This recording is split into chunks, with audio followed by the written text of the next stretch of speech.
This is Audible. Tantor Audio, a division of Recorded Books, presents Zeb Carter by Ty Patterson. Narrated by Adam Verner. Out of every 100 men, 10 shouldn't even be there. 80 are just targets. 9 are the real fighters, and we are lucky to have them, for they make the battle. Ah, but the one is a warrior, and he will bring the others back. Heraclitus. Chapter 1. I have a particular talent. The speaker was young, in his mid-20s. He was dark-haired, brown-eyed, and stood ramrod straight. He was casually dressed, shirt tucked into a pair of jeans, belt around his waist, as he stood in the room in front of 5 seated men in suits. All of them had a presence. The speaker guessed they were men who decided on war, how it was fought and where. He knew he was looking at military men. That had been made clear before the interview. Now, on observing them, he guessed they were 3- or 4-star generals, or their equivalents from the Navy or Air Force. No names had been exchanged when he entered the room, in an anonymous-looking building in D.C. He had looked it up. It was occupied by various private companies, and also rented out rooms by the hour. "What talent is that?" said a balding man, as he removed his glasses and rubbed his eyes. It had been a long day, and they seemed to be nowhere near making a decision. That's what it felt like to the speaker. "Finding people, sir." Several suits snorted. "The military has enough of such soldiers, son." A silver-haired man spoke. "We don't need another one."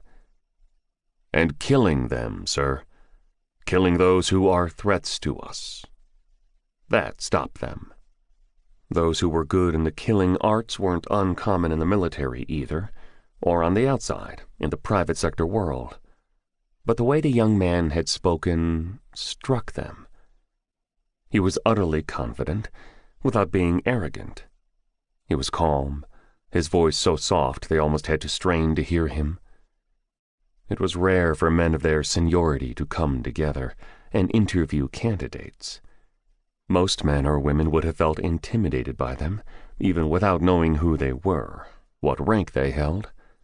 Yet the man facing them seemed unaffected. He stood, arms crossed behind his back, legs spread apart slightly, and looked them in the eye. No hesitation. No fidgeting. Many of the previous candidates had been arrogant. One had boasted about the kills he had made. The panel had shown him out quickly. A squat, suited man picked up the speaker's folder and rifled through it. Somalia, Iraq, Lebanon, Israel, Greece, London, Belfast. Several redacted portions, to which they had access. The current candidate had been to several of the hotspots of the world. He had led units, he had worked independently, he had been in hostile country undercover for months. He spoke several languages fluently. A superior had jotted a comment, "Has an ear for languages. In just a few weeks in a new country, can speak well enough to get by." He was a master sniper. He had won several unarmed combat trophies. Those who knew him respected him. The man lingered on the last country the candidate had been to while in the military, Afghanistan. He whispered to his peers. The file was passed around. "We didn't know we had Superman in our ranks," Silverhair said sarcastically. The candidate's reaction astounded them. He unbuttoned his shirt, all the while looking at them. "What? What are you doing?" the suit roared. The candidate didn't stop. He removed his shirt, removed his vest, and then pointed to a badly healed wound just below his heart. "I don't think Superman has such a scar." "You think this is a joke?" Silverhair rose. "Do you know who we are? Just because you aren't in the military, you think you can get away with such behavior?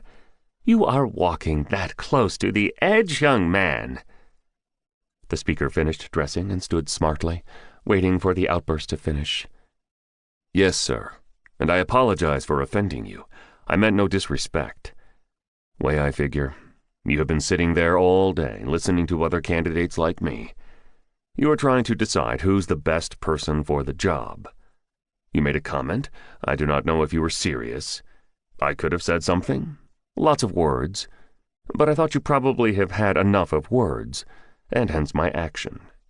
He paused a beat. "I will understand if I am not selected, for whatever you have in mind." The suits did the bent heads whispering furiously thing again. "You are not afraid?" the balding man asked him. "Yes, sir, I am." "I don't mean that stunt you pulled off," the man waved. "I mean in the field." "I am often afraid, sir." "And yet you came here?"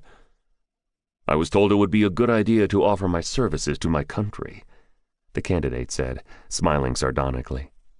"You know you won't get paid." "Yes, sir." "Driven by noble intentions, no doubt," Silverhair said sarcastically. The candidate didn't rise to the bait. "You know what this is about?" The balding general threw an irritated glance at the interruption. "I can make a guess. You are looking for an outside contractor. That means whatever you are planning is high risk and has to be deniable. I was told your candidate should speak Pashtun. Right now, Afghanistan is our hottest spot. Maybe you're thinking of rescuing those 3 Delta operators. Using someone like me?" Silence in the room. "You are still bound by the declarations and non-disclosures you signed," Silverhair barked. "Sir," the speaker said, smiling fully, "I am sure you vetted all the candidates before interviewing them. None of us would have been in this room if we were in the habit of running to the nearest newspaper, TV channel, or website." More silence. "That's the most hostile terrain in the world," Squatsuit said, shifting in his metal chair. "The most dangerous fighters out there." "Yes, sir. I have been there. I have fought them." "Indeed you have. And you still want to go back? Assuming that's the operation, you could die." "I don't mind dying, sir." "Let me get this straight," Silverhair said brusquely. "You are willing to go on something that's pretty much a suicide mission. Involves no payment, no fame, no movie or book deal out of it. Why? Love of country?" "I was Delta. Those men are Delta, sir," the speaker said, as if that explained it all. "You could be tortured." "I have been tortured, sir. Quite a few times." Silence. The men stared at him. He held their eyes. "You like killing?" Silverhair said, no inflection in his voice. "No, sir." "What do you like?" "Saving people, sir." A clock ticked somewhere. A chair scraped. Outside the small room, faint voices could be heard. The bald man spoke finally. "Someone will let you know." "Yes, sir." He squared his shoulders and turned to leave. "A moment." "Sir?" "Why did you leave Delta?" "I was getting promoted, sir. That meant a desk job." "You don't like management, the administration side of operations?" "I do, sir. But not if it's what I have to do all day." "You like the money as a private military contractor?" "I am a mercenary, sir."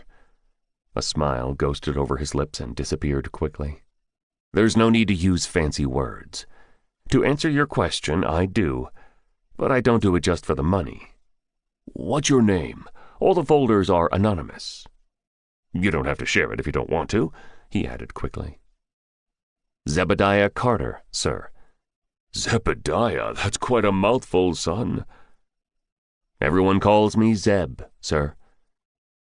And Zeb Carter left the room. Chapter 2. Sori.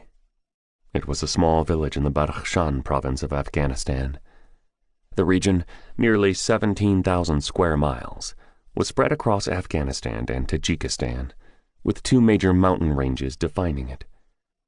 The Hindu Kush Mountains that ran in the northeast of Afghanistan and the Pamirs, which were more on the Tajikistan side. Noshak was the highest peak in Afghanistan, rising well over 7,000 meters. Foladi to the southwest rose to just over 5,000 meters.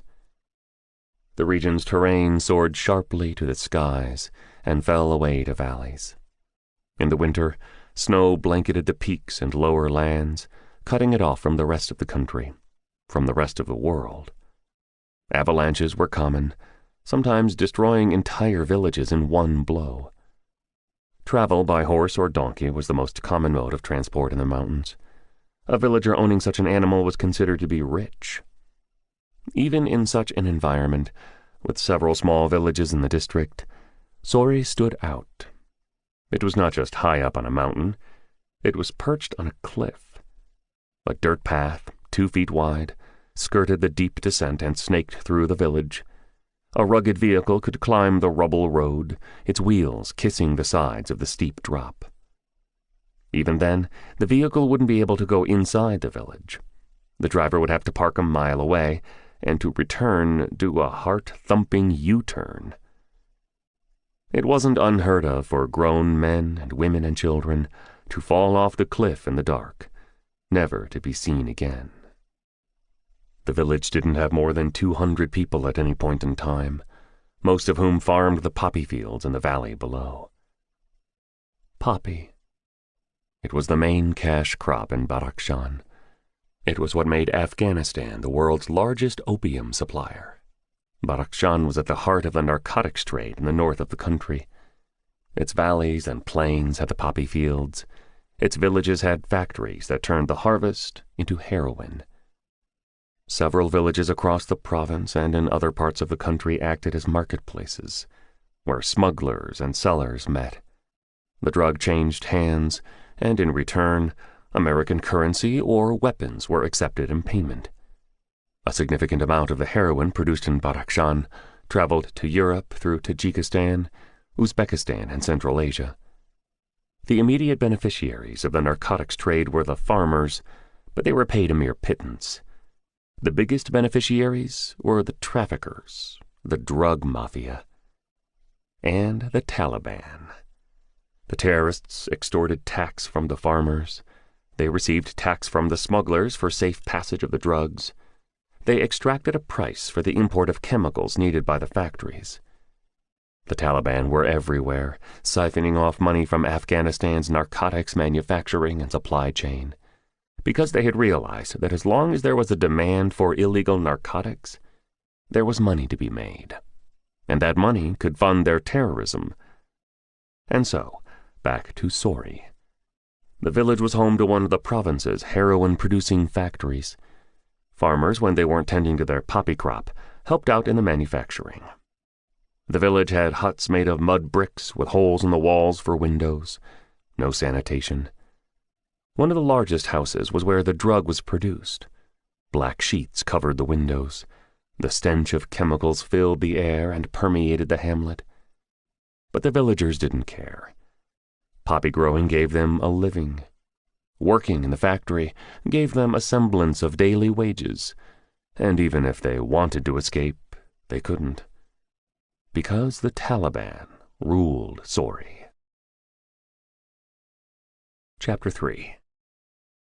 The terrorists had effectively captured the village. To protect it, they said, but the villagers knew they were protecting it for the traffickers who ran the factory and the distribution. It was not just Sori that the Taliban controlled. They also controlled Mirdara and Ragi, the nearest villages, lower down in the valley. There was no other hamlet within a 10-mile radius. That control and isolation made it an ideal location for both the terrorists and the drug runners. The former made Sori their camp, from which they descended and waged their war against the Westerners. The latter turned the poppy harvest into heroin in the village and smuggled it out to Tajikistan. The Delta team had been in the valleys hunting for a Taliban commander, Atash Mohammed. The 5-member team, led by Chick Roderick, had drifted from village to village in the guise of aid workers. They had spent 2 months in Badakhshan, keeping their eyes and ears open for any information, any clue on the warlord. There were just 5, because a larger presence would give them away. The Americans could have shelled the mountain to flush out Muhammad, and maybe that would have worked. But it would have also increased civilian casualties, and who knows, Muhammad could disappear in one of the many caves in the mountains. The U.S. Army had learned this the hard way. Earlier, coalition forces consisting of Afghans, Norwegians, Germans, Italians, and troops from several other European countries had mounted 2 operations in Badakhshan province to flush out terrorists. Each operation was successful, but after the coalition forces left, the surviving terrorists regrouped. More joined them, and they disappeared back into the mountains, from where they waged their war. Back home, the generals considered their options as they studied the operation, the focus of which was to take out Muhammad, who ruled over the northeastern region of the country. Eliminating him would cripple the Taliban in the region and achieve a secondary purpose of damaging the narcotics flow from the region. The generals talked to other coalition army leaders. They talked to the Afghan army. All agreed it would have to be a small, nimble operation. It wasn't as if Muhammad surrounded himself with men. It was a guerrilla war he was waging. Sure, he commanded more than 150 terrorists, but they were scattered throughout the northeastern provinces. All intel said that Muhammad had 20, at most 30 men with him at any point in time. Use the terrorists' tactics against them, the generals agreed. Send in a small, highly mobile force. But first, they had to know where Muhammad was based.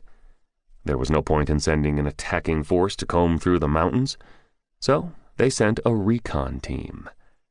And that was how Chick, Bud Rohr, Kelly Hobson, Quincy Mayo, and Travis Lefkowitz were in Badakhshan.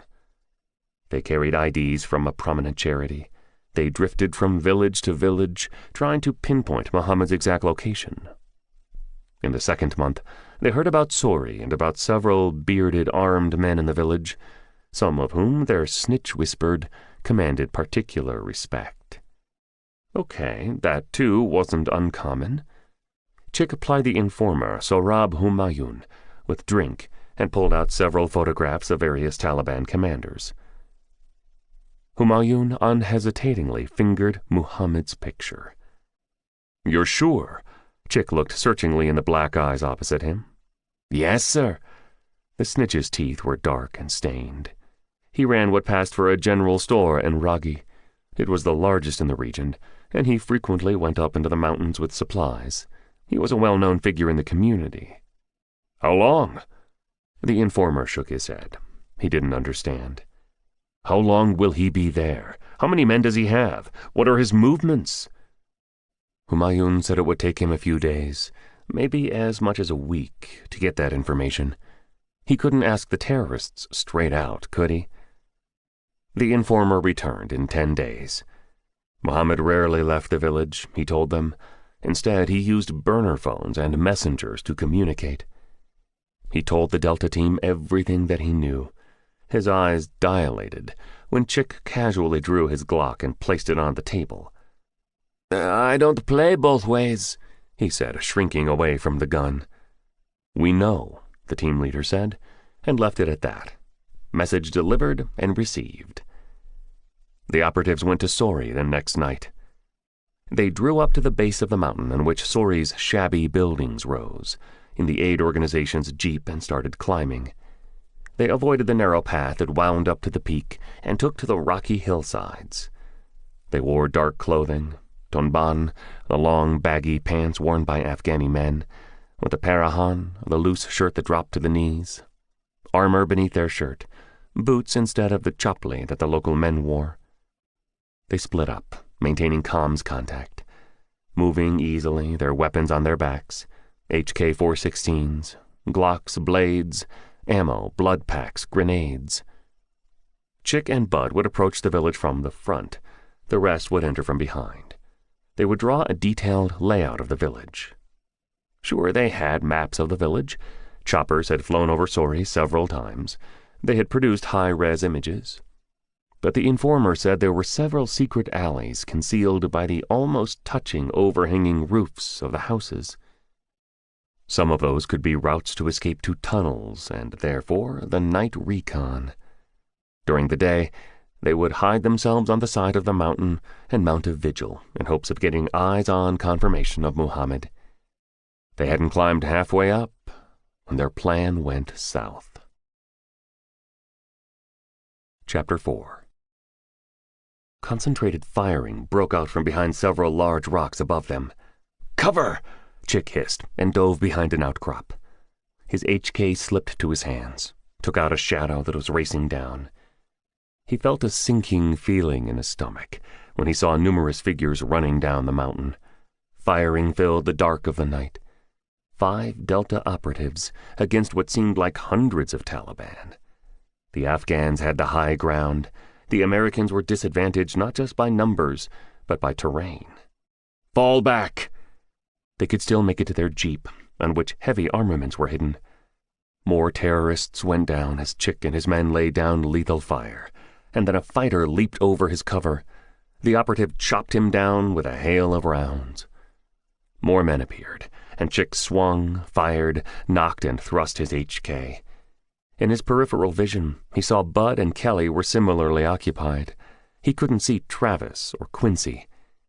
A blow to his temple brought him to his knees. Why haven't they killed us? He thought, just before he lost consciousness. The Taliban wanted hostages. Muhammad wanted to make Sori impregnable. What better way than to hold American prisoners in the village? Any U.S. or coalition attack would be hampered by the operative's presence. Zeb ran through Central Park. New York. Home. He had returned from D.C. the previous night and had gone about his day, which started off with a run.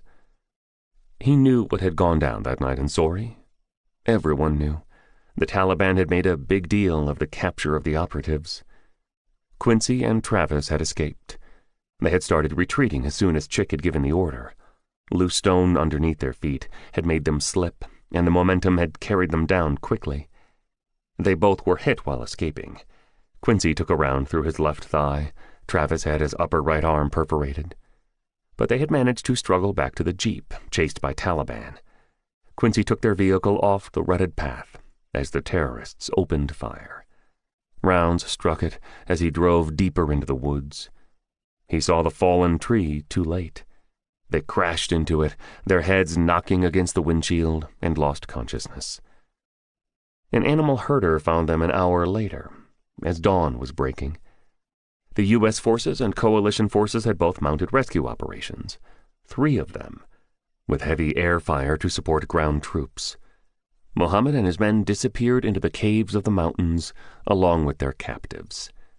Meanwhile, the Taliban made a show of laying out bodies on the ground and inviting the world's press to view them. Civilian casualties, they said, killed by the barbaric Westerners. 2 months had passed, and no progress had been made to rescue Chick, Bud, and Kelly. The terrorists posted their pictures occasionally, gaunt, haggard bodies, marks on their faces to hint at torture. The Americans tried diplomatic efforts. They failed. The Taliban were well entrenched in Badakhshan. Muhammad was a highly popular commander. There was no way they were going to release the prisoners. Zeb took a deep breath and cleared his mind. He upped his pace. In, out, smooth, long paces that covered the ground effortlessly. After a few minutes, he saw 3 figures in the distance. 2 large men, a smaller one beside them. Bwana, his ebony face breaking into a smile when he turned to see who was following them. Bear, built like a mountain, with a well-trimmed beard. And Roger, handsome like a model, a Texan who didn't let anyone forget it. Zeb joined them, and they ran in silence for a while, comfortable in one another's company. All 4 were former Delta operators, friends. All of them were pursuing similar careers on leaving the military. Private military contractors. All were choosy about the assignments they accepted, nothing that would risk national security, no operation that would harm innocents. Zeb was freshly returned from Russia, where he had taken care of a prominent mafia boss who was smuggling NATO weapons, an assignment sponsored by one of the three-letter acronymic agencies in D.C. "How did it go?" Bear rumbled. He was referring to the interview. "They said they would let me know." Zeb briefed them quickly. The unusual request had reached him through a military contact, a colonel who sometimes offered him work. The brief said the Pentagon was looking for an exceptional operator, someone who was independent, not a current serving member in the armed forces. "Delta has enough operatives. There are the SEALs, other specialist units. Why me?" Zeb had questioned. "Not just you. I am reaching out to a few other people." "How many?" "4 others? Similar background to yours?" "What's this about?" "Can't say." "Can't or won't. You've known me long enough." "It will be cold," the colonel relented, and then clammed up. Zeb's friends hadn't applied because they didn't speak Pashtun. That was one of the requirements the colonel had specified. "You really think we'll send just one person? On a rescue mission?" "If it is what we think it is, yeah. All other approaches seem to have failed." "I am sure you'll be selected," Bwana grinned. Two heads nodded in agreement. They knew their friend. They knew what Zeb Carter was capable of. Chapter 5. The suits considered the 5 candidates. All were impressive. Their files were thick with their exploits in distant locations in hostile situations. The details included their missions while in the military, as well as operations as private contractors. One had been in a team that took out an African dictator who had started a regional conflict. Another had eliminated a Mexican drug lord. "Don't like him," Silverhair said dismissively when they discussed Zeb Carter. All files were labeled numerically in interviewing order. Number 5 had ZC scribbled on it. He was the only candidate of whom they had asked a name. "He's got an attitude. He'll stick out like a sore thumb in Stan." "He's been in covert operations. He was in country undercover in Libya for a year," Squat Suit said in defense. "I am sure he knows how to conduct himself when deployed."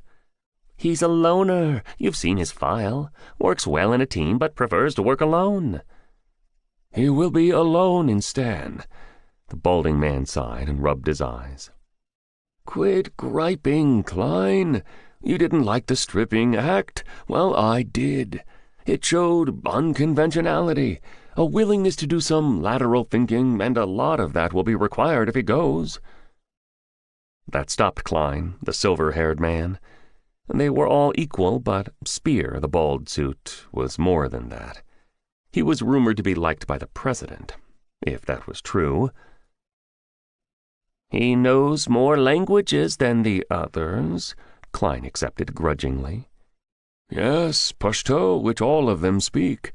But Carter also knows Farsi, Tajiki, and Pamiri, which is important." Because Badakhshan had more Tajiks than Pashtuns, there were Pamirs and Uzbeks as well. "I like that Libya operation," Squat spoke up again. "He lived as a goat herder.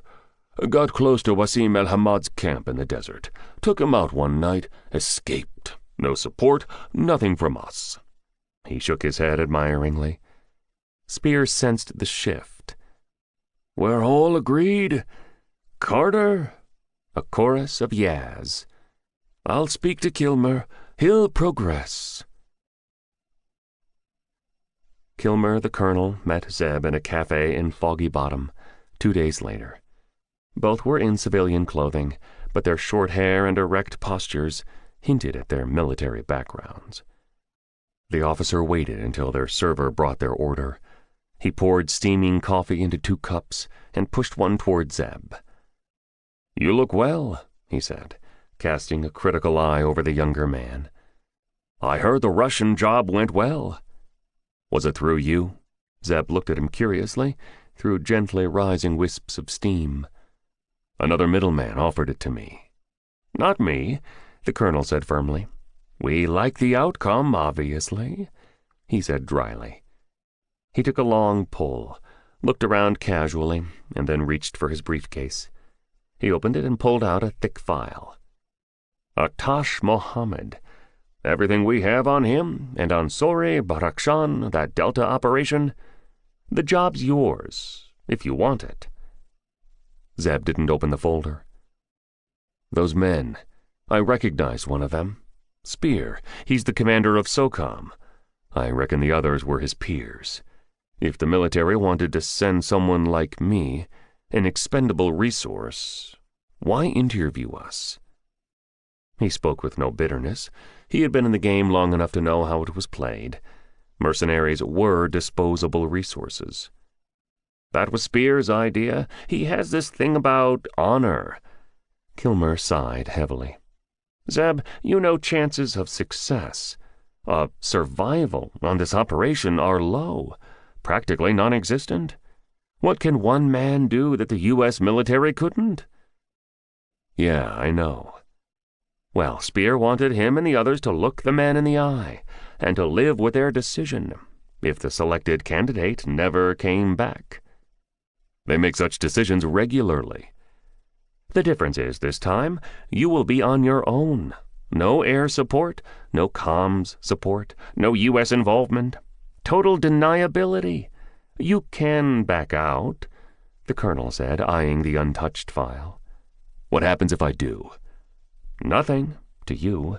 Spear and the others will not go to the other candidates. They won't go second choice. We'll have to figure out how we can rescue our men." "That might take a long time." "Yeah." A motorcade of vehicles rushed past outside. Police escorts and outriders clearing the way for black SUVs and limos. Traffic scattered and regrouped when the convoy had passed. Life in D.C. Politics was in the air. Something else struck me. Zeb's words drew the colonel's attention back. "What?" "I was thinking Mohammed kept our operatives alive because having them would protect him. Their presence will constrain our actions." "Yes, that's what we believe too." "But that hasn't stopped him from killing other prisoners. Remember Hawkins? Jones?" The Taliban commander had executed 2 captured American soldiers the previous year. The killing had made headlines around the world. It was followed by intensive bombing and ground operations by U.S. and coalition forces in Badakhshan province. Mohammed had escaped into his caves and had survived. "He is a master strategist and a survivor." He looked up sharply. "He, the Taliban, aren't negotiating with us for a prisoner exchange?" Kilmer shook his head. "Nope, that would never happen." Zeb's frustration showed in his voice. "So, why are our operatives alive?" Chapter 6. Zeb and Kilmer thrashed it around for another hour. Neither came up with any answers. Zeb took the folder and rose. Kilmer rose too. "There's one more thing," the colonel said, stopping him. "In about a month's time, 5 weeks precisely, coalition forces will begin a significant assault on the Taliban, on all fronts. Kandahar, Badakhshan, everywhere." Zeb knew what he meant. Any rescue attempt would have to happen before that. Otherwise, not only would escape be more difficult, there was a real chance Mohammed would execute the prisoners. "You aren't making this easy, are you?" he grinned as he followed the colonel out. "We wouldn't have come to you if it was," Kilmer retorted. He gripped Zeb's forearm and looked deep into his eyes. "Come back. Alive. With them." Zeb reached his place in New York's Jackson Heights neighborhood that evening. He ducked inside a Korean supermarket on the way, bought rice and soup, and cooked dinner in his apartment. He ate by the window, watching the city go by, down below. He rinsed and washed, then opened the file and started reading. He turned off the light at 1 a.m. and went to sleep. At 5, he was up and heading out to Central Park. The fresh air reinvigorated him, and when he was on his second lap, he decided to leave for Stan. Just like that, which was the way he operated, because he had no one to answer to, no spouse or partner to consult. On returning home, he opened a hidden compartment in his wardrobe and extracted a large box. In it were thick wads of cash, U.S. dollars, British pounds, euros, and the currencies of several Middle Eastern and Asian nations. The file that Kilmer had handed him contained several thousand Afghanis, the currency of the country. Zeb had more of those in his box. He considered them for a moment. The American dollar was universally accepted in the troubled nation, but there was no point flashing them at a tea vendor. He removed a thick bundle of the local currency and stowed the box away. He stashed his Glocks away, too. He wouldn't need them. He would procure arms locally. He went to another compartment and withdrew several passports and identification documents, rifled through them swiftly, and separated out a blue passport, Afghani, suitably torn with worn documents to accompany it. He slapped it all together in a duffel bag, along with his American passport. He went to the bathroom and emerged an hour later. His brown hair was now black. The beard he had started growing right after the interview was black, as were his brown eyes. His teeth were stained, as if he chewed Naswar, the powdered tobacco that Afghanis routinely stuffed in their mouths. He took one last look around the apartment and left. Caught the night flight to London. At Heathrow, he went to the restroom and emerged a half-hour later as Akmal Rahman, black tonban, black perahan, a white waistcoat, large nose, and misshapen ears. Rahman, Zeb, in his Tajik guise and with prosthetics to change his features, went to the Pakistan International Airlines counter and bought a return ticket to Islamabad. "Business, sir?" the woman behind the counter said with a smile. "Business. I am an importer," he told her. After 8 hours of flying, he was in Pakistan the next day. At the busy airport, he took in the various odors and sounds: stale sweat, perfume, Urdu, English, Pashtun, Hindi, Arabic. He searched for a PIA window and bought a ticket to Kabul. "Business or pleasure, sir?" The woman scrutinized his documents carefully. "Home," Zeb said. "I am going home." 3 hours later, he was in Kabul. He rented a jeep at the airport and drove through noisy, traffic-laden streets to Kartasaki, a neighborhood adjacent to Kabul University. New construction alongside old, neoclassical feel to many houses, warm colors, stone, brick, and masonry. He stopped outside a metal gate and jumped out of the jeep. A couple of passing women in full-face veil gave him curious looks. They hurried on when he looked back. The gate opened noiselessly and closed behind him. He entered the still house, climbed to the upper floor, and in the bedroom, bereft of furniture, knelt. He fingered a corner of the floor and pressed a natural-looking scratch on the surface. It was a fingerprint scanner, designed to look like part of the floor. Several tiles slid back to expose an armory. Glocks, mags, a couple of Benchmade, several grenades, 2 HK-416s and ammo for them, 2 sniper rifles, 2 grenade launchers, enough weapons to start a small war, or finish one. He drew out night vision goggles, or NVGs, blood packs and medical kits. Several pieces of body armor followed. He stripped, put on armor, and got back into his clothes. He grabbed several more pieces of protection and helmets, and after wrapping them in cloth to keep them from clanking together, stuffed them all in a case. He closed the compartment and checked the various security devices in the house. Concealed cameras, motion detectors. It had them all. Zeb owned or rented several such houses in the hot spots of the world. Cairo, Mogadishu, Gaza, Bangkok. All had a weapons cache and comms equipment. Feeds from these locations went to his Jackson Heights apartment. Alerts came to him if any house was broken into. So far, not one had been. Janitors, people he had cultivated over a period of time and trusted, visited the houses regularly.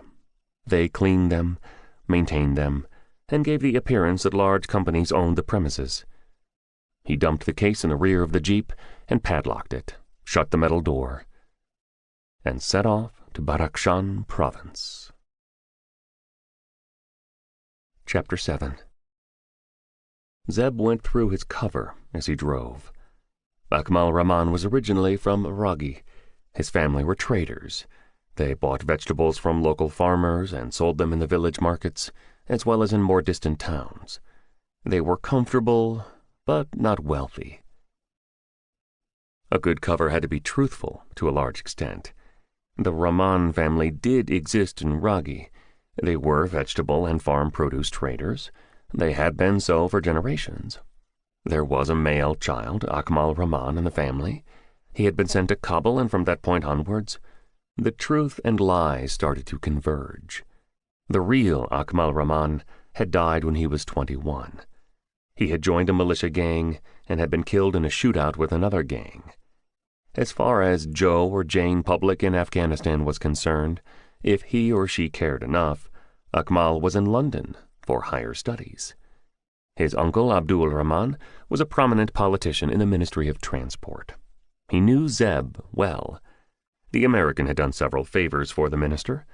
Over time, the two men had grown close. It was Zeb who had gotten the story of Akmal changed. It had been easy because he, Bwana, and Roger had been first on the scene. He had recognized one of the dead men and had called the minister. He had asked him to come alone. On seeing his nephew, the politician had been broken. Then pragmatism crept in. His career would be destroyed if it was known the young man had been a militant. Zeb promised to keep quiet about Akmal's killing. It wasn't difficult. The Delta operatives knew how the country worked. A favor to Rahman of such magnitude meant that the politician would be indebted to them forever. The story was that Rahman was in Britain. The killing? Only the Delta operatives and the minister knew that one body was missing when the police arrived, and neither side would talk. As Zeb drove towards Ragi, 4 people met in Kabul. They were in the minister's office late in the evening when all the officials had retired for the day. The minister came down to escort them past the security measures. Not that there were any of consequence. At a nod of his head, the security detail let the 3 visitors in, 2 men and a burqa-clad woman. The minister took them up his private elevator and gestured them to seats. He poured tea for them, and when they had been served, he went behind his desk. Before he could speak, the woman lifted her veil. "No one ever asks who your visitors are?" Atash Mohammed wiped sweat that had beaded on his forehead. "I should have come without this dress." The Taliban commander was heavily bearded, with unruly hair and eyes that moved constantly. A scar above his left eyebrow gave him a sinister look that helped reinforce his savage reputation. "No one dares to even meet my eyes," the minister boasted. "What is the status?" He turned to the other men. "We are almost there," said Vladimir Bykov, a lean, clean-shaven Russian with sinewy arms, shrugging. "The final batch will be extracted, processed, and packed. 2 weeks, maybe 3 more. Many of my people are on site. How are you explaining that?" "Expert contractors, not that anyone will ask me." The minister turned to Colonel Jesse Tucker, an American. "Your corridor will be ready?"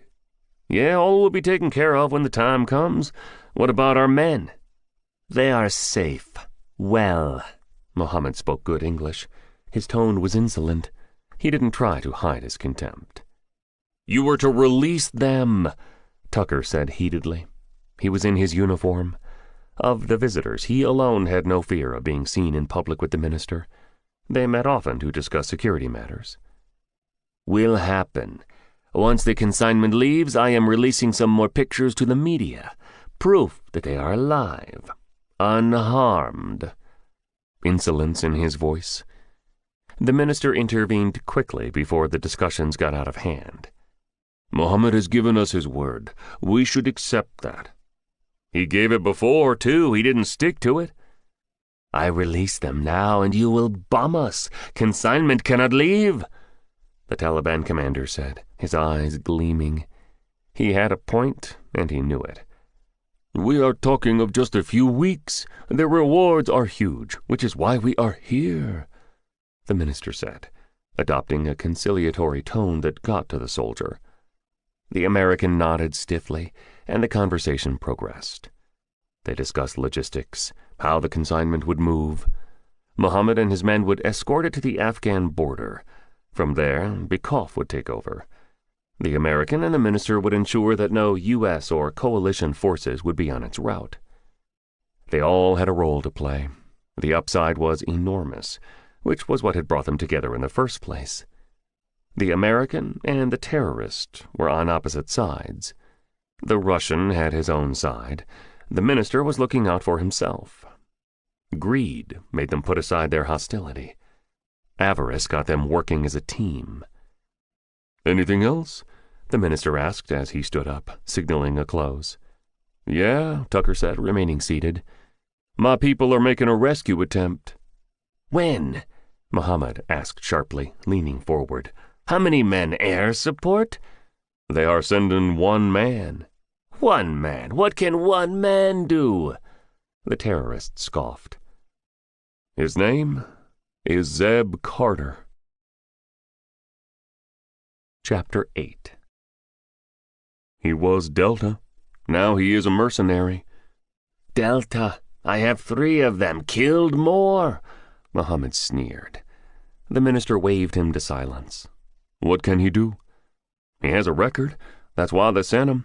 It needn't have come to this," the soldier flared. "If this terrorist had released our men—" "Colonel," Bikov's voice was soft, and yet it had the desired effect. The red flush on the Taliban commander's face faded. The American unclenched his fists. The minister let out his breath. "That is in the past," the Russian continued. "We should focus on the now. You have anything more on this man?" "No," the colonel shook his head reluctantly. "My contact, he says this man is a lone wolf operator." "You don't know when he is coming?" "No, he might already be here." "The American knows nothing," the Taliban man whispered, not so sotto voce. He fell back and raised his hands placatingly when the Russian turned, furious. "This is how he looks." The colonel pulled out several photographs from a pocket and circulated them. "He speaks Pashtun well."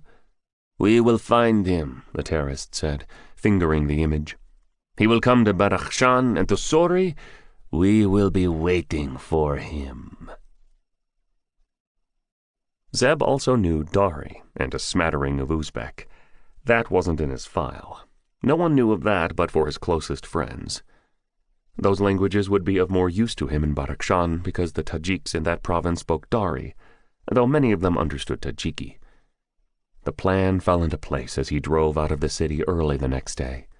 The roads were good, courtesy of foreign aid, and at that early hour, 5 a.m., there wasn't much traffic. At 8 a.m., he had his first halt. It was involuntary. He was following the AH-76 toward Baglan.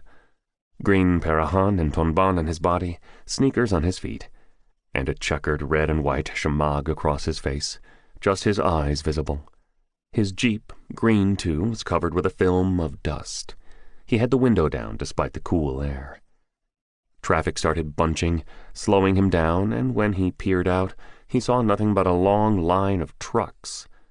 "Police," a trucker spat. "Americans." Zeb nodded understandingly, as if Americans and police were synonymous. He saw it was a military checkpoint. Several armored vehicles and large military trucks had formed a choke point through which all vehicles passed. Afghan soldiers were inspecting papers and questioning drivers before they were let through. Americans, too, he recognized when he got closer. Several armed soldiers, alert, clutching their weapons. A soldier held out his hand for Zeb's papers. He handed him the rental documents. Maybe it was something about the Jeep, but a few U.S. personnel came closer. "Going where?" the bearded Afghan demanded. "Faizabad," Zeb replied in Farsi. "Why?" "Boss's work," Zeb shrugged. The soldier handed back the papers and was waving him through when an American whistled. "What's in that box? In the back, buddy?" Zeb put on a stupid grin. "No English," he replied brokenly. "Can you step out?" 3 Afghans covering him, 2 Americans, a 3rd soldier joining. "What's up, Steve?" A female soldier, Lieutenant Chloe Sundstrom, 82nd Airborne. It took all of Zeb's iron control to show no sign on his face.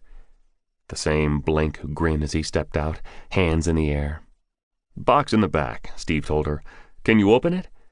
Zeb looked at him uncomprehendingly. "Box, what's in them?" an Afghani snapped in Farsi. "Guns." "What?" The soldiers tensed, their weapons raised. The few onlookers who had gathered scattered. "Papers," Zeb explained. "In jeep." "Show them." He moved unthreateningly to the glove box and removed a sheaf of documents.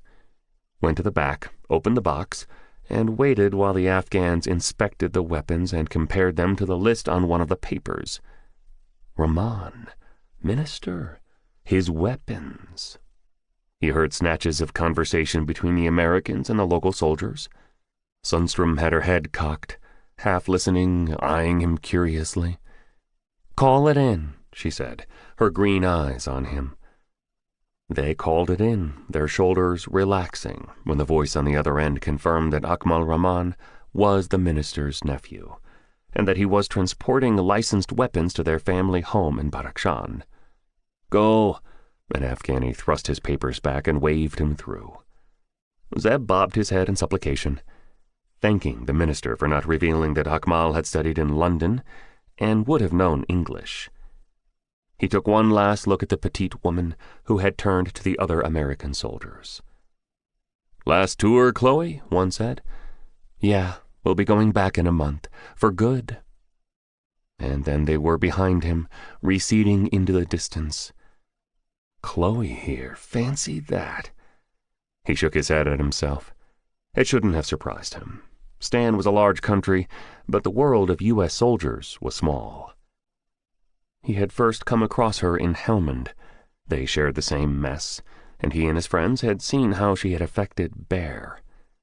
The large man was one of the best operatives Zeb had come across, but at heart he was painfully shy. He had never told her how he felt, and now he was in New York, and she was here. Hope's not lost. It's her last tour. We'll tell Bear when I am back. His smile faded. If I am back. Chapter 9. He reached Keshem in the evening with no further incident and hit more traffic, due to road building. As he slowed to a crawl, he looked up. Another hour to darkness. He preferred to reach Ragi during daylight. Make a night camp. Decision made, he swung off the asphalt road, following a gravel path that took him around the town and in the general direction of his destination. He stopped when he was away from habitation of any kind and under the stars. Had a cold meal, checked his Glock, and settled back in his jeep. He went through his plan again. Find out where Mohammed was. Find where he stowed the captives. Infill, extract, exfil. It wouldn't be so simple as that. There would be no flag or mark over the location where the prisoners were held. The terrorists wouldn't be parading openly. Or maybe they will. In that part of the country, all the farmers fear them. The politicians are in their pocket. Will Mohammed still be in Sori? He thought so. Intel said he was still in the region. The remote hamlet was one of the most impregnable ones in the province. He has already survived attacks. There's cave cover. Why would he leave? I'll have to check out all the villages in the vicinity. In the dark. What if he isn't there? Or what if the intel's wrong and someone else has the soldiers? Zeb smiled in the dark when the answer came to him. He would work covertly, searching the villages. At the same time, he would stir the waters a little. He would hit the terrorists where it hurt them the most. He would attack their drug factories and shipments. That'll draw them out. They'll come out of hiding, hunting for me, and when Mohammed emerges, I can backtrack or question him. Just before he fell asleep, another thought struck him. Maybe I should be a drug smuggler as well. Demand to work only with the source, Atash Muhammad. No middlemen. He liked it. He would splash money. That would get him attention, and word would reach Muhammad and hopefully draw him out. Getting the terrorists to come to him was preferable. He pulled a thin blanket over himself and snuggled deeper into his seat. The thrumming of engines woke him. 2 a.m., the dial on the dash told him. Zeb was parked in a thicket well away from any roads, or whatever passed for them. No houses around. The sound came closer. He reached behind and grabbed the weapons that he had removed from the box once out of Kabul.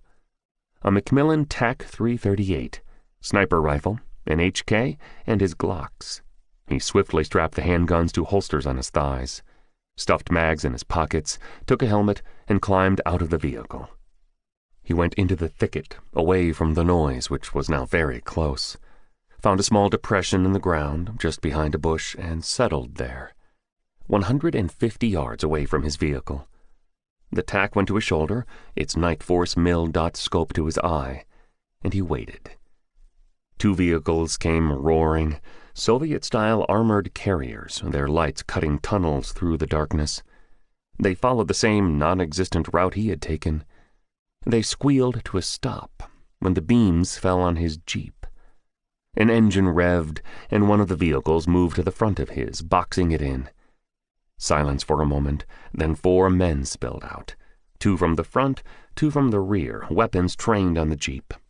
All armed, all long-bearded in loose robes. "Come out," one man ordered in Farsi, his voice carrying clearly through the night. He repeated the command in Pashtun when no reply came. He went forward cautiously and peered through the window. Straightened when he saw the front was empty. He went to the rear and looked inside. "No one inside," he called out. More armed men jumped out of the vehicles. 6 in all. 2 drivers stayed inside, smoking by the looks of the red dots glowing near their mouths. 8 men. He couldn't see inside the vehicles. There could be more. "There's something in the back," a gunman exclaimed. The bulk of the arrivals crowded at the rear, while 2 men watched, their weapons in front of them. "Break it open," a tall man said, heavier than the rest. He seemed to be in charge, because the others slammed the butts of their weapons against the door and broke through the lock. Hands reached inside and pulled out the crate. They nearly dropped it from the weight. "What's inside?" the leader asked. 3 men shook the crate and listened. "Weapons?" one of them said hopefully. "There are no markings." "Open it." The crate didn't give. It was designed for extreme handling. "Put it in my vehicle," tall man said impatiently, and shaded his eyes as he looked in the darkness. His face was lit by the headlights. Zeb's finger caressed the trigger. He didn't know who the men were, but he didn't like them. 4 men carried the crate to the vehicle behind the Jeep, while the commander spoke softly with other men. They nodded, split, and went to the vehicles. Zeb's lips tightened when they returned, dragging 1 man from each vehicle. The prisoners were bound and gagged. They shook their heads furiously and dragged their heels on the ground, their desperation and fear showing clearly in the lights. Both men bearded, straggly-haired, in dirty clothing. Tall man raised his weapon. "Let's kill them here and dump their bodies in this Jeep." Chapter 10. Zeb scoped the captured men. Neither of them was the Delta operatives. They thrashed on the ground and tried to roll away desperately. Rifle stocks were slammed into their backs, and they groaned loudly. "Do it. We were thinking of dumping them somewhere anyway. This way the Jeep's owner will be suspected." Tall man kicked one of the prisoners in his head. He took aim, and Tall man's head exploded. Shocked silence for a moment. The killers watched his body fall. Then hands reached for guns. The armed men yelled and dove away. Shots sprayed in the dark, many of them going over Zeb's head. He had the advantage of darkness and surprise. He made quick use of it. He worked methodically, picking off the men as they sought cover, some trying to jump inside their vehicles, others ducking around it, changing mags without conscious thought. The drivers started their machines.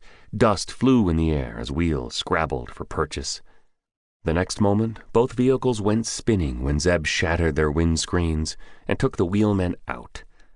A cry from behind a vehicle, a leg sticking out. Zeb fired. A body flopped into view and twisted spasmodically when Zeb emptied his mag into it. He slapped in a new mag and waited. 8 men down in 30 seconds. The strangers had no chance. Zeb had used the terrain and the vehicles against them. Still, he waited. Any of the men could be playing dead. Time ticked. The earth continued hurtling in space, silently, indifferent to the activities of its residents. The 2 vehicles were stuck in dirt, their wheels spinning uselessly. Half an hour, then an hour. A moan. One of the prisoners who raised himself up and looked around wildly. "Who's there?" he shouted in the dark. "Help us!" Zeb didn't reply. He took in the entire scene. The night force tracked behind the vehicles, to the route they had taken. Nothing moved. No lights pierced the darkness.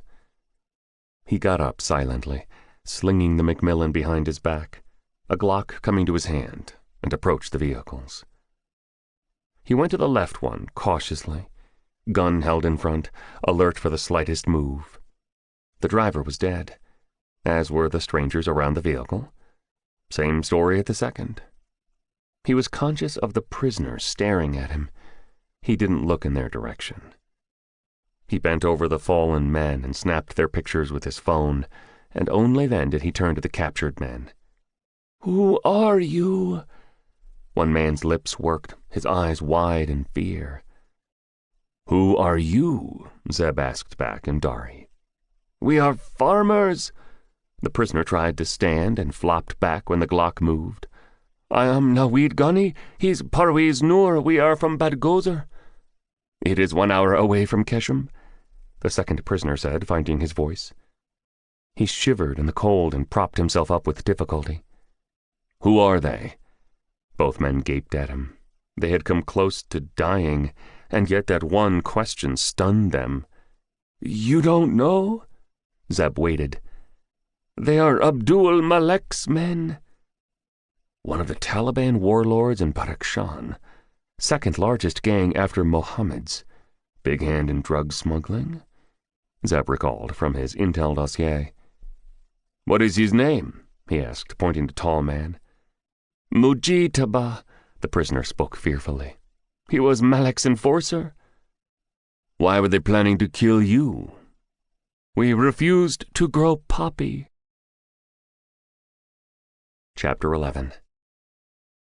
Zeb considered them in silence. The farmers became agitated. They talked, interrupting each other, telling him everything he needed to know. Mujitaba had been warning them for several weeks, grow poppy or die. They had refused.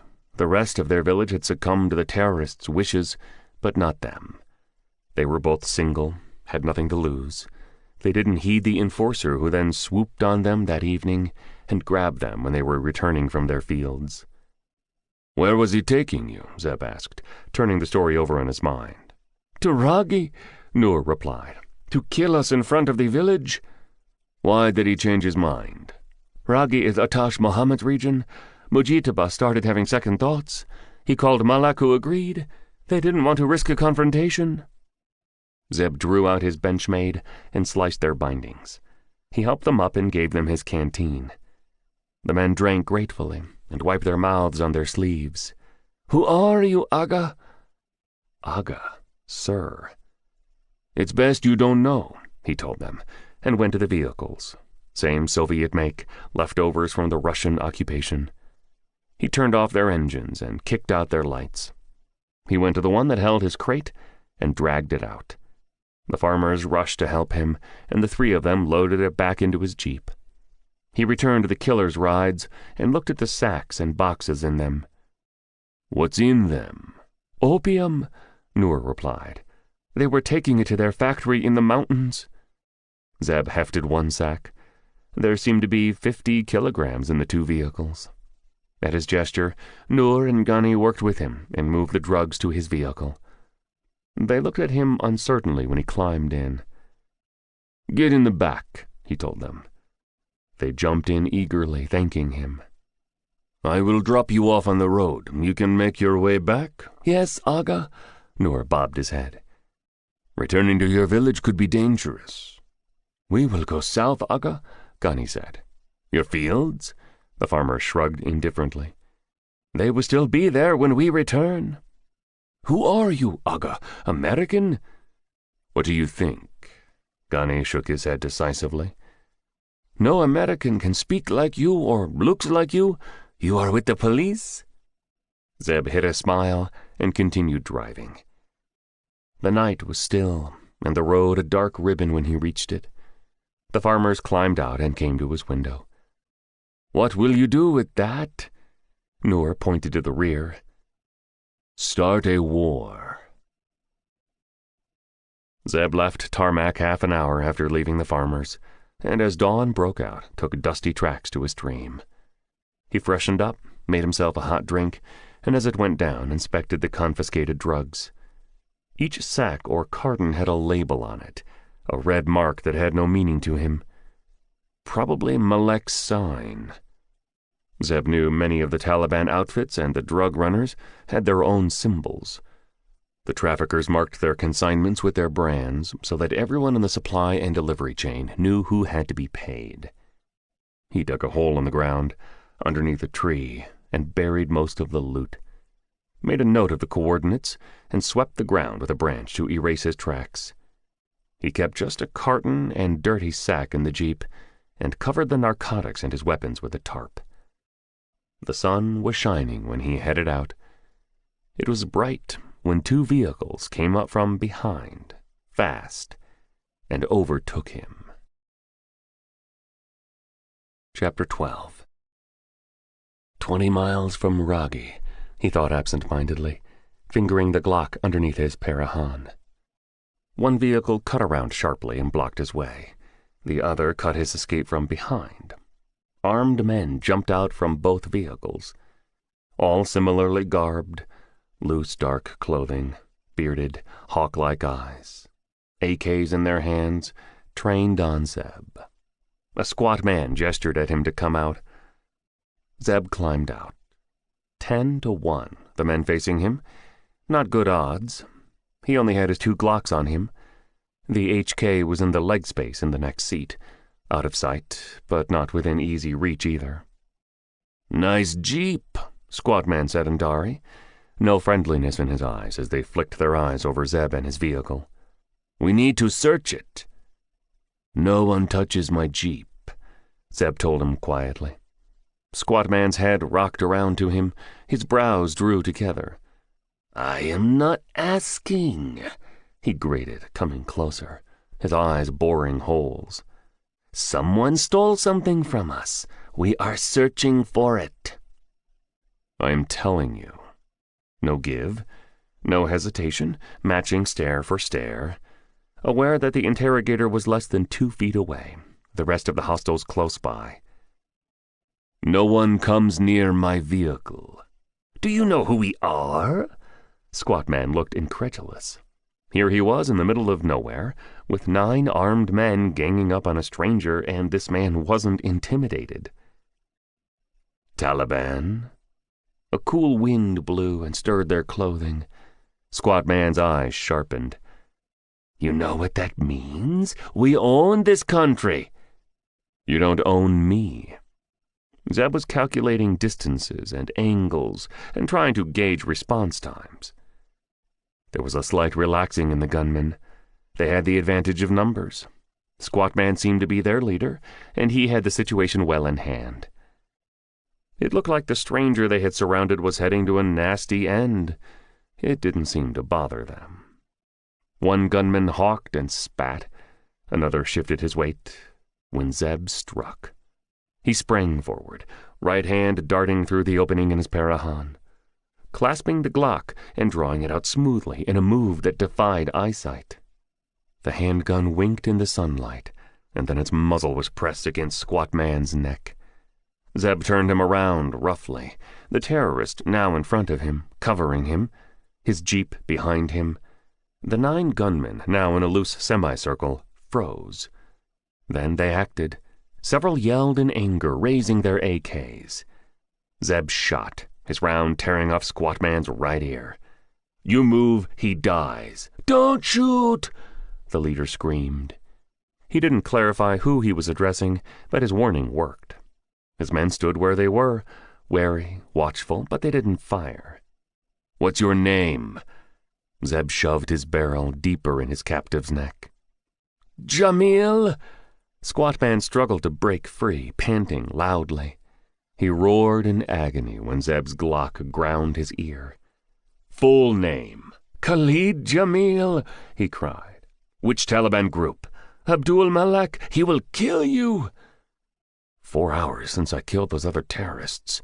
Hardly any traffic on the road. How do they find me so fast? And then he mentally slapped his forehead. Cell phones. He hadn't bothered to search the dead men. These dudes probably called Mujitaba and came searching when he didn't answer. "You were searching every vehicle on the road?" "Yes," Jamil panted. "Now Malek will come. We said we will arrive by 11. It is already 12. He doesn't like waiting." He howled when Zeb chopped him across the temple. "Drop your guns," he ordered the terrorists. They didn't react. "Do it!" Jamil yelled when Zeb gouged his eye. 9 AKs dropped to the ground. "Strip." They looked uncomprehendingly at him and then at their leader. "You heard me," Zeb told them coldly. "Remove your clothing." "You can't do this to us," one gunman burst out. Zeb shot him in the forehead and trained his Glock on the others. Jamil gasped. He stopped struggling. His men were stupefied. They watched their comrade's body flop to the ground. "Now!" Their trousers dropped. Their shirts followed. Rage and shame on their faces as they faced Zeb. "Run," he told them. They started shuffling slowly, and then burst into a sprint when he fired at their feet. "What about me?" Jamil began struggling when they were specks in the distance. Zeb slammed his head against the jeep's roof. "I have some questions for you, and then you will die." Chapter 13. Abdul Malek didn't have the Delta operatives. Khalid Jamil said, sobbing as he answered. He was pegged to the ground, under the sun, naked. Zeb hadn't tortured him. He didn't need to.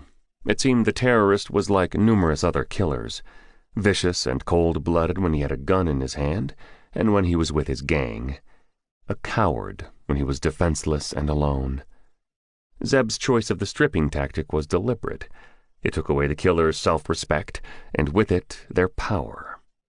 Jamil started babbling as soon as Zeb had him tied to the ground. "No," he said. Malek had no hand in Chick, Bud, and Kelly's capture.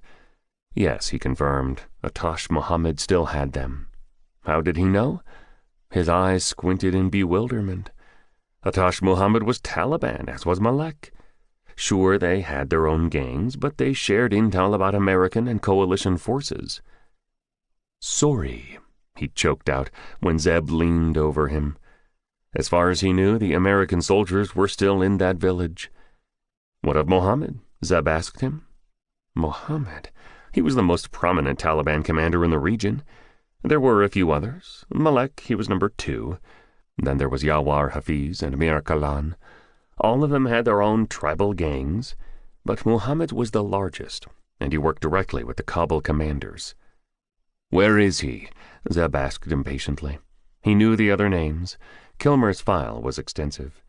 "Sorry," Jamil whispered. "Where in Sorry?" Jamil didn't know. He swore on his mother and on his father. He didn't know. It wasn't as if Mohammed broadcast his movements and his address. How many people did he have with him? He didn't know. He didn't know anything more. He was a low-level shooter for Malek. Zeb questioned him for longer, then shot him, and left him out there for carrion to feed on. He felt no remorse as he fired up his jeep. Jamil, Mujitaba, they were stone-cold killers. They had chosen the way of the gun. They had become terrorists of their own free will. They were parasites who preyed on the vulnerable. They would prey no more. He drove towards Ruggi. Several armored trucks passed him during his drive, all bristling with soldiers, both coalition and Afghan. None of them stopped him. Bearded Afghans eyed his jeep curiously when he overtook them. Many of them were armed, some with ancient Soviet discards and a few with AKs. It was a country at war, from the inside as well as the outside. Peace-loving Afghans had to combat terrorists, and those who resented the foreign forces often joined ranks with the Taliban. Zeb crossed lush valleys and steep mountains, vistas that took one's breath away, remote, forbidding, and entrancing at the same time. At times, the road he followed was nothing more than a barely perceptible dirt track. He stopped to drink from a stream, and the stillness enveloped him. Snow-clad peaks of the Hindu Kush and Pamir mountains rose majestically in the distance. Terrain swooped and fell as he turned slowly on his heel. A few huts far away, a village. This country will never be conquered.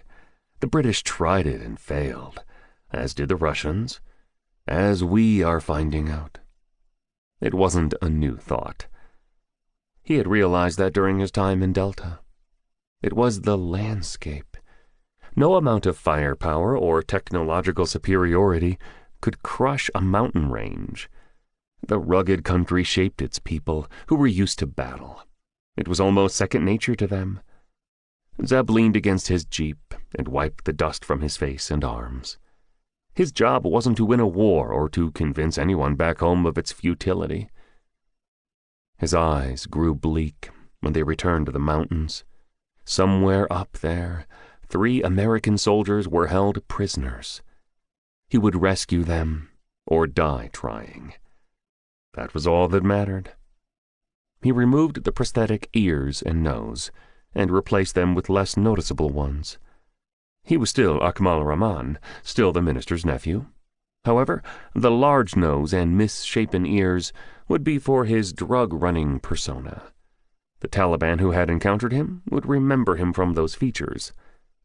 He had to do something about the jeep, though. He filed that thought away in his mind and climbed inside his ride. Ruggi had a single street around which the village bustled, like Main Street in American towns. It was lined with stores for groceries, clothing, everyday items. Women in colorful clothing perused what was on offer. Men of varying ages drifted up and down the street, a few armed. Not many young men. They've probably joined the terrorists or have moved to Kabul, where there are more opportunities. Farming was the main occupation in the village, located in a valley beneath the Hindu Kush range. Wheat, maize, vegetables, fruit, and there was poppy. Sometimes it was grown out in the open, and sometimes remote fields grew the opium-producing flowers. Zeb walked down the street, aware that many eyes were on him. Strangers didn't come often to the village, and they were usually associated with either terrorists or the army. His HK was across his back, in a leather case that hid its shape. The Rahman family's house was in a side street, away from the hustle. It was made of stone and plaster, like most other homes in the region. A wooden door with a latch, on which was a padlock. Zeb kicked the door. It splintered. He enlarged the opening and ducked inside. A courtyard, stone construction beyond, several rooms, all disused, filmed with a thick layer of dust. He didn't have any belongings to leave in the house. He made sure that it was empty and headed out. His destination, Sohrab Humayun's store. Chapter 14. Sohrab Humayun and his wife had been found dead outside the village after the Delta operatives had been captured. No one knew for sure who had killed them. What came to mind was the Taliban killing a suspected informer. It was what they did. The Afghan police from Faizabad had tried to investigate, as had the Americans and the coalition forces. But they had no luck, and in a land where killing was common, the deaths were soon forgotten. Zeb saw that Humayun's store was open. It had no name. In a village that small, one wasn't needed. A young man, barely in his teens, served customers. He was dressed in white and was clean-shaven, which by itself made him stand out. Sacks of grain were neatly piled in front of the store, and it looked like business was brisk. It would be. It's the only grain store in the village. Zeb went to a cafe on the street and sat on a wooden bench outside. 3 old men made room for him. He ordered tea and let the conversation flow over him while keeping an eye on the store. Bidar, he learned, was the young man, Humayun's son. He had taken over running the store. "He doesn't like it, but it is a living," an oldster cackled. "Why doesn't he like it?" Zeb asked. The old men paused. They looked him up and down with rheumy eyes. They didn't open up to strangers. But, heck, the man had asked a question that related to their village. "He wants to go to Kabul. He thinks that's where life is." The speaker removed his turban and scratched his head. "He tried to sell the shop, but who can afford it here? These young people, they think they're too big for Ragdi. Kabul or Taliban, that's all they think of." "Who are you?" He replaced his headgear and sipped noisily from his cup. His friends leaned forward expectantly. "Akmal Rahman, Aga. We have a family home here." Brows wrinkled. Eyes turned distant as they tried to place the name. Then a hand slapped a thigh. "You are the minister's nephew?" "Yes, Aga." "Your family? There's no one left here. Why have you come back?" It wasn't asked rudely or bluntly. In the village, everyone knew the other's business. "Business, Aga. I want to do something here. We have farms. They have been neglected. I want to sort that out." "Farming? What's in it? Haven't you been listening? All the young people leave the village, and you have come back." "There's money to be made here out in the fields." "Farming," the old-timer repeated. "No money in it." "He's not talking of grains, you fool." A friend slapped his back. "Poppy!" "Poppy, is that true?" "I am not saying anything," Zeb smiled. "I am just looking." "Poppy? There's no money in it either?" "Why, there's some, but the Taliban and the smugglers make most of it, and there's a lot of killing." The old man shook his head at the folly of Zeb's idea. "There are ways, if I wanted to get into that line. I have some experience." "You'll be a grower or a smuggler?" the old man whispered. His friends craned forward to hear the reply. "I am not saying anything, Aga." Zeb laughed. He slapped several Afghanis on the table, enough to cover all their teas. "The village has ears." "You won't live long. Many have tried to do it independently, sell their poppy to the buyers directly. The Taliban, they will not allow it." Zeb chuckled and left them, aware that Bidar Humayun was staring at him. He knew news of his presence would spread. The old man would talk up his hints of getting into the narcotics smuggling business. Word would reach Atash Muhammad and the other Taliban leaders, which was what Zeb wanted. He walked down the street, went to the Rahman house, and continued walking. Making sure he wasn't followed, he went out of the village to his jeep, which was parked in a thicket 2 miles away from Raggi. He fired up his laptop and waited for his satellite phone to hook to a bird in the sky. He toyed with Jamil's phone idly. He had examined it after killing the terrorist. There had been a few outgoing calls and several incoming ones. Nothing recent. He hadn't tried to trace the numbers. Finding Malek wasn't his mission. He turned to his computer when it pinged. There wasn't supposed to be contact between Kilmer and him unless something drastic occurred. So he was intrigued when he saw a message from the Colonel. It was sent from a disposable email address. Homecoming party is in 2 weeks. No explanation, nothing else. A chill settled over Zeb. He knew what it meant. For whatever reason, the coalition attack had been advanced from 5 weeks to 2.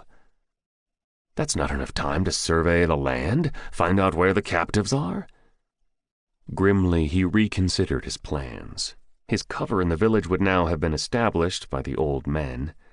He still had to find a way to visit and check out neighboring villages without risking suspicion. Sure, he could and would do that covertly, but a legit reason made a difference. He also had to find out how Muhammad smuggled out his heroin. Hit the drugs, and the terrorist leader would be drawn out of hiding. Backtracking him would lead Zeb to the prisoners. He had 2 weeks to accomplish all that. He stowed away his laptop grimly. He would approach Bidar the next day and visit Sori. Chapter 15. My father used to talk of your family. They are very famous and rich. There was a tinge of envy in Bidar Humayun's face as he brought out sacks and arranged them in front of his store. Zeb had approached him early in the morning, before the street market opened up. He didn't have to introduce himself. The old men had ensured that Bidar knew everything of him. You were in London? Yes. Zeb grunted as he lifted a heavy sack and brought it out. Studying? A little. Doing business. What kind? Buying, selling, something that people want. Bidar stopped and eyed him. He put 2 and 2 together. Drugs, he stated, no judgment in his voice. Zeb didn't say anything. Silence was the best way to build a legend. With your family connections and wealth, you can go far in this area, Bidar mumbled. How was London? Amazing city, Zeb replied genuinely. Great people. I loved it. I would love to travel someday, the shopkeeper said wistfully. What's stopping you? Bidar laughed, his hands on his hips. Have you seen this village? I barely make a living. Where will I find the money? I could buy you out. The grocer stared at him. You? Why? I need a business when I am here, Zeb shrugged, not elaborating, letting the other fill in the blanks. You need a cover business for whatever you are planning to do, Bidar whispered, ripping open the sacks one by one to display their contents. He went inside the store and brought out plastic boxes filled with vegetables and fruit. Those went behind the grain. You know what happened to my parents? They were killed. By the Taliban, he said harshly. Because the terrorists thought my father was an informer. Was he? I don't know. A haunted look came into his eyes and disappeared just as fast. And now you are asking me to get involved in whatever you are planning? No, Zeb corrected him. I want to buy you out, not make you a partner. You take my money, you hand over your business. You leave wherever you want to go. What I do is my business. Think about it, but think fast. There are other businesses I can buy. There was a thoughtful look on Bidar's face when Zeb left him. He hung around in the street as the village woke to life. Traders set out their stalls and hawkers strolled up and down, announcing their wares. Zeb ordered a tea in the cafe and soaked in the ambience. He made a show of talking to other storekeepers, gesticulating profusely.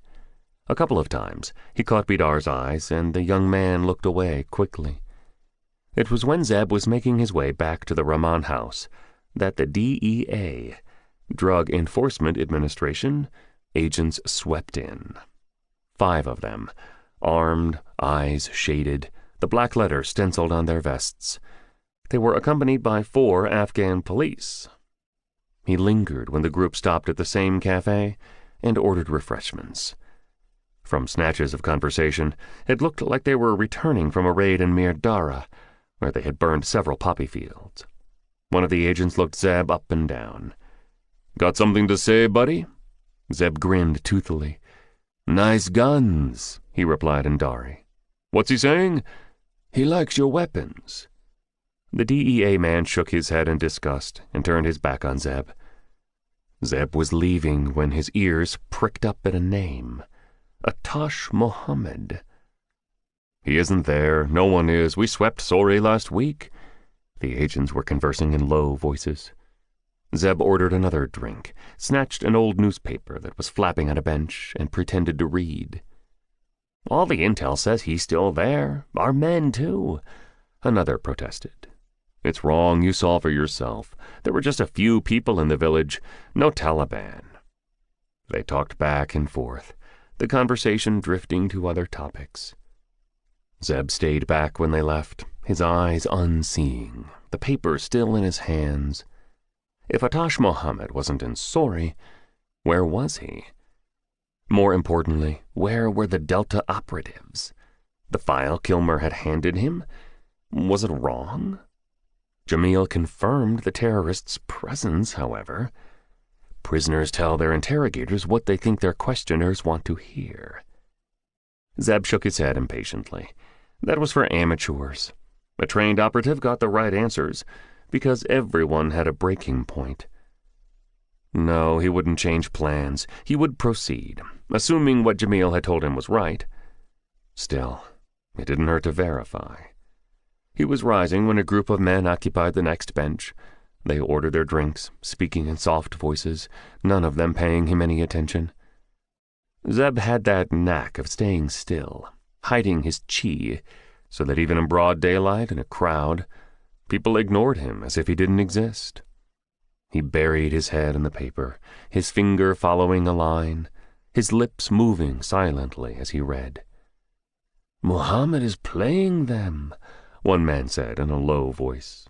Heads drew closer, nodded in agreement. One man chuckled.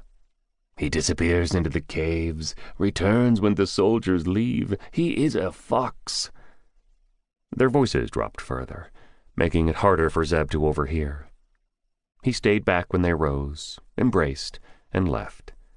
His lips were still moving, his head was still bent. A villager engrossed in a rare newspaper. It didn't surprise him that the residents spoke openly about the Taliban, or even seemed to support them. Poppy funds most of this region. Their livelihood depends on it. Besides, many of the Afghans resented the Americans and coalition forces. We are the invaders. Another thought struck him as he neatly folded the paper. There's a leak. There's no other way Mohammed would know of the DEA team's movement. Does the terrorist know I am here? Chapter 16. Where is he? Atash Mohammed spat tobacco from his mouth and wiped his lips with the back of his hand. Carter?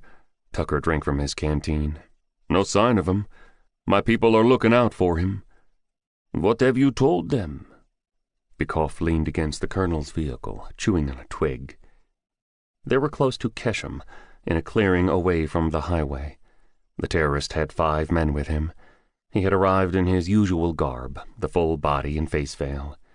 The American and the Russian were unaccompanied. That he's a rogue mercenary, training the Taliban?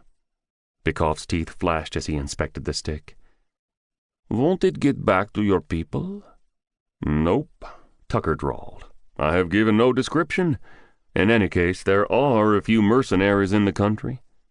My people are on the lookout, too, Mohammed said, wiping his face with a towel. One of his men jumped forward to take it back. Shooters doubled up as flunkies. So far, no sign in Sori, Mirdara, or Ragi. How long do we need? Tucker turned to the Russian. 2 weeks, why? There's an attack coming, the American briefed them. In 2 weeks' time, air and ground attacks. To flush me out? Mohammed grinned, unperturbed. Not just you. Yawar Hafiz, Mir Kalan, Abdul Malek, others as well. All the Taliban commanders and the drug traffickers had informal agreements with one another.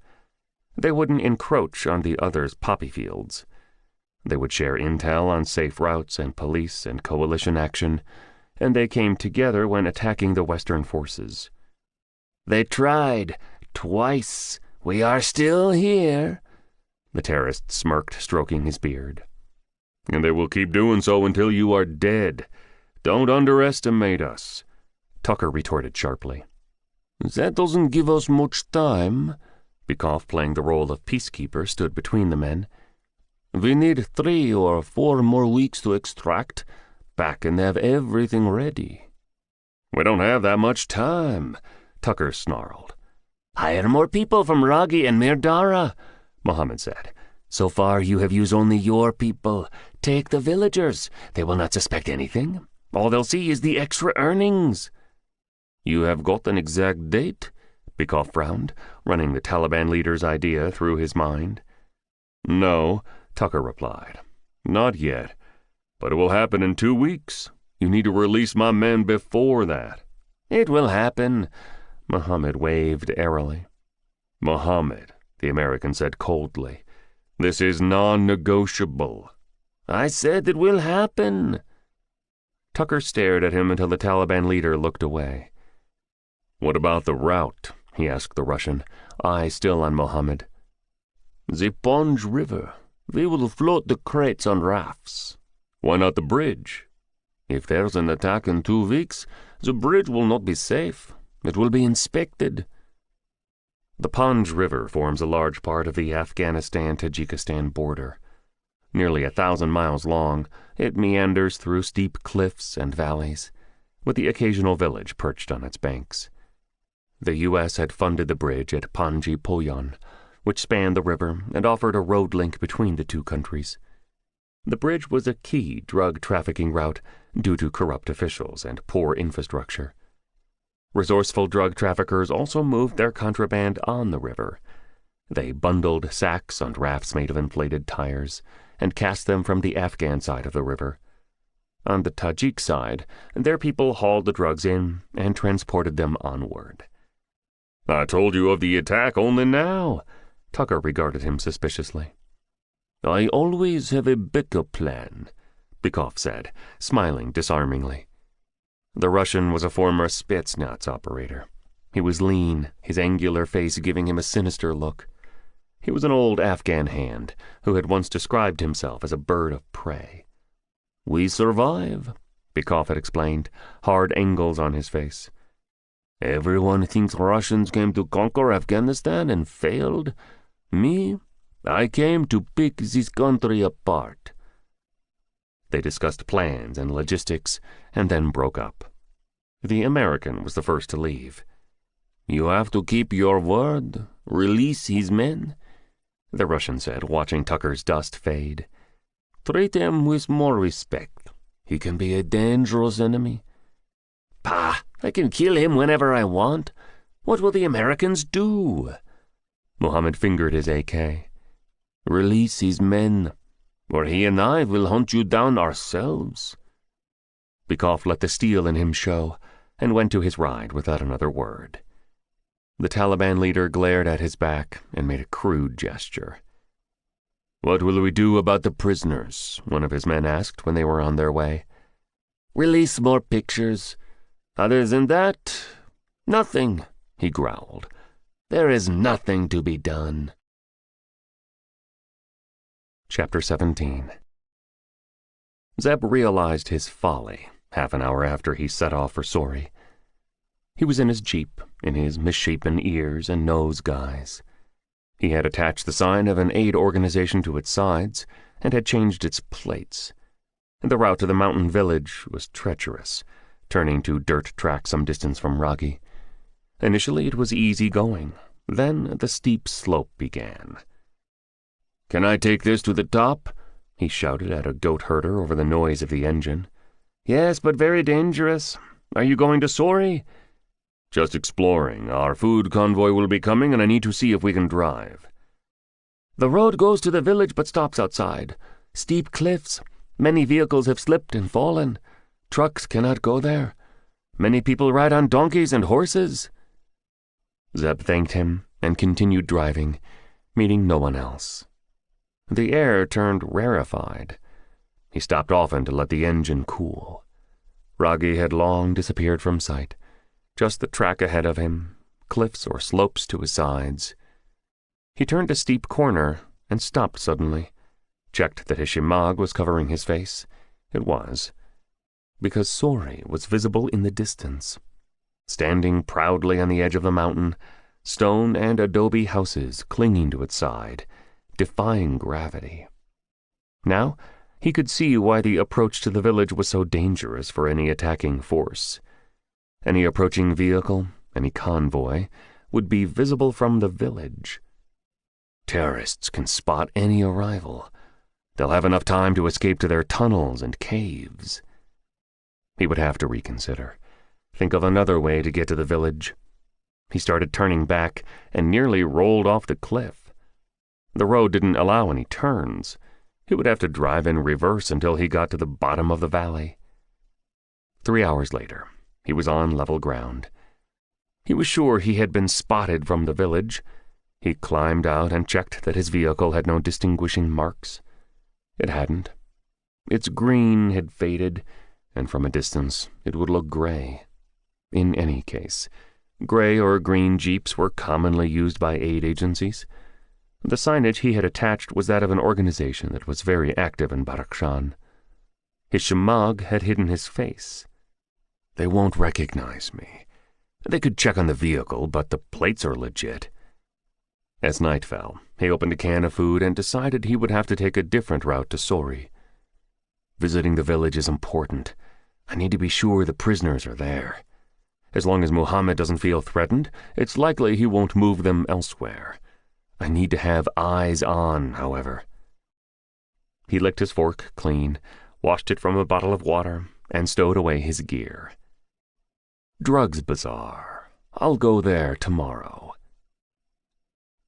The bazaar was just that, a place to trade, for villagers to buy shoes, clothing, fruit, anything that they needed in their lives. What made it unique was its location, in the middle of the Panj River on an island. Access to it was via a bridge, at each end of which were border controls. The bazaar was surrounded by concrete walls, so that no one could see from the outside what transpired inside. The river was a 2-hour drive from Ragi, according to the map, but it took 3 hours for Zeb the next day, as he navigated bumpy and near-invisible tracks. He was in his drug smuggler guise, shemagh over face, nose and ears sticking out against the fabric, HK close at hand, and armored vest beneath his parahan. The jeep bore another set of plates that he had stolen from a vehicle as he came from Kabul. He cold-eyed anyone who gave him a second look. It was all about image. At the border, he didn't show any papers. He slid dollars into sweaty palms and parted the opening in his shirt to show his Glock. "You haven't seen me. You'll forget me," he stated. The officials nodded quickly as the currency disappeared into their pockets. Zeb was alert as he crossed the bridge on foot. No vehicle traffic was allowed on the island. No one looked like a terrorist. Men and women accompanied by the occasional child thronged towards the gate. Once inside the compound, he stood to one side and took everything in. Stalls that sold clothing, footwear, jewelry, precious stones. Zeb shook his head when a hawker approached him, brightly colored scarves in one hand. His attention was on the gems. Badakhshan's got lapis lazuli, emerald and ruby mines. Gold, too. Some of them government-owned, many operated by corrupt officials or traffickers. He wasn't here for the gems, though. He drifted through the market, bought a cup of tea from a vendor, and walked and watched. At the far end of the compound was a concrete hut. Not in direct view. One had to circle the rows of stalls and go past an elevated stage to approach it. No foot traffic. The reason was obvious as he got closer. 4 men stood in front of the entrance, bearded like the majority of the men in the country. Dark clothing, anonymous-looking in most respects, but for the AKs slung over their shoulders. In plain sight for all to see, conveying a message. Stay away. Zeb approached them, lowering his shemagh to expose more of his face, tossed the cup away, heard it splinter, didn't look around, pinning the men with his eyes, seeing the way they tightened. One stepped forward, his hand raised to halt the newcomer's advance. "Market's behind you," he spoke roughly in Dari. "I know," Zeb said, equally abrupt. "I am here for the other market." "No other market?" "Heroin." At which the man reached for his gun. Chapter 18. The man reached behind, started bringing his weapon to the front, snarling. The other guards, if that's what they were, acting similarly. Zeb was 4 feet away, still coming, no change in pace or expression, no fear. 4 against 1, AKs against Glocks. He had elite training and experience, however. He could read a situation like a book. For instance, the men were standing too close to one another. They were thinking they could scare the stranger away. Lead man's left hand was now gripping the AK, bringing it to the front while his right was sliding down. Zeb used the weapon's momentum. He grabbed the barrel, yanked it upwards, and smashed it in the man's face. A howl of agony burst out. Cut short when Zeb slammed the man against his companions. They staggered back. One fell. AK man's lips were bloody. He was swearing. He was searching for his weapon when Zeb kicked him in the groin and slashed savagely with the barrel of his Glock, which had appeared as if by magic in his hand, and cut the forehead of a second man. He stepped back, his gun covering them. At that distance, the bore of his weapon would look like a large, dark tunnel to the fallen men. "Throw away your weapons." The AKs fell with a clatter. "You don't know," lead man started. He screamed when Zeb smashed his teeth with his Glock. "I know," said Zeb, controlled, emotionless, image. "I know exactly what happens in that hut. Traffickers bring their samples. Buyers check them out.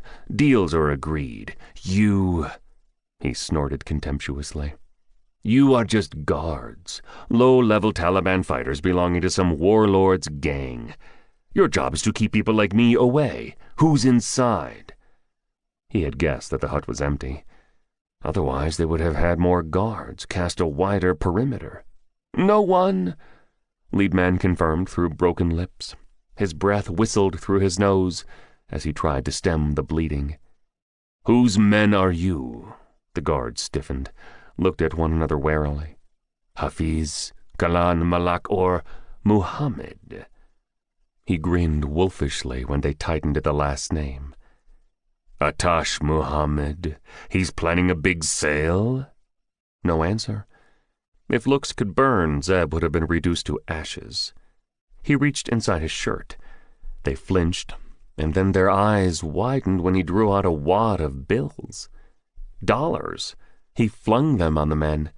The bills fluttered to the ground, several of them settling on the men who eyed them in disbelief. "That's 5,000 there. Keep it. Take it back. I don't care. Tell Muhammad there's a new buyer. Me. I am from London, from a very large gang. I want the best material, lots of it."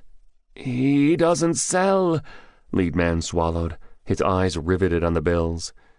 Another man swore softly at the inadvertent admission that they belonged to the warlord's gang. "I know," Zeb said curtly. "He protects the drugs, though. I want him to guarantee the quality, quantity, and safety, personally." "We don't do business with strangers," another guard said, summoning his courage. "You want money. I have it." "Who are you?" "He's right. We don't do business with people we don't know." "Call me Cher." Zeb removed the scarf from his face, letting them have a good look. Then he whipped his Glock across lead man's face, leaving him howling, blood covering his face. "You know me now." He gathered their AKs and left swiftly. Market-goers shrank back as he walked through them, giving him a wide berth.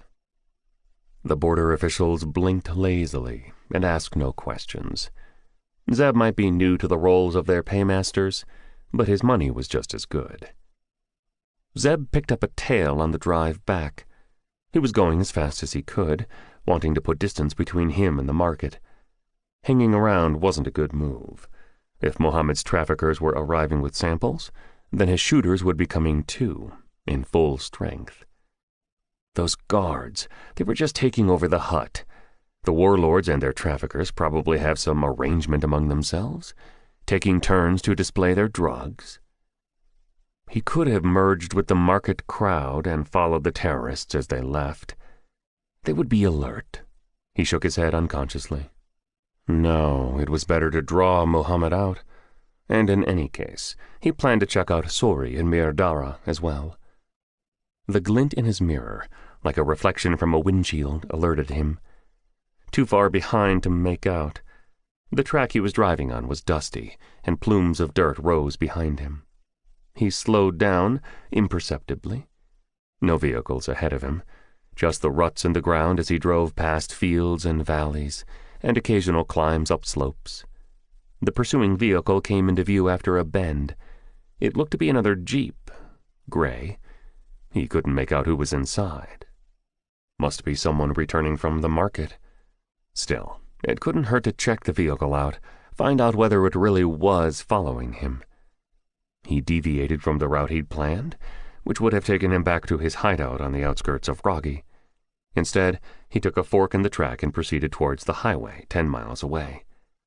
The vehicle followed. Ahead of him, in about 3 miles, was a small village on the edge of fields. He hit the gas and tore forward. The other vehicle fell back but continued. 1 mile to the village. The pursuer was still behind. Ambush him. The village approached rapidly, and then he was driving through it, men and animals scattering from his path. Similar layout to Roggi, but much smaller. One big street, through which he drove, and smaller lanes cutting from it.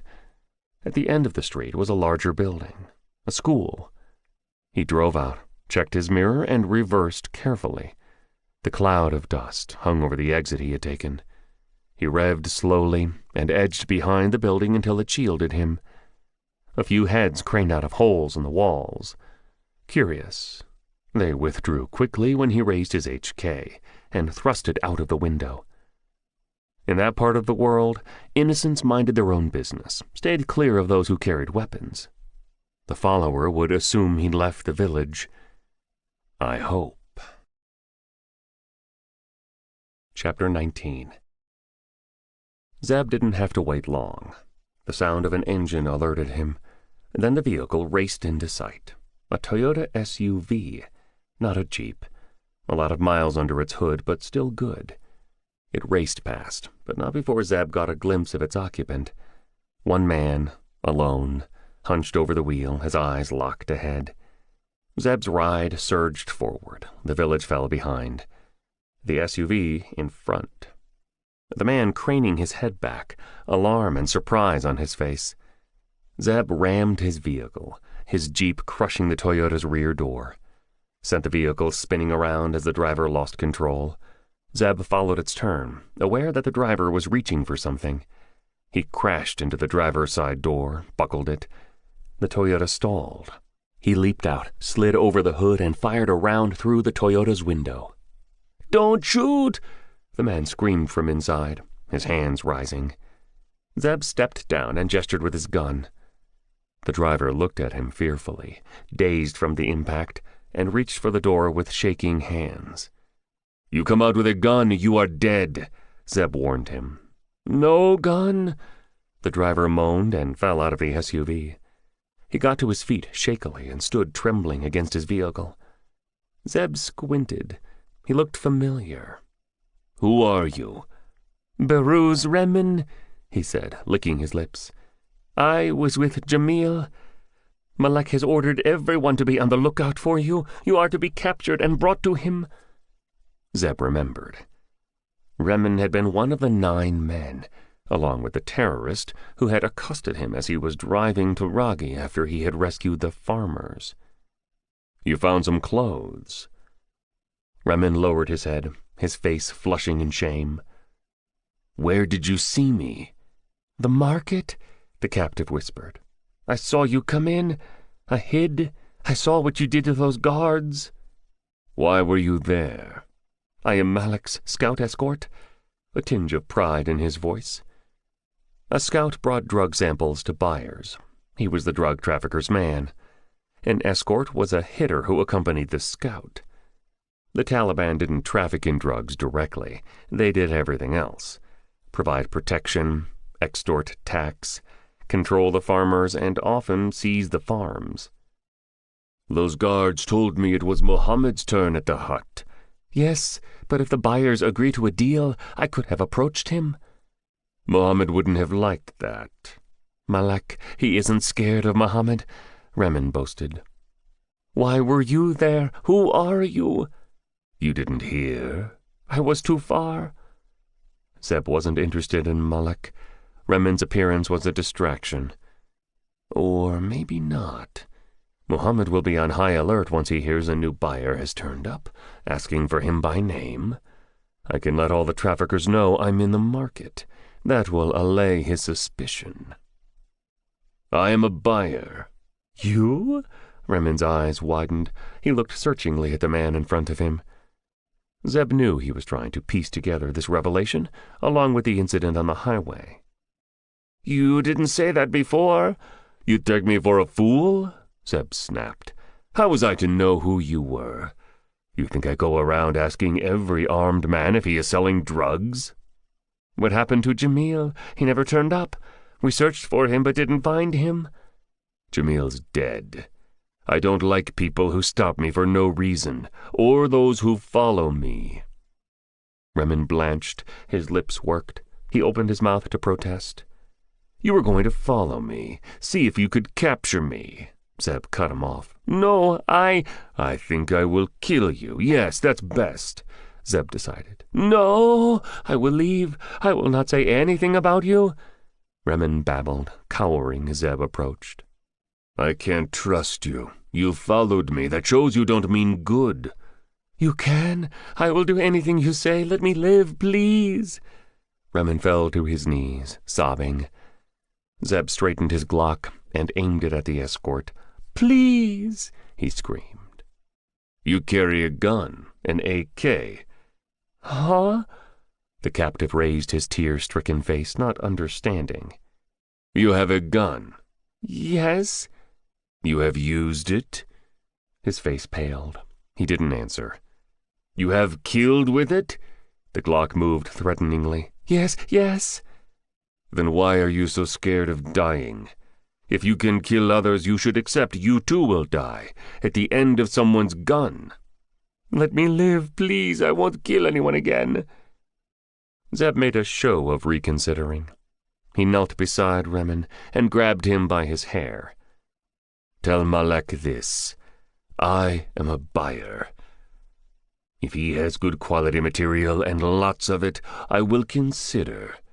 Tell him I could have killed you. I could have killed those 8 other men too. I didn't. I am a trader, not a killer, but if anyone comes after me, I will retaliate.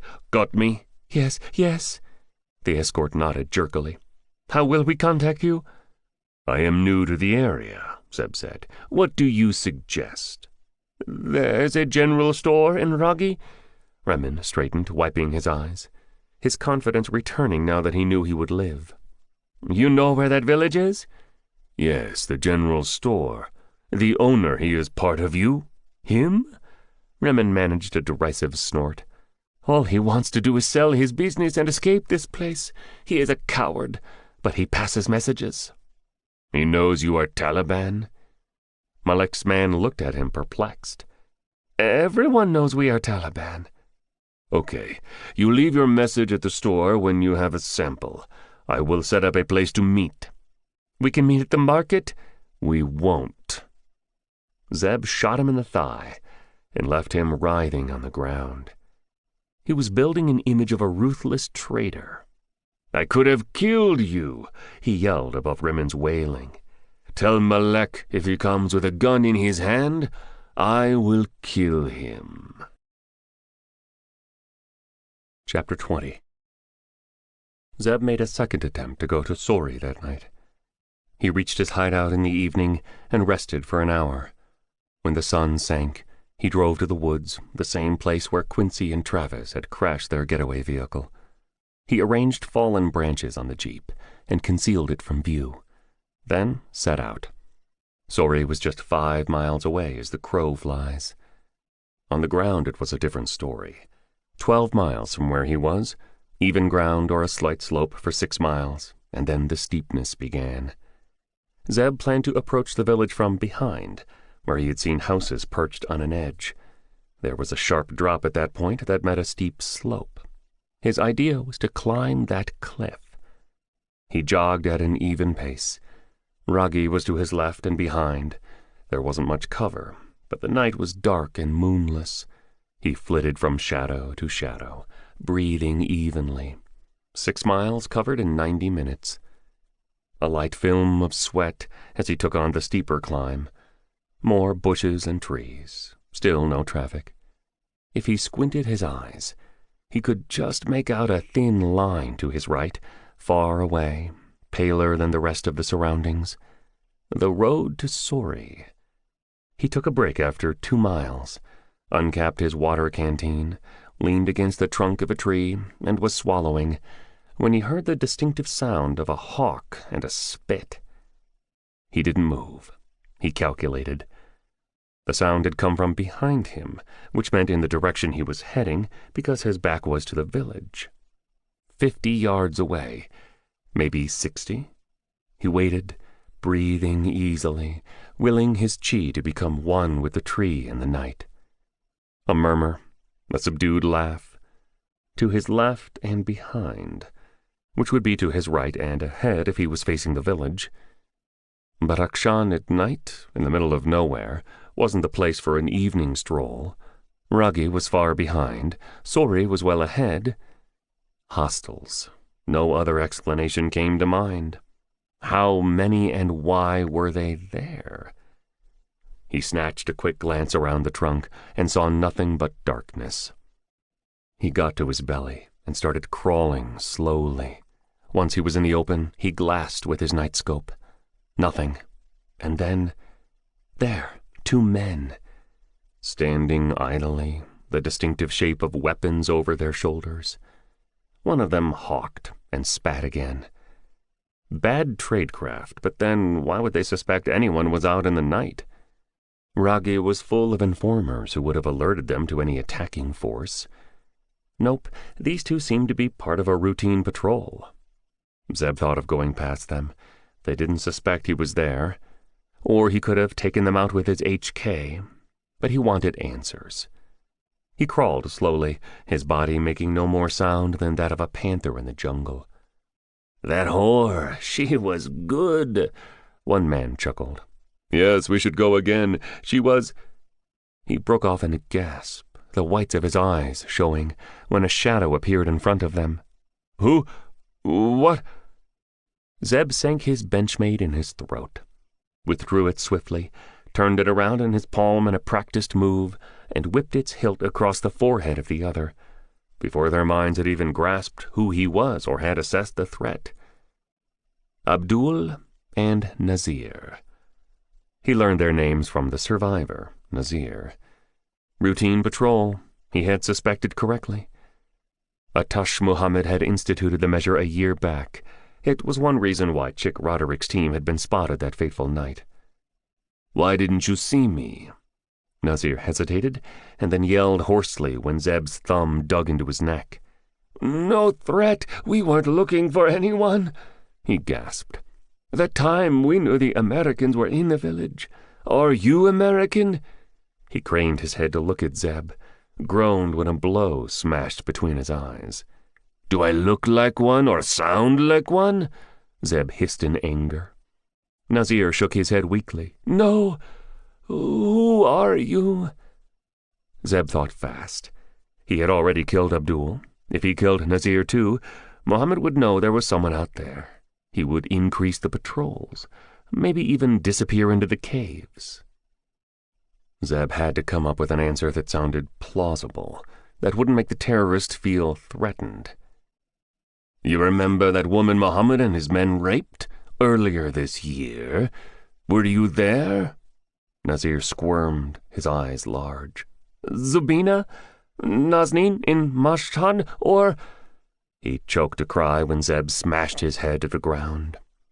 It was an easy guess to make, that the terrorists would rape women, but the way Nazir reeled off their names— "I should finish him," he thought savagely. "Nazneen," his rage bubbled out. "I am her brother." Muhammad wouldn't worry about a sibling thirsting for revenge. He might even take pride in that. He would see it as a sign of his manliness. Molested so many women that one brother came after him. The captive moaned in fright.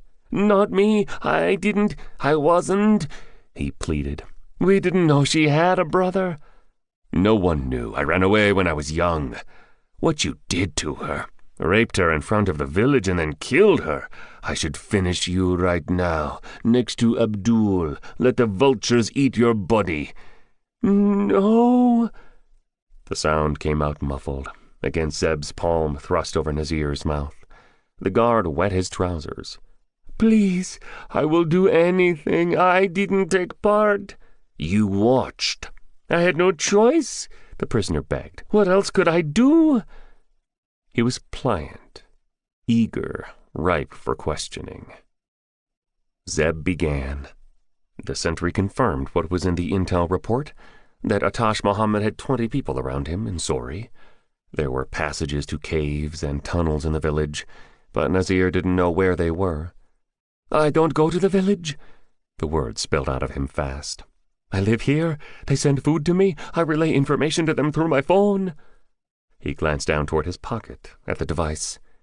He didn't know where the prisoners were held either. He hadn't seen them. Yes, they were in the village. He knew that much. His fellow terrorists spoke of them often. Zeb sat back on his heels and considered the broken man in front of him. "I will let you live." A string of words flew out of the guard, thanking him. "Tell Muhammad I am coming. Dalir, Nazneen's brother," he said sternly. "He will die slowly. I will drag him to Mashhad and kill him in front of everyone." "I will." Nazir nodded hard. He would say anything to escape alive. "But you are just one man," he dared to say. "I am a brother." Nazir shrank and thanked Allah that he was left alive. Chapter 21. "What's his name?" Atash Muhammad paced the room in his house in Sori. 5 men behind him, armed but relaxed. They were in their stronghold, nothing to be worried about. In front of the terrorist was a bearded messenger who was relaying Nazir's information. The courier was responsible for carrying food and rations to the 2 sentries on the slope. "Dalir, her brother." Muhammad stroked his beard, his eyes distant. He was remembering the way the woman had felt under him. "He said he will kill me in Mashhad?" His eyes glinted. "That's what he told Nazir." The warlord chuckled. His men sniggered along with him. One demented man against the most dangerous terrorist in the region. It wasn't worthy of a full-blown laugh. "How does he look like?" "It was dark, Aga. Nazir could not see well. Bearded, dark eyes, dark parahan. He couldn't see any other features." "We'll sweep Mashhad, Aga," one of his guards said. "We'll get him." "No, it will show we are afraid. Let him try. He will get nowhere. Anyone seen this Sher again?" Heads shook. No sightings of the buyer who had accosted the terrorists' men in the bazaar. "We can leave a message for him at the general store," a guard offered. Muhammad waved him to silence impatiently. He knew that. He wasn't ready to make contact yet. This buyer had come from nowhere. He knew of the bazaar. He had taken down the warlord's men single-handedly, and had then flung a huge sum of money on the ground. The terrorist leader had made inquiries. The traffickers he worked with hadn't heard of Sher. London was a big market for their product. There were several gangs there, and it was plausible that one of them had sent a buyer to cut the middlemen out. It was also possible that Sher was an American operative, setting up a trap for Muhammad. The terrorist was less inclined to believe that, however. Americans and Europeans stuck out in Badakhshan. Even if they were undercover, they might speak the language, but they just couldn't blend in. No, he was reasonably sure this buyer was genuine. Muhammad was intrigued. Cash buyers were rare. Many buyers traded weapons for drugs. Cash would be good. It would set him up for the future, for those glorious plans he had. Any strangers in Ragi or Mirdara or any other villages? No, Aga. There's Akmal Rahman. He has returned. I heard that. He is interested in buying a store. Muhammad frowned. Why did he leave London to come here? Some say he wants to invest in the poppy business. Everyone wants to get a piece of that, the warlord said sourly. He's not Sher? No, Aga. We checked him out. The two men are different. Rahman lives in his family home. Keep looking for Sher and Dalir, Muhammad ordered, and moved on to discuss logistics for the big event. What of Nazir, Aga? A guard asked when they had finished. Kill him, the warlord said indifferently. I don't like failures. 2 of them allow Dalir to overpower them? No, wait, he thought. He saw Dalir. Let him live. He might recognize him if that brother tries again.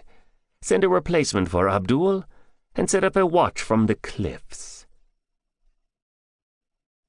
Zeb had aborted his sorry attempt that night, and the next day hung around in the village as Rahman. He wandered up and down the street, making sure Bidar saw him talking to various shopkeepers. He knew his various covers would be checked out by the terrorists. Sher, they'll be hunting hard for that dude. They'll never find him. He sipped tea and chatted idly with the old men. They talked of terrorists, Poppy, and the war. He wasn't surprised that the sentiment was against the coalition forces. First the Russians, now the Americans and British, an old-timer snorted. This is our country. They have no right to be here. Zeb refrained from pointing out that if the country hadn't harbored killers, the foreign forces wouldn't be there. He headed back to the Rahman house when night fell, and was preparing to leave from the rear to his jeep, when someone knocked. His Glock appeared as if conjured from thin air. He concealed himself in the shadows. Rahman? It was Bidar. Rahman, are you there? Come in, the door is open. He moved swiftly to occupy another position. The door opened and the storekeeper entered. He was alone. Close the door. Bidar Humayun closed the door and peered uncertainly in the darkness. Where are you? He startled when Zeb appeared next to him, Glock hidden. Why all this secrecy? My uncle has many enemies, Zeb told him. It was true, and the answer satisfied the visitor. What's on your mind? He asked, when Bidar fidgeted. Your offer? Is it still available? Why? Zeb drew back. You didn't seem very keen. Things have changed. What? Zeb asked, instantly alert, keeping his voice casual. Did you hear of what happened in the bazaar? What bazaar? You want to get into the poppy business, and you haven't heard of the bazaar? Bidar shook his head in wonder. I didn't say anything about poppy. All of you assumed that. Why else would you be here? The young man exclaimed irritably. Zeb kept quiet. Let him make his assumptions. It will further my cover. The bazaar is on an island in the Panj River. You know where that is? The storekeeper asked sharply. Yes, I have been driving around. If you follow the river and drive west, you'll see the island. You can't miss it. There's a concrete wall on it. What happens there? There's a bazaar each week, for people from all around to come and trade. So? Bidar shook his head at Zeb's ignorance. The Taliban escort their traffickers, who bring samples for prospective buyers. I still don't see what's changed your mind. The storekeeper lowered his voice and leaned toward Zeb. There was a new buyer at the last market. Sher, he called himself. He threw thousands of dollars in the air. He wants to trade directly with the big sellers, which is Atash Mohammed and his people. Bidar's brows drew together. Say, this buyer, he's from London too. You have heard of him? No, London's a big place. Millions of people. And when people say London, they often mean Britain, which is a big country. Bidar nodded. Things are going to change here. If Sher strikes an alliance with Mohammed, the other gangs aren't going to like it. I see more violence coming, which is why I want out. Is your offer still open? Yes. I spoke to other storekeepers, but they are taking their time. I want to move fast. They negotiated long into the night, Zeb playing along. Funds weren't a problem. Kilmer had given him an ample sum for his mission. On top of that, he had his own resources. They agreed on a figure, finally, and hugged to seal the deal. What will you do with it? Go to Kabul, the storekeeper replied. Spend a few weeks and then I will decide. I want to get away from here. I haven't thought about anything beyond that. I want you to stay on for a couple of weeks at least, Zeb told him. There are some family matters I need to attend to. I can do that. In any case, I can't leave immediately. Why not? Because I have deliveries to make. To Mirdara and Sori. Chapter 22. Mirdara and Sori? Zeb repeated and clamped his jaw shut when he realized he was gaping. Yes, I set up a stall for a day in each of the villages. Every week. You'll come along with me so that the villagers will know you. They wouldn't allow you in if I sold and just disappeared, especially not in Sori. Bidar kept talking, but Zeb was lost in his thoughts. This was a stroke of luck he hadn't anticipated. I can check out both villages, see them from the inside. When? He found his voice. In 2 days, Bidar frowned. Is there a problem? No. No problem at all. They went to Mirdara on a Tuesday. The store in Ragi would be managed by a temporary worker Bidar knew. They set out in a rickety tractor, a trailer behind it filled to the brim. They left early and reached the village by 10 a.m. Bidar reversed the vehicle carefully, with the trailer facing the village, and jumped out. A few elders greeted him. He raised his hand in acknowledgement, and he and Zeb began unloading the trailer. They were helped by several villagers who rushed forward, and by 11 a.m. were doing brisk business in the square. Not everyone can come to Ragi, Bidar explained as he showed the records he maintained in a well-used notebook. Some of these people are regular customers. They have credit accounts with me. Zeb nodded, suppressing a smile. An operator had to be prepared for any eventuality, any situation in an undercover mission. Still, running a grocery store was an outlier. He hadn't brought his weapons. If there are any terrorists in the village, they might search us. 90 minutes later, he excused himself, told Bidar he wanted to explore the village, get to know it better for the future.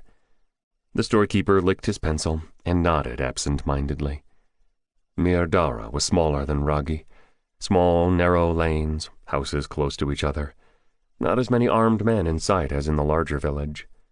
He walked, making a mental map of entries and exits, inconspicuously observing every male. No one looked like a terrorist. Most of them were old, gray-bearded, faces lined. He went to the place that was the information clearinghouse in every such village, the tea house. He lingered over the brew, listening, smiling whenever anyone looked at him. The talk was of the weather, of coalition forces, of markets, of the price of milk. The Taliban weren't mentioned, which was very different from Ragi.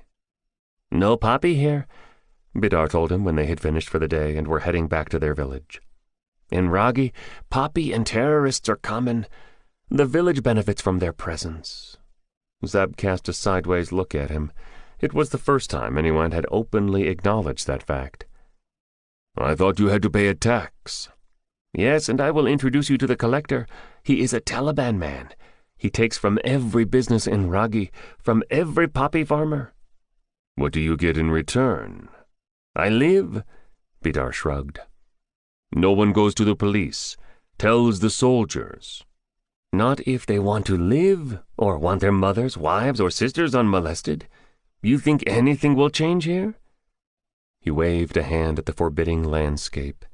Mountains in the distance, valleys, a picture worthy of a postcard. Drug traffickers are everywhere. The Russians came and for a while they disappeared. They came back when the Russians went, and the Taliban came in too. Now the Americans, the British, the Germans, everyone is here.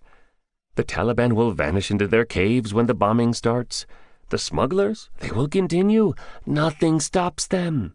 The foreigners cannot stay in our country forever. Things will be the same when they go back. We all know that. That's why we pay tax.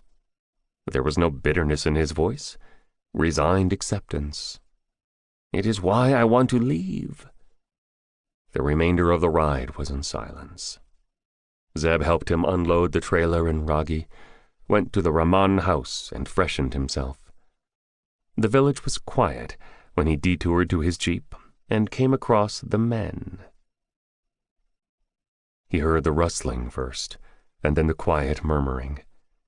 He stopped in the shadow of a tree and whipped out his prosthetics, attached them to his face, pulled his shemagh over his face, glad that he was now armed, having retrieved his Glocks from the Ragi house. The thicket where his vehicle was concealed was ahead of him. Still not visible. They have found my jeep, whoever they are. Behind and around him were the woods. The sounds of Ragi had long since faded. He remained motionless, scanning his surroundings. No movement, human sounds coming from the front. He moved stealthily, his feet rolling on the ground. He stopped when a voice rose and then relaxed. It wasn't directed at him. 20 yards away, he could make out the glow of torches. He crept closer, crouched, and peered through an opening in the bushes. 4 men, 2 of them holding flashlights, while the others tried to open the rear door. All speaking Dari, all with AKs and black and white shemaghs on their chests. "Break it," one of the flashlight men said. "No, the sound will go far in the night," another man grunted. Zeb circled wide, checking for other hostiles. None present. They could have called in and reported the jeep. Others might arrive soon. A Glock slipped into his hand. The men were still struggling when he returned. He wasn't surprised. He had changed the locks on all the doors, and had installed shatterproof windows when he had taken possession of the vehicle. "Break it. Think of the sound. Who's around to hear it?" They argued among themselves and wiped sweat from their faces. "I have got the key," Zeb said as he stepped in the clearing. Shocked faces turned his way. The next instant they reached for their weapons, their flashlights falling, still illuminating the area. Zeb dove to the ground. He wasn't wearing armor. An AK at that range would be devastating. His first round took out one of the door openers. The remaining men tried to scramble out of the way. An AK shredded leaves above him. Zeb didn't flinch. A beard was in his sights. Trigger break. The beard's head exploded. Dirt and stone fragments hit Zeb's face. He continued firing, so rapidly that his shots sounded like a roll of thunder. A double tap took the third man down. The fourth dove behind the jeep and started pouring lead. He fired too soon, however, his rounds disappearing into the woods. Zeb saw the man's shoulder and chest between the wheels. He fired. Need him alive. The hostile jerked and tried to scramble to safety. Zeb fired again at his chest on the right. The man screamed in agony. "Throw your gun," Zeb commanded. "I am hurt," the man groaned. "Throw it, or you will die." The man threw it awkwardly, with his left hand. "Stand up. Come out, if you're holding a weapon." "I know." The man moaned and scrabbled backwards. He disappeared out of sight for a moment. Zeb shifted quickly, moving several yards away, and trained his Glock. The man came into view, snarling, holding a Beretta, firing furiously at the spot where Zeb had been. His mouth grew slack on seeing the spot was empty. He lurched wildly, turning, and Zeb shot him in the thigh. The terrorist howled and fell to the ground. His handgun went spinning into the dirt. He screamed louder when Zeb crushed his wrists and dragged him to the center of the clearing. Hamzad, the surviving terrorist, didn't hold back anything. He jabbered answers as quickly as he could. He and the others were a patrol from Sori. They were searching for this new buyer who had accosted Mohammed's man in the market. "Are you Sher?" he asked, shivering in the cold night. He shrieked when Zeb's thumb gouged the wound in his chest. "I ask the questions. How many people are hunting him?" "Only us. If you found him, capture him and take him to Sori. Mohammed wants to know who he is representing." "Yes," he groaned when Zeb questioned him further. The Delta operatives were still in Sori. Mohammed, too. No, he hadn't seen the operatives. Only Mohammed and a few terrorists knew which house they were hidden in. Yes, there was a heroin factory in the village. It was in the basement of a house. He didn't know where it was. He and the others were just foot soldiers. They weren't part of Mohammed's inner circle. Zeb checked Hamzad's phone. No recent calls. He searched the bodies of the other men. No outgoing calls for a few hours. There was one incoming call from a number. Zeb didn't bother to note it. Mohammed will have burner phones. He returned to Hamzad, who stared at his Glock. "Don't!" Zeb shot him.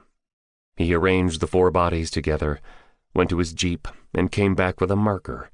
He began writing on their chests. "Come looking for me only if you have product to sell, and come yourself." He drew an animal's head, rough but recognizable. A lion. Sher. Chapter 23. Atash Mohammed didn't rant. He didn't go crazed with anger. He became still, only his eyes flashing. Those who were close to him knew he was deadliest then. "All 4 are dead?" he asked quietly. "Yes, Aga," the messenger replied, trying to keep his voice from trembling. Just because Mohammed seemed to be calm didn't mean he would stay that way. "They made no calls?" "No, Aga. We too didn't call. Radio silence as you ordered." "You are positive it is Sher?" The messenger brought out the shirts ripped from the bodies of the men. He arranged them on the ground, writing oriented towards the warlord. Mohammed stood over them and read silently. "Where were the bodies found?" "In the forest, in the valley. A farmer found them. He informed our people in Ragi." "Where exactly?" "At the edge of the forest," the messenger said, describing the exact location. Neither he nor anyone else in that house knew that Zeb had moved the bodies, had brought them to that location. "They didn't know anything?" "No, Aga. They rarely come deep inside the village. And when they do, they come only as far as the square." The leader dismissed him with a flick of his fingers. 4 killed by Sher, 1 by Delir, he said savagely to the 2 men who remained with him. "We have men," one of them said comfortably. 20 brave fighters here. No one can come to Sori without our knowing." Mohammed brooded for several seconds. "Set up a meeting with Bikoff and Tucker." They met in an abandoned village, several miles from Keshem. Coalition forces had gone from house to house, clearing it of Taliban fighters. Its residents never returned. They relocated to other villages. Some went to Keshem, a few to Faizabad and Kabul.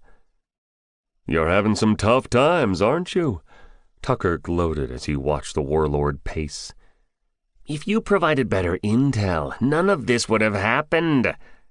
"New dealers in Badakhshan? That's your area. You and your trafficker friends. If this dude Sher came from nowhere, it's your network that's slipping." Mohammed glared balefully at him, his fists clenched. "Why did you go searching for him anyway?" Bikoff asked. "I wanted to find out which gang he was from." "Why does it matter?" The Russian smoothed his hair and straightened the fall of his jacket. His money is as good as anyone else's. Anyone who can throw $5,000 away should be taken seriously. He's not DEA? The terrorist's lips curled bitterly. Nope, Tucker confirmed. They don't work like that, and they would have told me if he was. Arrange a meet, Bykov advised. If he wants to buy direct from you, set it up. You have product piled up. We'll need the funds for our other shipment. If he isn't a buyer, you know what to do. This other matter, nothing should interfere with that. You are close? You got the labor? Yes, from Ragi and Myrdara, Bykov confirmed. A week at the most, and then we'll be ready to move. You got a date for the attack? Tucker grimaced. It will be in 11 days. We have moved troops up from Bagram and Helmand. Your men, Mohammed sneered, anticipating the American's question. I'll hand them over on the day of the shipment. Aren't you also— Yes, the Taliban man cut him off. So what? Make sure you stick to your deal, Tucker told him grimly, spun on his heel, and left the house. Tomorrow we go to Sori, Bidar told Zeb when he arrived at the store and helped the young man lay out his groceries. I thought Taliban were in that village. The storekeeper looked about him and then lowered his voice. They are. So we'll just walk in like that? You'll see. They left before the sun rose the next day, Bidar's tractor sounding loud in the stillness of the village. They headed out of the village to the track and began the long climb towards Sori. They were halfway up by the time the day brightened. Zeb sat alert, observing the terrain from his elevated perch on top of the trailer. He picked out the spot where he had come across Abdul and Nazir. His eyes followed the route he would have taken that night. No cover, steep climb. The cliff he had been planning to climb was out of sight. I hope I get a chance to walk through the village, explore it. Otherwise, he would have to make another night attempt to confirm the presence of the operatives, and then the rescue. He had a rough plan for that, but a large part of it was dependent on Sori's layout. However, distraction played a major role in his plan. I'll blow up the village, get the operatives down the cliff. The Taliban will not expect that. The jeep will take us to the river, where I'll make arrangements for a boat. Sail to the east, not west, away from the Tajikistan-Uzbekistan border. Head inland into Tajikistan, where we would make contact with Kilmer, who would arrange the exfil. There were big holes and unanswered questions in his plan. The operatives' condition was one. He hoped they would be able to move on their own power. Arranging a boat was another. That's probably the easiest part. He had seen signs for boat rentals when he had driven to the island market. Eyes on. Everything can be worked around that. Once I see the prisoners and assess their condition, I can make arrangements. He knew time was running out. 10 days remained for the coalition attack. Sorry, Bidar called out. Zeb's insides tightened as the tractor slowed as they approached a large parking space. The village was visible, a mile away. A few turbaned men were already streaming from it, heading their way. They'll help carry our goods, Bidar said as he jumped down and started to unlatch the trailer. Zeb helped him, his gut tightening. By the end of the day, he would know if the Delta operatives were in the village. Chapter 24. Unloading and transporting their wares took an hour and a half. Bidar was well known in Sori, and his weekly stall was a big event. Several villagers cast a curious eye in Zeb's direction as they helped carry baskets and sacks. At the entrance of the village, a street that snaked through the mud houses, 3 bearded men, faces covered, AKs shining in the sun, searched him thoroughly. "This is your partner?" one man asked the grocer. "Yes, he's Rahman Ministers." "We know," the gunman cut in brusquely. "Did you tell him the rules? You know the rules?" He glared at Zeb. Rules? Zeb shook his head, mutely. No eye contact with anyone carrying guns, the shooter responded, showering spittle in his face. Look down. No questions. Don't leave the square. Understood? Zeb wiped his face with a sleeve and nodded. The gunman glowered at him for a moment longer and then swept away. I should have told you, Bidar whispered. It's all right. I didn't know they moved around so openly. They, the Taliban. Bidar snorted in reply. Sori was the terrorists' village. Where else would they be? Does he— Don't say his name, Bidar said sharply. No, he doesn't. I have seen him only once. They passed small houses, holes in their walls for windows. A donkey tried to kick them and trotted away when a villager smacked its butt. The square, almost a circle, was small, just an opening in the village, houses set back. At one time, residents probably gathered to gossip, meet one another, practices that probably stopped when the Taliban took over the village. At one end was the street they had entered. At the other end was a large street. Small lanes ran out from the square, winding between the houses. The smell of urine wafted occasionally. Houses surrounded the central place, their roofs touching. A sole tea vendor was hawking his beverages. Old men and women gathered and waited for Bidar to start trading. No young people, especially no young women, Zeb observed as he helped. Other than the gunmen, 10 of whom ringed the square, watching indifferently. The first product to be sold was grain. An old woman carried a sack away. Business was brisk. The residents laughed and joked with the storekeeper, ignoring Zeb, which suited him. 200 residents. Afghan families are larger than most Western families, so 5 or 6 to a family. Assume 5. That makes it about 40 houses in the village. He had counted 8 on his way in. 7 circled the square. Rest of the village is probably on that other street. He had a rough plan for escape once he recovered the operatives. Distraction. Arrange several explosions in the village that will draw the terrorists away. Leave the village by climbing down the cliff to his jeep. The holes in his plan that he still needed to fill did not include arranging the explosions. In several previous missions, he had used multiple synchronized blasts to give the effect of waves of attack. He would use the same tactic here. The biggest question mark remained the physical condition of the operatives. Could they manage to climb down the cliff, hustle to the jeep, repel attacks? I won't know unless I see them.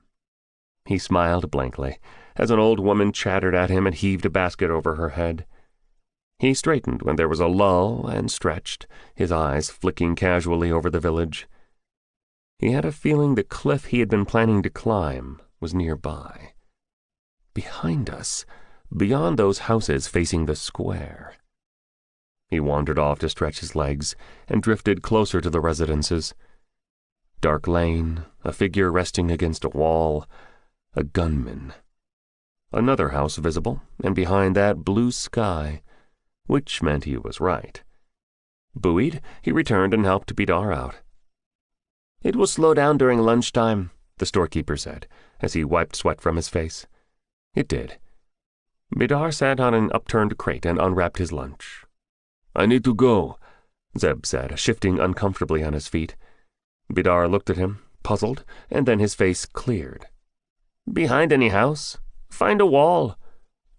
Zeb went to the far street where he thought the rest of the village was, moving casually, glancing around and finding no one was paying attention to him. He entered the passage and found out why it was dark. It hadn't been obvious from the square. Roofs jut out, sheltering the street, maybe for protection from rain. He hurried, stretching on his toes whenever he passed a window. He saw no one of significance. He was 3 houses deep when the street widened and a fork appeared. To his left, a branch headed off, towards the cliff. Straight ahead, more houses, curving away as the passage bent. Decide fast. He went straight, snatched a glance behind, Figures moving in the distance, in the square, no one waving or shouting at him. He fast-walked, passing more adobe and plaster, and saw an old man coming out, looking at him curiously. Turned the bend, and stopped suddenly. 3 armed men, right in front of him. Their AKs pointed at him. Chapter 25. They were bearded like every other gunman he had encountered. No distinguishing features. Dark clothing which seemed to be like a uniform. "Who are you?" the one in the front asked gutturally. "I am," Zeb stammered for effect, "with the storekeeper. I was looking for a place to urinate. What's your name?" Grim faces to match their voices. There was no one in the street behind them. "Rahman. Akmal Rahman from Ragi." "Why did you come so far?" "I am new. I thought there would be some clearing, some open space." "What's happening?" a voice growled. A man appeared from a house behind, took one look, and ducked back inside so fast that all Zeb could remember was a thick beard. He returned, a shemagh covering his face, AK on his back. He shouldered through the men, his eyes piercing. They briefed him. He didn't look at them. He had eyes only for Zeb. "Rahman," he said in an even voice, no inflection to it. Zeb wanted to look at him fully, but that wasn't what a scared villager would do. "Yes, Aga," his voice quavered. "People die in Sori if they wander off." "Aga," he trembled, "I was just looking to relieve myself." The interrogator's hand rose swiftly, a Beretta at the end of it, its barrel jammed against Zeb's forehead. "Aga, please," Zeb pleaded. A shout. He didn't dare turn. Pounding feet. "He's with me!" Bidar appeared, hands folded in supplication, sweating, face flushed. "He must have strayed by mistake. Aga, please let him go." Fear in the storekeeper's voice. "It will not happen again." No reaction from shemagh. Eyes drilling holes in Zeb. A gunman coughed. That seemed to break the spell. The Beretta lowered. "Take him away. Make sure he behaves, or you will suffer." "Yes, Aga." Bidar grabbed Zeb's shoulder and swung him around, cursed at him loudly, and shoved him towards the square. "Are the men following?" Zeb whispered. "What?" The storekeeper stopped mid-flow. "Those gunmen, are they behind us?" "Yes," the grocer replied savagely. "Why did you come so far? I told you to find a wall, not search the village." "How can I let go against a house?" Zeb replied angrily. "Like this?" Bidar dragged him to the nearest house and relieved himself. Zeb had no choice but to follow. He kept his silence as the young man ranted and swore all the way back to the square. Black eyes, thick beard, a scar over right eyebrow, sturdy shoes on his feet. Zeb memorized every detail of shemagh. Unfortunately, there wasn't much to remember. His head had been bowed during most of the encounter. "Was that—" "Shut up!" Bidar hissed and hurried to the stall. They worked in silence when business picked up and when the afternoon lengthened, packed up and carried their goods back to the tractor. More gunmen appeared and watched them. Fewer villagers turned out to help. The sun was glowing orange by the time the storekeeper turned his tractor around, and they commenced the perilous journey to the valley. "Were you scared?" "Yes," Zeb replied from atop the trailer. "Not really. Near death isn't new to me." He had been readying to respond back at the village. He had felt adrenaline flooding him, the familiar gray fog enveloping him. That dude was too close. He would have slapped the gun hand away, twisted shemagh around and used him like a shield. Overconfidence. They were complacent because they had numbers that would have played to my advantage. "Was that Muhammad?" he asked the grocer. "I don't know," Bidar admitted. "He had his face covered. He was the same height and build, but he has other men with him. It could have been anyone." "Would he have killed me?" "I don't know. I strayed once when my father took me. Those Taliban fighters treated me the same way. That time my father wasn't around to save me. They let me go. Who knows what goes on in their minds?" Zeb returned to Sori that night. He jogged over the plains and fast-walked up the climb, taking a wide detour to avoid where he had come across Abdul and Nazir. Alert for sentries and patrols, he didn't come across any. It was a cloudy night, windy. While Bidar and he had been at Sori, Taliban fighters had killed several villagers in a hamlet near Keshem. They had raped a few women, too. He and the grocer heard about it only when they returned to Ragi. "Muhammad's men," an old-timer murmured. "Maybe that's a message from the warlord. No patrol needed after such a savage act." The weather suited him. He moved swiftly, barely making a whisper. He had climbing gear on his back and around his waist, along with his HK, Glocks, night vision, Benchmade, more gear in his backpack and pockets. He took a breather after 8 miles. Nothing human-like moved. Wind blew and rustled trees. Up ahead he could see the paleness of the cliff rising from the surrounding darkness. Indistinct shapes on top of it. Houses. He set out again, more carefully, crawling where he needed to, because there was the possibility of sentries overlooking the valley. It was 1 a.m. when he reached the bottom of the cliff, a near vertical rise that sprang off the slope. The village extended to its edge and then drew back when the terrain became inhospitable. 40 meters, just over 120 feet. If he took several steps back, he could just make out the walls of the house high above. No patrols, otherwise they would have seen me, riddled me with rounds. He pulled out a customized pair of goggles from his backpack and donned them. They magnified ambient light, bringing out the cliff's surface in sharper relief. He could see cracks, dark patches that indicated cavities. He applied chalk to his hands, sprang up and began climbing, bare-fingered, following cracks where he could, jamming his body into narrow openings, camming and using the increased leverage to move up, arm bar and chicken wing grips where needed.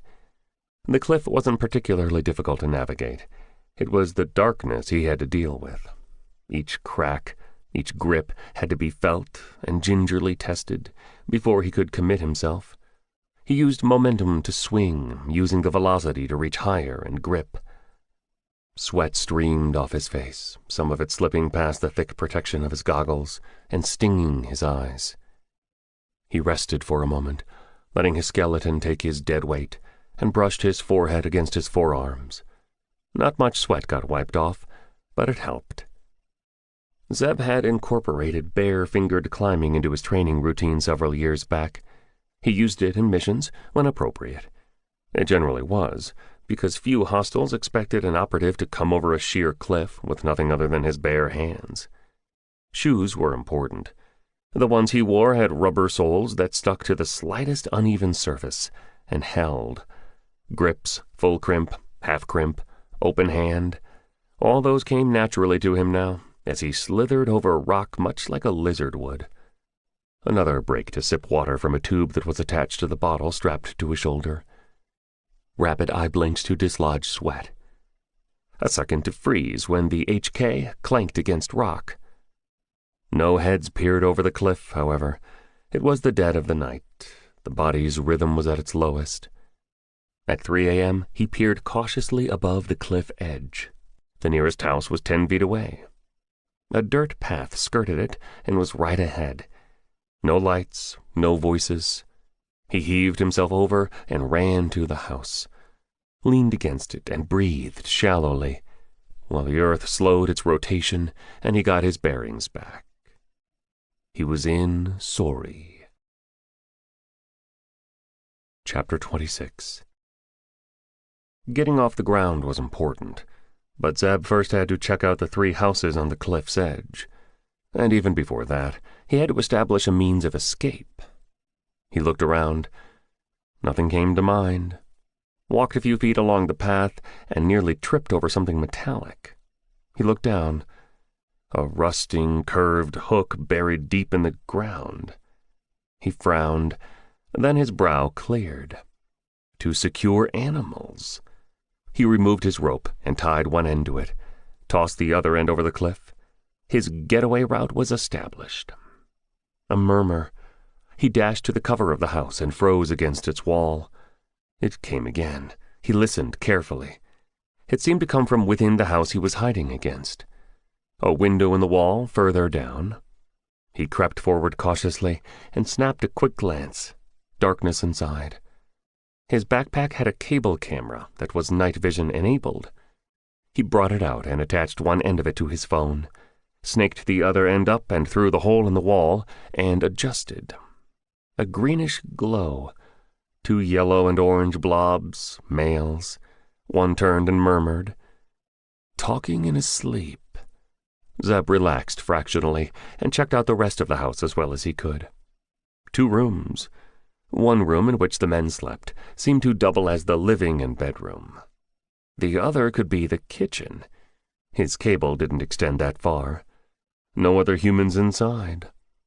The 2 other houses on the cliff had a similar plan. One housed one male, another an old couple. No Delta operatives. No Taliban either. He stuffed his equipment in a pocket, took a short run down the narrow path, leveraged off the metal hook in the ground, grabbed the edge of a roof, and scaled the house. The roofs were inclined towards the cliff and slippery, but the rubber on his shoes was designed to grip even the smoothest surfaces. Now that he was on top, Zeb saw that the roofs didn't touch. There were several inches of gap, but from below they gave the illusion of seamless cover. Afghan villages don't have such roofs. This is a Taliban modification to block aerial surveillance. He leapt to the next house, got to his belly and crept to the edge, craned his neck cautiously and searched in the darkness till he found a window. The cable appeared and went into the opening. No prisoners. The next 2 houses yielded no result. All its occupants were either elderly males or couples. All the young have moved out of the village, just the old left behind and the Taliban. He came across the first sentries on the street where the gunman had accosted him. 3 men, standing well away from one another. One near the square, another in the middle, the last one at the end of the street where the houses petered out. They posed a problem. He wanted to check out the house from which Shemagh had emerged. He couldn't thrust his head over the roof, however. He tried to angle the cable down the roof and find the window. All he saw was a black opening, and when he tried to use the cable, he felt resistance. Of course, they have blocked the window so no one from the street can look inside. He scurried to the sides.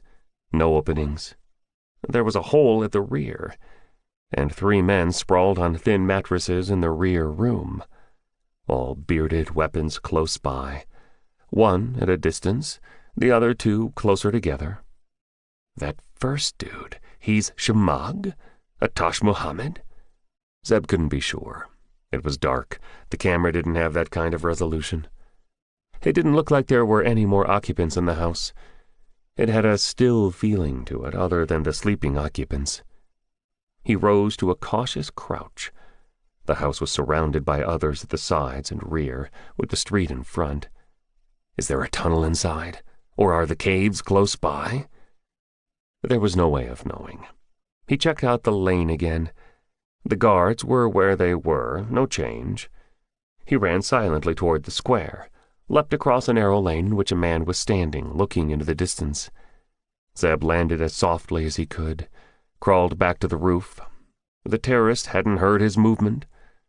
He's half asleep, that's why. Zeb checked out that house. Gunmen inside, sleeping. No signs of any prisoners. By 4:30 a.m., Zeb had checked out the majority of the houses in the village. He had peered inside those in the densest part of Sori, where the guards were. He hadn't seen any sign of terrorists. No person bound or gagged, no cell-like room. He stifled the bitterness rising in him. It was still dark. He could go on, but his return would then be in danger. It would be getting light. Anyone who stood on the cliff could see him. He swallowed his disappointment, controlled the helplessness rising in him, and ghosted towards the houses on the cliff. One last check to see that the cliff lane was empty of hostiles. It was. He dropped lightly and retrieved the rope, wrapped it around his waist, leaned over the cliff, gripped an outcrop, and dropped down. Going down was easier, even though it was just as dark. Or maybe it just felt that way, because his mind was swirling, thinking furiously. Later, he blamed it on being distracted. His HK slipped to his elbow, and its sling got stuck in jutting rock. He tried to release it, was clumsy, and the gun slid down the slope in a clatter. "Move!" Zeb scrabbled fast, reaching to his left, gripping openings and finding cracks, crawling across the face of the cliff, as far from the sound as he could, going horizontal. 5 feet, 10 feet, perspiration bathing his face, peering up continually, and then he stopped and hugged the cliff, because 2 heads had appeared at the top, from the spot where he had climbed down. The Taliban men played flashlights as they talked. Zeb didn't dare move. He prayed that his HK wasn't visible to them. The light played to their left and to the right.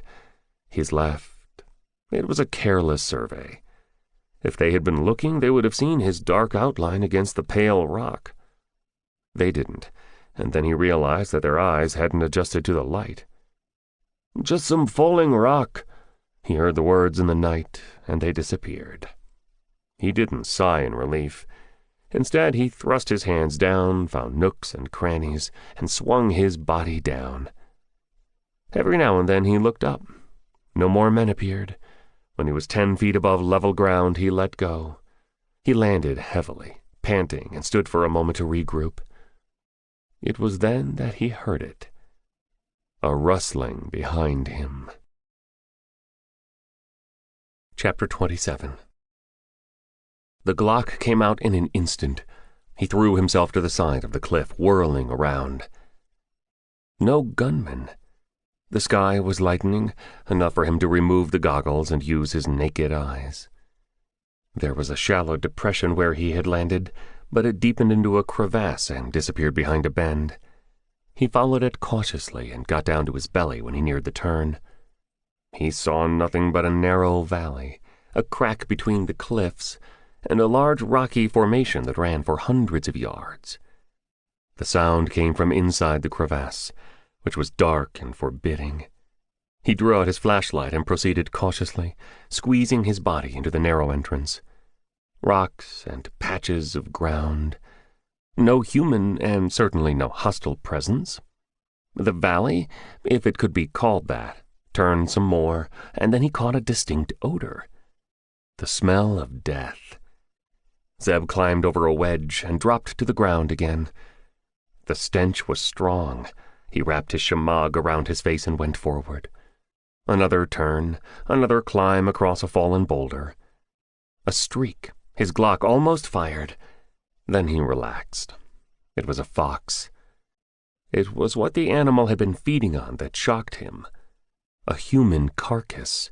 And there wasn't just one, but several, lying in a random pattern on the ground. He stopped, drew out his phone and made a note of the coordinates, stuck the device to his vest and turned on its video. The gun went back to his holster. Won't be needing it. Drew closer. 20 bodies, he counted. 16 males, 4 female. Rotting, half-eaten by scavengers, but their heads and large portions of their torsos were sufficiently intact for him to see that they had been shot. Some in the head, some in the neck, a few in the chest, most of them multiple times. He glanced up and thought he could see a grisly trail as the bodies had fallen down the cliff. Clothing, dark gashes where blood had dried. All of them were Afghans. Male, some young, some old. The women were all young. He stepped carefully, taking care not to stomp on anybody. It's the least I can do, he thought bleakly. Checked to see if his camera was recording. It was. His earlier tally was wrong, he found out. There were 28 bodies. Some of them had fallen on others. He moved them so that he could capture their faces. A glint of metal underneath a body. He dragged off the one on top, and time seemed to stand still. It was a male, bearded like the others, shot like the others, savaged, but not so much because the body was buried under others. His flashlight was powerful and steady as its beam illuminated the dead man's face. Chick Roderick. Chapter 28. Zeb sagged against rock. Its sharp edges gouged into his butt and thighs. He didn't notice. All he could see were the Delta team leader's blank eyes. He remained in shock for some time. He didn't know how long. A beep from his phone alerted him that it was running low. That roused him. He cleared the surrounding bodies and videoed the operator from all angles. Went to the other bodies and dislodged them. Bud and Kelly were there too. Not now, he told himself, aware of the darkness growing inside him. There would be a time and place for rage and bitterness. It wasn't in that narrow crevasse. He recorded the other operatives too, and then searched for their dog tags, cut them loose, and pocketed them. Retrieving the bodies wasn't an option. Burying them wasn't either. He had no equipment to dig graves. Have to leave them here. He covered them with torn pieces of clothing, arranged all the available rocks to restrict the entry of scavengers, and then he left, hoping, wishing he would come across some Taliban. The mental state he was in, he would make short work of them and would fling their bodies into the open. No one crossed his path. He found his HK, intact and seemingly undamaged but for scratches. He slung it across his shoulder and started his return, blindly. The animal part of him took over. It sought cover and shadow, and ensured there was no direct line of sight from the cliff tops. All that was unconscious, muscle memory and training taking over. His thoughts were with the dead men, their tags on him. The darkness in his mind receded when he drew closer to his jeep. It was still in the woods, but in a different location. He waited, finally letting go of his rage, letting the cold in him return. Cold was good. Cold helped in better decision-making. Cold was for vengeance. He stepped out when he was sure there were no hostiles, climbed inside, and plugged in his phone, turned on his sat phone, and sent a message to Kilmer. Guests declined their invite. He attached the video and the coordinates of the location. He hoped Kilmer would arrange for their bodies to be recovered. He put back his equipment, removed the fake nose and ears, and dressed again in Akmal Rahman's clothing. Hiked back to Ragi, where he went to the family home. He took a bath in cold water, wiped himself dry, and went to the cafe, where he had a piece of bread and a hot beverage allowing normalcy to surround him. It didn't do anything for the emptiness inside him. He was on autopilot as the server smiled at him and chattered. He didn't remember what the questions were, nor was he conscious of how he responded. But evidently it seemed to satisfy the Afghan, who went away beaming. Zeb lingered in the shop for what felt like hours. The village woke to life. Store owners opened their shops and swept the yards in front of their establishments. Bidar arrived. He grunted a greeting and tossed a basket to Zeb. The two worked in silence until the shop was ready for business. "Good day at Sori," Bidar said, wiping sweat from his face. "They must have been lacking provisions. The villagers bought a lot from us."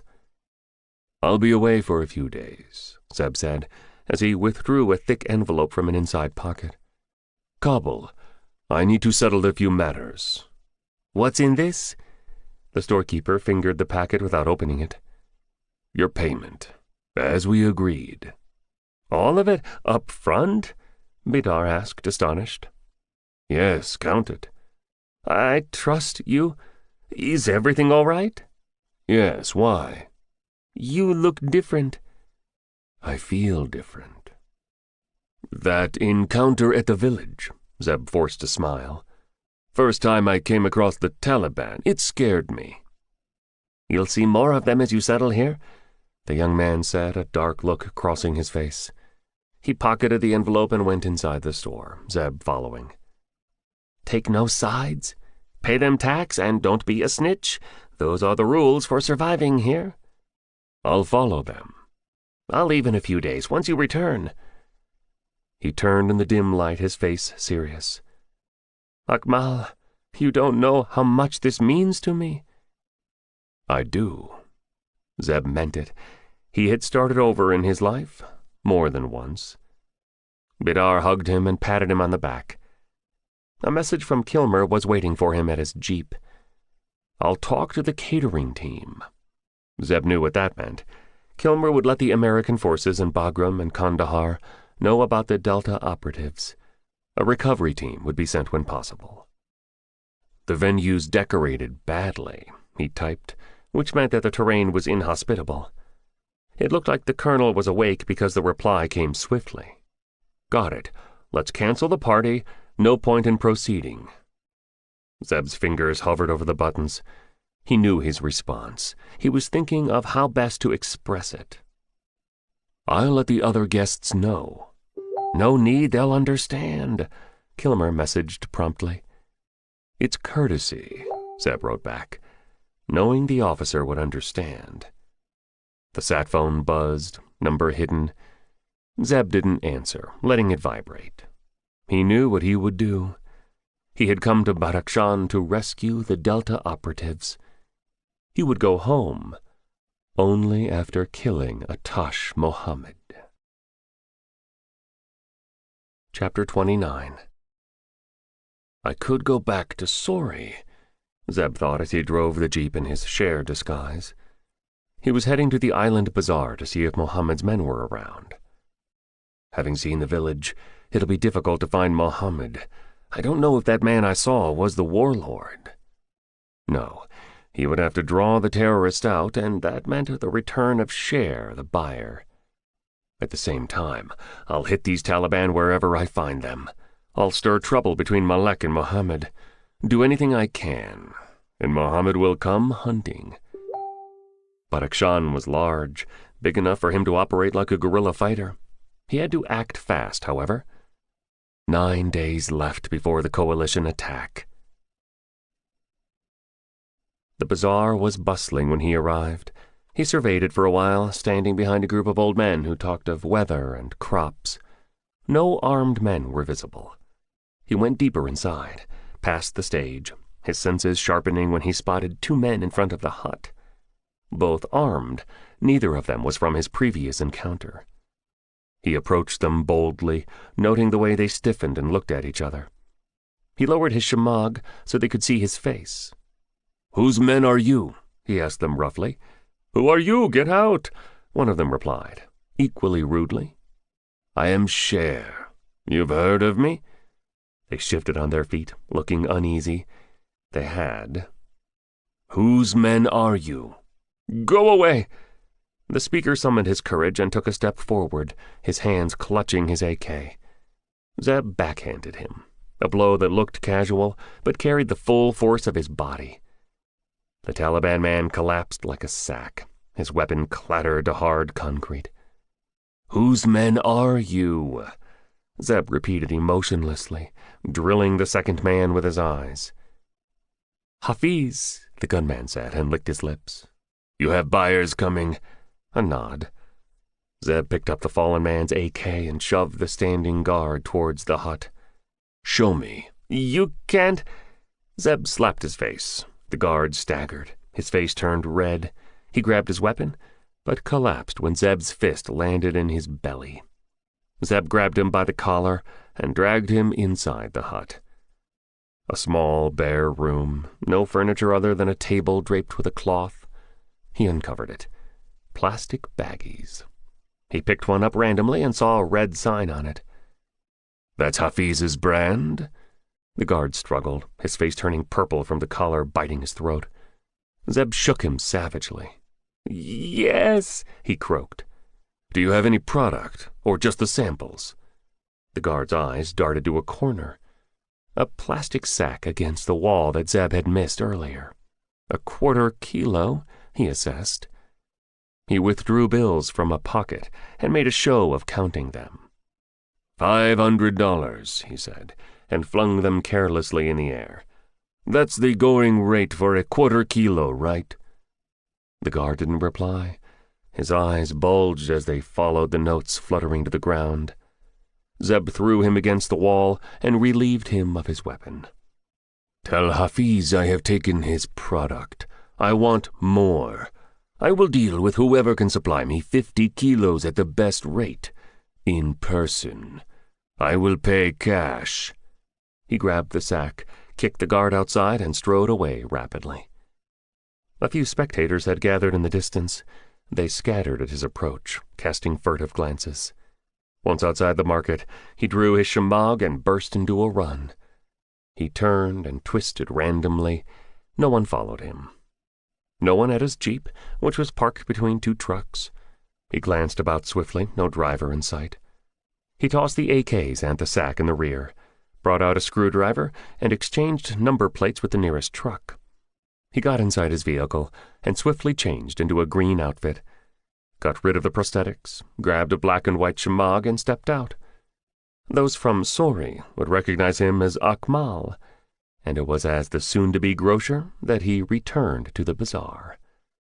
He wasn't finished with the guards. Chapter 30.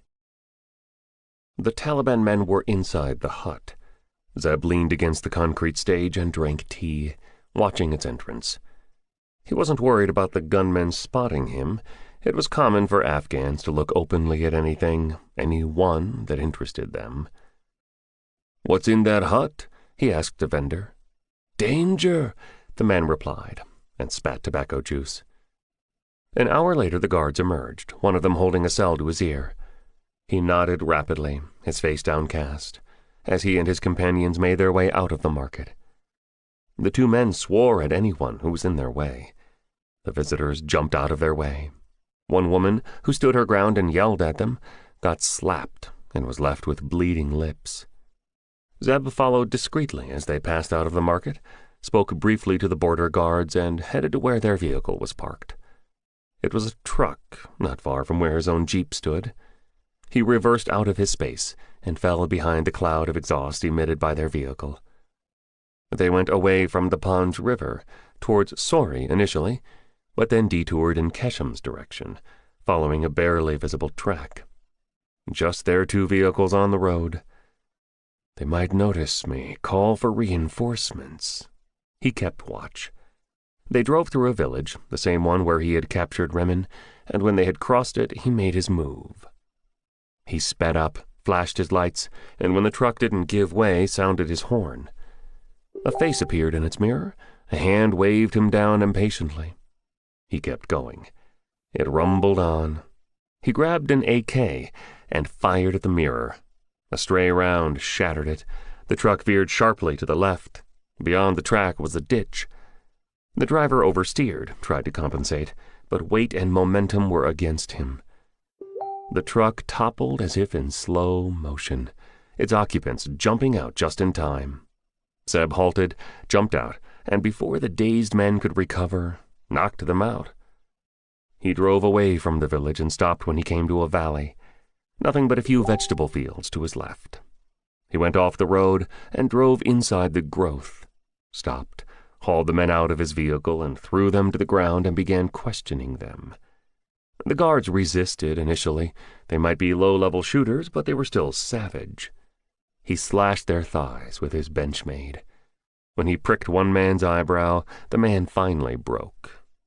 "Every fourth night," he groaned. "One gang ships product over the river. There's one shipment tonight." "Drug traffickers?"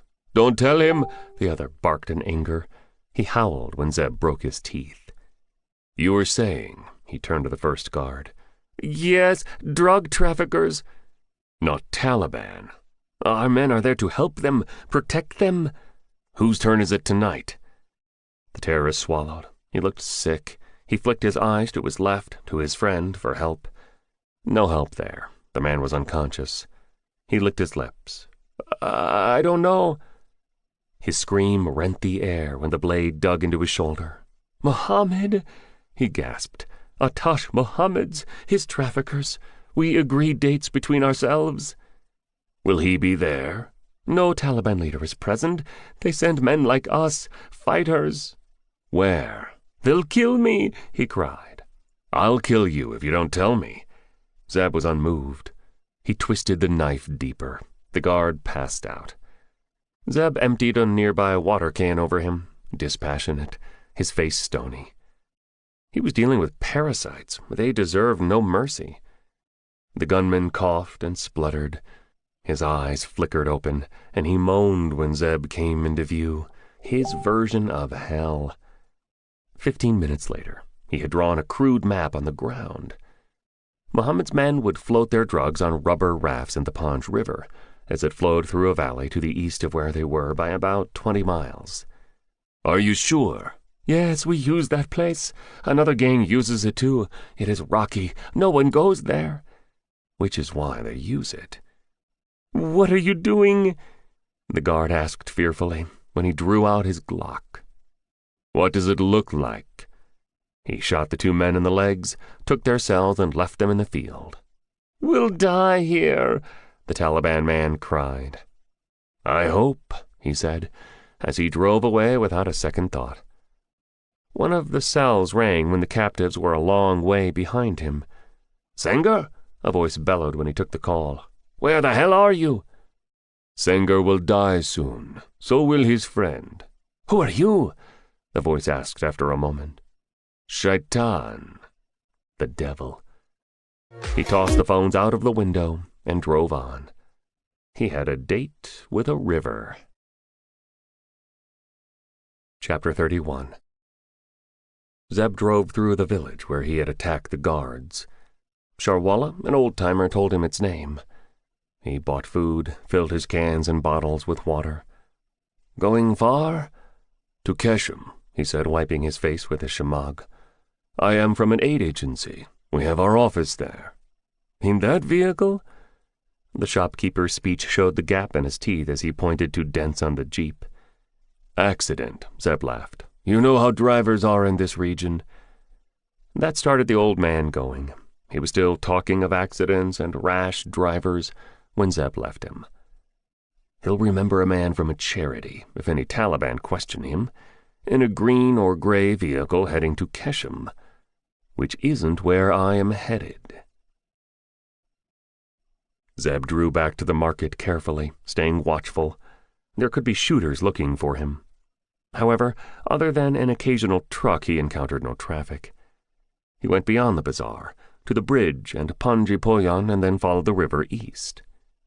It twisted and turned, sometimes a blue ribbon, sometimes muddy as it flowed down from the mountain ranges. He was going uphill, along narrow tracks that it appeared only goats navigated. Occasionally he had to go off-road, which made him smile mirthlessly, because there was no paved road. He circled large boulders and mudslides. A goat herder waved him to a halt as his animals crossed. The boy, barely out of school, looked at him curiously and bestowed a toothy grin on him when Zeb gave him a tin of beans. 1 more hour, he said when Zeb asked him for directions. Road very bad. You fighter? He asked as he tried to open the can. Zeb slipped the tin for him and handed it back. No, charity worker, going to the villages in the mountains.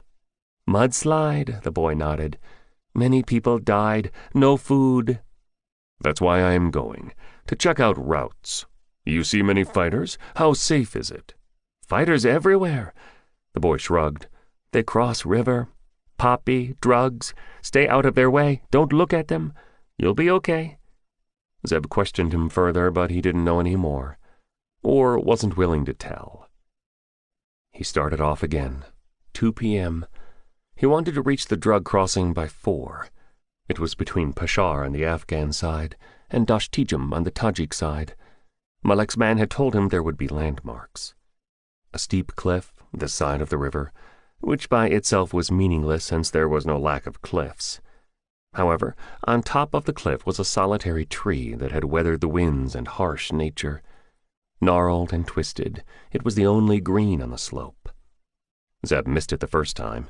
He was so intent on driving, as his wheels hugged the edge of the drop, that he didn't see it.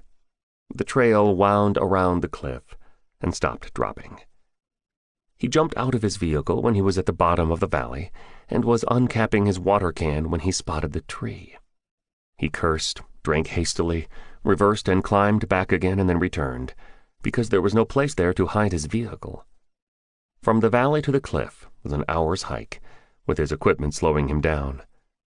He walked the same trail on which he had arrived, and then cut across the mountain going to the river. Then he spotted the crossing. He was 100 yards above the river, on an animal trail. Sori was only 20 miles behind him, but 3 hours away by vehicle. Below him, the river ran brown and sluggish, 30 feet wide. Rocks, mud, and a steep drop on his side. A gravel bank marked by 2 trees and then cliffs on the Tajik side. Inhospitable terrain, which is why the smugglers use it. Traffickers on the other side retrieved the drugs and transported them to the Pamir Highway, which was 10 miles away from the crossing. The highway, the second highest international road route in the world, started in Mazar-e-Sharif in Afghanistan, far away to his west, and ended in Osh in Kyrgyzstan. It cut through 2 other countries, Uzbekistan and Tajikistan, and skirted the border with China. It had been dubbed the Drugs Highway because it was the route through which traffickers moved their product from Afghanistan to Europe. It was paved in some places, while in many others it was just mud and rubble, beaten down by the passage of vehicles. Snowfall, avalanches, mudslides, and accidents disrupted it. Perfect, Zeb mused aloud. No American or coalition force would be able to stem the flow of drugs in that region. The rugged country beat them before they could even start. He slithered down the cliff, falling a few times on loose soil. There was no elegance, no stealth to his movements. He was sure he was the only armed man for a couple of miles. In such wilderness he felt he was the only human around. He straightened when he got to the bottom of the cliff and walked to the water's edge. The river was slow-moving. He tossed in a pebble, and judging by the sound and the ripples it made, he figured it was several feet deep. 5 p.m., light enough to see faint tracks. He looked back toward the cliff and now spotted a barely discernible trail that came off the one he had been driving on. He searched the cliff for a suitable hide, rejected several spots. They were either on a slope or had no cover. His eyes lingered on a boulder that had fallen off the cliff, close to its craggy wall. He went over and inspected it. Narrow opening from the front, but when he crouched behind it, he found it gave a great view, wide angle of fire. The crossing was 150 yards away. He looked up. The vehicle trail was 30 feet away, to his left. The opening offered good cover, but left him vulnerable if the Taliban posted men high above.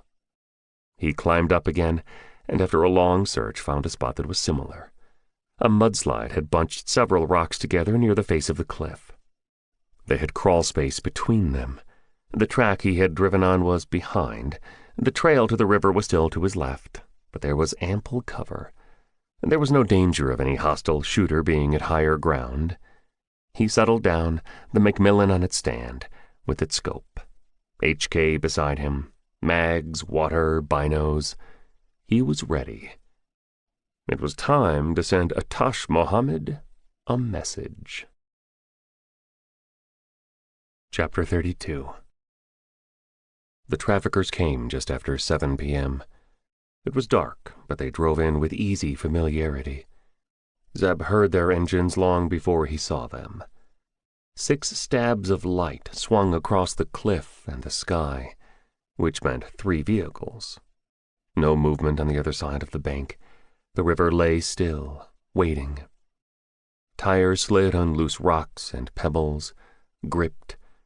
The arrivals passed so close to him that he could smell diesel and rubber. He lay unmoving, becoming one with the cliff, using the corners of his eyes to watch. Jeeps, or some kind of 4x4s. They stopped at the river, still no one on the other side. Do the traffickers cross it themselves? He didn't have to wait long for his question to be answered. It was as clear as daylight through his scope. Men jumped out of the vehicles. 7 armed men. Taliban. They fanned out, some watching the cliff, some the river, others the activity. A few eyes came his way, but he wasn't spotted.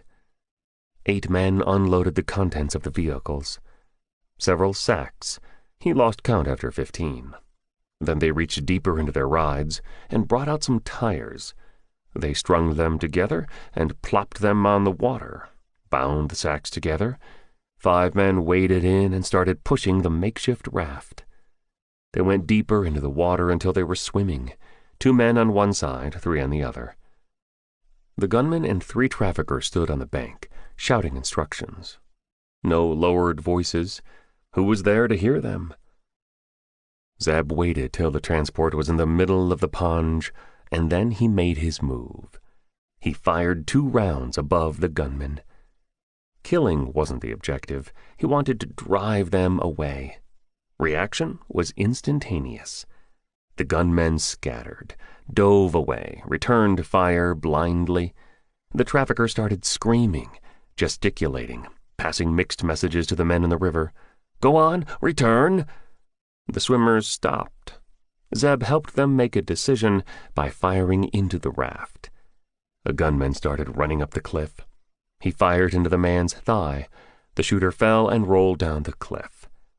Several shots came his way, most of them going wide, because none of the Taliban had identified where he was. "Come back!" he yelled at the traffickers. He fired more rounds in the water and on the raft. That decided it for them. "Don't shoot!" one of them shouted back, and the 5 men started paddling furiously toward the vehicles. His warning had exposed him, however. The Taliban rushed up the cliff, concentrating their fire at the rocks, splitting up. He had the high ground, though. He had visibility. He had cover and several mags. He blinked when a chip grazed his forehead, put his eye back to the scope, triggered smoothly. A chest shot. A gunman went down. A head shot. Another shooter fell. The survivors ran furiously, the sound of their panting reaching him. Zeb wasn't planning to kill all of them, but the way they ran, determined. He saw the flaw in his plan. There's a blind spot beneath me, where the cliff curves inwards. The hitters could take cover and could then climb sideways, flanking him. He threw caution to the wind. Triggered rapidly until 5 Taliban fell. All return fire stopped. He waited. The gunmen could be faking. He scoped them. No movement. On the river, the 8 traffickers stood huddled. The 5 from the river had their arms around their bodies, shivering. 2 men reached to the raft, started pulling it. He fired into the water. They jumped back. "Drive away," he ordered them. They stood, uncertain, whispering among themselves. He fired a burst at their feet. They jumped and ran to the vehicles. One smuggler was braver than the rest, or more foolhardy. He darted back to the raft. Zeb shot him in the leg. "Take him with you," he commanded the others. "Don't try any more tricks. Drive away and you will live."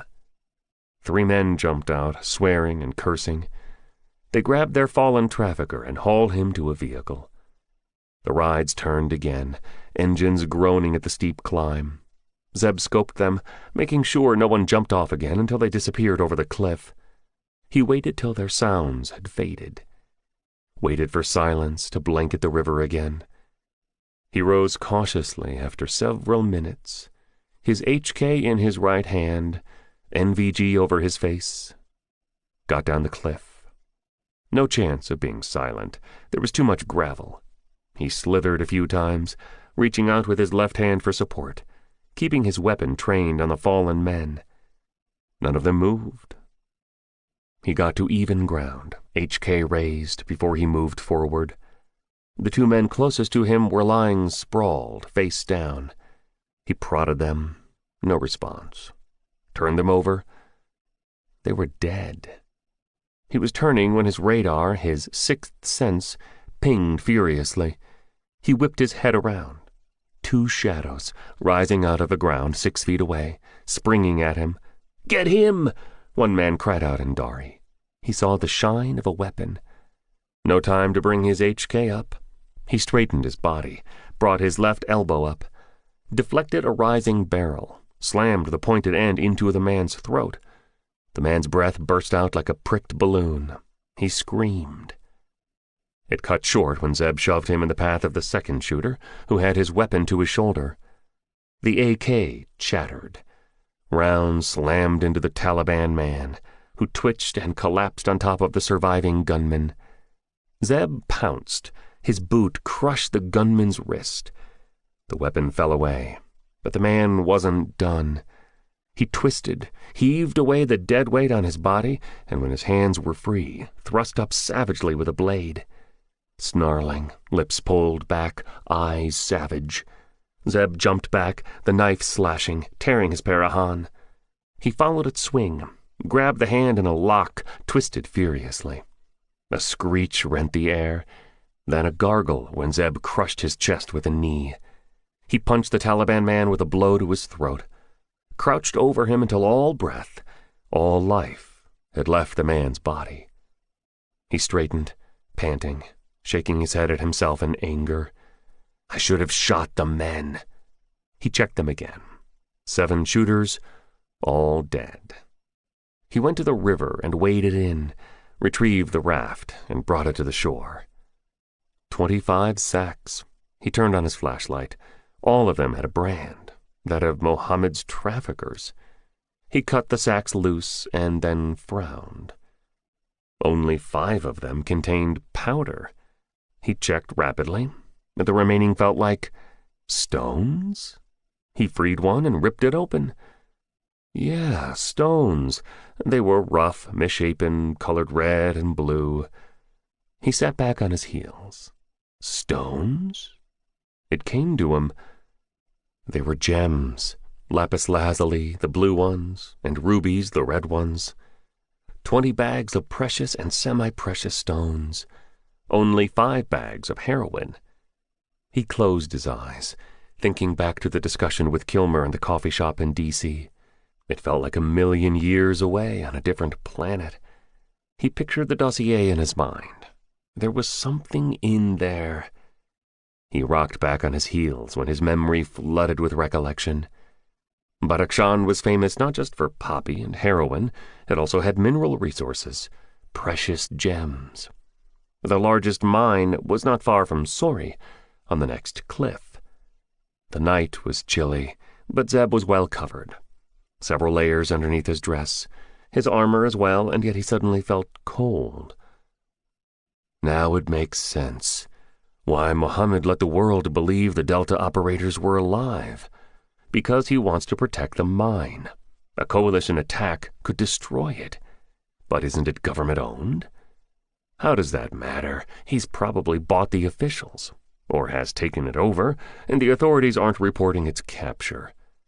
He's smuggling not only heroin, but gems, too. The gems give him better profit. He won't involve the drug traffickers in them. A gust of anger filled him. He ripped the sacks containing stones, tore them open, and flung their contents in the river. He removed the heroin sacks and kicked the raft into the river. He brought out a marker from a pocket and turned a dead fighter on his belly. He scrawled a single word on the man's clothing. Share. Chapter 33. Who is this Share? Where is he? Atash Mohammed's eyes were furious. Veins bulged on his forehead and neck. Tucker and Bikoff didn't answer. Neither did his men. They were at their rendezvous near Keshem.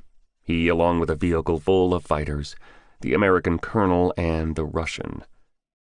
Bikoff chewed on a straw, lazily, his eyes blank, as he watched the terrorist pace. What happened to the gems? Gone! Mohammed flung his hands. Heroin's gone, too. He left any money? He likes to splash it. No, where is he? He turned furiously on Tucker. You said you would find him. We haven't, the American said, unperturbed. We are looking for Cher and also this Carter. 7 of my men. He killed them just like that. The trafficker said he spoke Dari with a Badakhshan accent. They didn't see him, only heard him. He was hiding in the cliff. Bykov cocked his head. Yes, like a coward. He kicked the ground savagely. Tucker wore a bland expression. Yeah, as if you're so brave, hiding in that village, fleeing to the tunnels. He said nothing. He disrupted Hafiz's sample display in the bazaar, grabbed the product. He has put word out. He wants more product, good quality at the cheapest price. The Russians snorted. Everyone wanted good and cheap. Could he be Carter? Mohammed stopped. Tucker straightened. I can't see how, the American said uneasily. There's no sign of Carter. You're sure he's in the country? Positive. My source is never mistaken. No sign of him, but his man, Cher, turns up. No one knows where he is from. London, the warlord interrupted. He told my people in the bazaar he is from that city. He doesn't look like Carter, Tucker protested. Pah! Mohammed waved his hand impatiently. That means nothing. You should know your people have disguises. If he could find out about the crossing, Bykov started. He could disrupt our main shipment and my plans, Mohammed completed.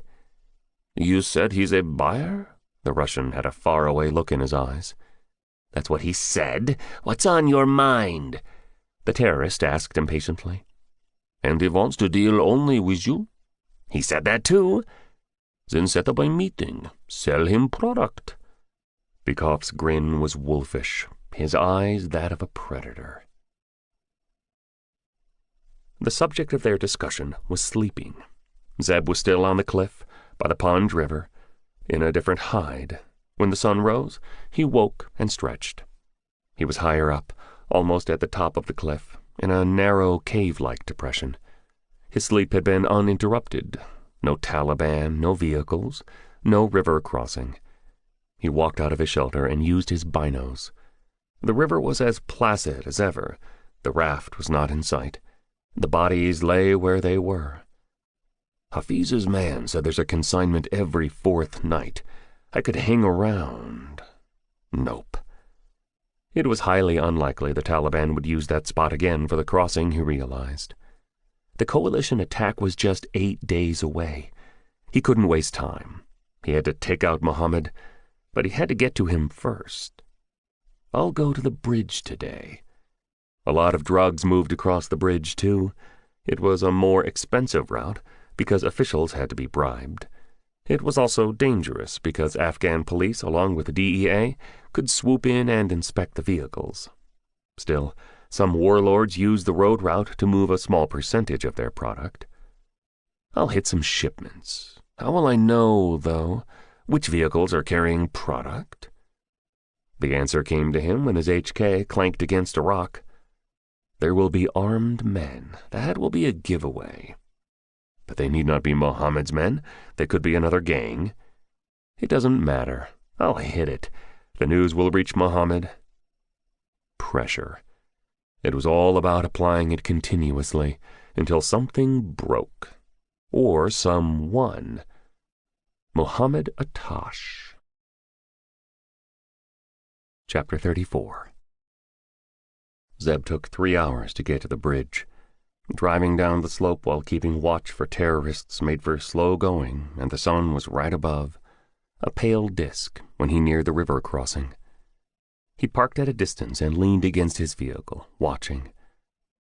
Traffic wasn't like it was in a big city. A truck rumbled through once an hour. Smaller vehicles crossed more frequently. 3 armed soldiers were positioned at the entrance to the bridge. One was sitting in a wooden chair, his eyes closed, rocking. 2 others leaned against the concrete support, talking casually. A truck approached. None of them looked its way. Zeb shook his head in disgust. No wonder traffickers took to the road. With that level of security, smuggling drugs was a low-risk business. He opened a can of food and dug into it with his Benchmade. A car stopped, its driver seemingly asking for directions. The 2 guards approached it, and after a lot of arm-waving, sent it on its way. Another truck, and this time the guards straightened. All 3 of them. Zeb stopped chewing. One of them went to the middle of the bridge and raised his hand in the universal gesture. The vehicle rolled to a stop. The driver leaned out and yelled. He got an earful in return. He jumped out and went to the rear, sulkily. He lowered the gate and gestured. Something green. Vegetables? The guards were satisfied. The driver swore as he slammed the rear shut, climbed inside the cab, thrust a hand out, and flipped them off. Action on the Panjipoyan Bridge. Zeb's mirth died. Why did they stop this vehicle and not the others? Maybe they know who the previous ones belonged to? He climbed into his jeep and checked his messages. Several from Kilmer, all asking him to abort and return. Missed calls as well. He ignored them. He rested for an hour, and when the sun turned orange, walked to the bridge. AK on his back, several mags in his pockets, and the Glocks concealed by his clothing strapped to his chest. The guards didn't pay him any attention until he was a few feet away. They stopped talking, eyed his weapon. "Who are you?" the oldest of them asked. He was clean-shaven, hair graying, short, his teeth blackened by tobacco consumption. "How do you know which vehicles to let pass?" "Who are you?" the soldier repeated. His men became alert. "I am Cher." No expression on their faces. Then a dawning recognition. The older man looked at his men. They looked back at him. None of them knew how to respond. "We have heard of you?" The leader bobbed his head at last. "Good. I need you to disappear for a few hours. Before that, tell me how I can recognize Mohammed's vehicles." "Who do you think we are?" the soldier blustered. Zeb waved a roll of bills in the air. "Someone who wants this." We can't." His words trailed off when Zeb started counting them. 3 pairs of eyes grew wide when a bill blew through the air. A guard made an instinctive move to go after it, curbed himself. "You have heard of me," said Zeb, conversational, as if they were discussing the weather. "You know what I have done and can do. You can do this the easy way, take this, tell me and go away, or the hard way, where I kill 2 of you and torture the 3rd. Stunned silence. Then outrage. Didn't Zeb know who they were dealing with? They were Afghan officers. They didn't take to threats. They could call the... "Who will you call?"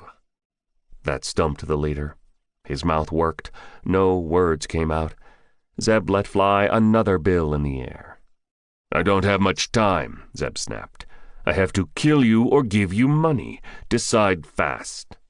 "Mohammed doesn't run drugs," the leader said, making a last attempt to resist. "I know that." Zeb glared at him.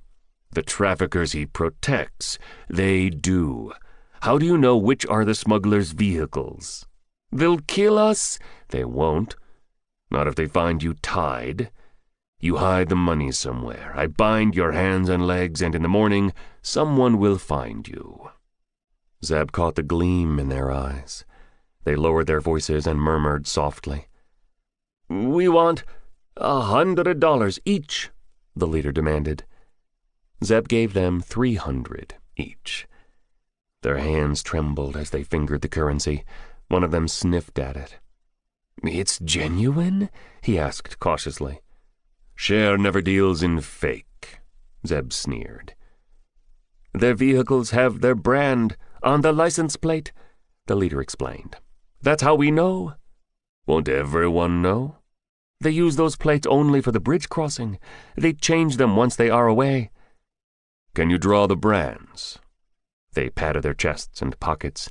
One guard came out with a scrap of paper. Another drew out a pen. They drew the signs of the 4 major gangs, who were led by Mohammed, Malek, Hafiz, and Kalan. The elder soldier licked his lips nervously. What? Mohammed? They are not shipping today. Chapter 35. Zeb paused. What about the others? Kalan is? How do you know? They send a messenger. No messenger, no shipment. Kalan shipment will do. The message will get back to Muhammad. What time? They don't tell us. It is usually at night. I need a uniform. Take mine, one of them said eagerly. It was a tight fit, but he needed it just for the night. Their eyes flicked over his weapons. If you tell anyone, I will kill you, he said, eyeing them coldly. The leader shivered. We won't. Zeb secured their wrists and legs and pushed them away from the bridge. It will be cold, he cautioned them, as they huddled against the concrete bulwark, not visible from the road. For $300, we will bear it, a guard grinned. Zeb sat in the wooden chair. The bridge was well lit and had a ramp at its mouth. Vehicles had to slow down as they reached it. It gave him ample time to check their plates. He memorized the 4 signs and stuffed the scrap into his pocket. A few cars passed. None of their occupants looked his way. Furniture. Guards were just that, not worthy of a second glance. A truck rumbled past when it was 9 p.m. No sign on its plate. Its driver waved. He waved in return. He craned his head over the bulwark. The guards were pressed close to one another. The one who had given up his uniform was in the middle. All of them asleep. The vehicle arrived at just after 11 p.m., its engine growling as it eased up the ramp. Red sign in the corner. Zeb pushed off the chair, walked casually to the center of the bridge. 3 men inside the cab, including the driver, all bearded. He lifted his hand. The truck slowed. Its lights flashed. He didn't move. Fool! The driver stuck his head out. Don't you know whose truck this is? Zeb didn't respond. The vehicle stopped. The 3 men got off, furious, none of them armed. Are you new? The driver shouted. Yes, Zeb replied calmly. I need to inspect the vehicle. What's in it? Inspect? A burly man roared. You will not touch the vehicle. Kalim! Zubad! 2 men came from the rear of the vehicle, both wearing AKs. How many more of them? Only 2? Zeb scoffed. There's Pasha, Burley growled as a 3rd gunman appeared. 3 men, our protection. You are new. That's why you don't know how we work. We have already paid the guards. I am the guard. No one's paid me. Pasha was the tallest. He shouldered his way through. What's happening here? This fool stopped us, Burley told him. He's new. He doesn't know the rules. Where are the others? Pasha looked Zeb up and down. There are 3 guards here usually. I replaced them. Orders from Faizabad. No one told you anything? Black eyes narrowing. I was told to inspect vehicles crossing the bridge. Who sent you? Burley asked aggressively. Was it? No names. Pasha cut him off. He turned to Zeb. We have arrangements. Let us go. You will be rewarded. What's in the truck? You don't need to know. Is it heroin? Pasha turned ugly, his shoulder thrust forward. The AK on it caught the light. You don't need to know. You are just a guard. Let us go. We will pay you. Here. He drew out several Afghanis and threw them at Zeb. Take those and step away. No. No? The gunman reared back in astonishment. It was a word the Taliban heard rarely. His fist bunched. It swung. Zeb leaped into action. He moved swiftly, catching the arm in mid-motion, twisting it around savagely, yanking it, dislocating Pasha's shoulder. The gunman screamed in the night. His fellow shooters started reacting, hands reaching for their AKs. The smugglers hustled out of the way. Zeb kicked Pasha in the groin, flung him toward the other shooters who jumped out of the way. That lost them time. Zeb triggered. His first round buried itself in one gunman's shoulder. Someone fired. A bullet slapped the wind high above his head and whistled into the night. A second shooter went down, clutching his leg when Zeb shot him. 2 hitters out of action. Pasha groaning and retching. 3 smugglers frozen, mouths open. Zeb swung the stock of his rifle and bludgeoned the Taliban men to unconsciousness. "Show me what's inside," he told the driver, his breath even, misting in the cold. The driver nodded dumbly. He turned. His passengers followed him. Zeb kept behind them, keeping enough distance. The smugglers didn't try anything, however. Burley lowered the gate. The driver raised the shutter. Sacks inside. "Remove them," Zeb ordered. Burley climbed inside and started tossing them out. Grain, more grain. The 8th sack was smaller. White powder in it, as had the 9th, 10th, and 11th. 10 sacks in total. 10 kilos hidden among the other sacks. "Put them back." "You just asked me to remove them." "Now put them back." Burley grumbled, but tossed the sacks inside, his men helping him. "Come with me." Zeb took the 3 men to the front of the truck. The Taliban men were still out. He pointed to the far end of the bridge. "Start walking." "What?" Zeb slammed the AK's butt in Burley's belly. His breath whooshed out as he doubled over. "Go. Next time I will shoot." The driver and the other smuggler grabbed Burley, and the 3 men broke into a shambling trot. "You will die for this," the driver snarled. "I won't, but many of you will. Tell Kalan it was Sher who took his drugs." They stopped and stared at him. "Yes, I am Sher. I want to trade with Atash Mohammed. Only he can give me the quantity I want. I will deal with him directly, and as long as he refuses to trade, I will harass all of you." He fired at their feet and sent them fleeing. Zeb waited till they were out of sight, checked the Taliban men who lay unmoving. He picked up their AKs and tossed them into the river. The guards were awake. "You killed them?" the leader asked him. "No. What about you? It will become colder. The money will keep us warm." Chapter 36. Atash Mohammed wasn't speaking. He paced sometimes.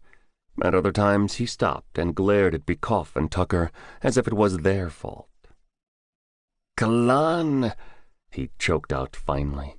"That small, miserable piece of shit. He insulted me. His man, he said because I wasn't dealing with the Sher, all of them were suffering. He said it was my problem. He told me to deal with it. Kalan, that insect ordered me." He ground his teeth, his face red, looked for something to vent his anger on. There wasn't anything. He cursed long and loud, went out of the house and spat. Bikoff winked at Tucker. The terrorist had arrived at their meeting in a rage. He had come close to both of them and had stared them down. His anger had risen when the colonel stepped back and cupped his face. "You've got bad breath, man. Say what you want from a distance." The Russian had chuckled, which enraged the Taliban leader even more. Mohammed returned, looking calmer. "We need to kill him. I don't care whether he is a genuine buyer or not. He has to go." "Did you leave a message for him? At Humayun's place?" Bikoff asked him. Mohammed's mouth opened and closed in answer. "You haven't?" The Russian grated. "You come here, shout and rant, and yet you didn't do what we agreed? Set up the meeting, we will capture him, then decide what to do with him." Mohammed whirled on his heels and swept out of the house. "You trust him?" Tucker asked Bikoff. "Trust?" The former Spetsnaz man chuckled mirthlessly. "We have come together for profit, not trust. We will do our parts not because we like each other. We don't, but because we want to become filthy rich." He side-eyed the American. "You, my friend, are taking the biggest risk of all. the minister, Mohammed. Aye, in this country no one is clean. But you are betraying your country, your men." The colonel's jaws clamped shut. His eyes turned flinty. "I have my reasons." Bykov nodded. "We all find reasons when we are faced with easy money. We rationalize, we—" He stopped when Tucker rounded on him. He held his hands up in surrender. They stood in silence for a moment. "He's evil," Bykov said at last.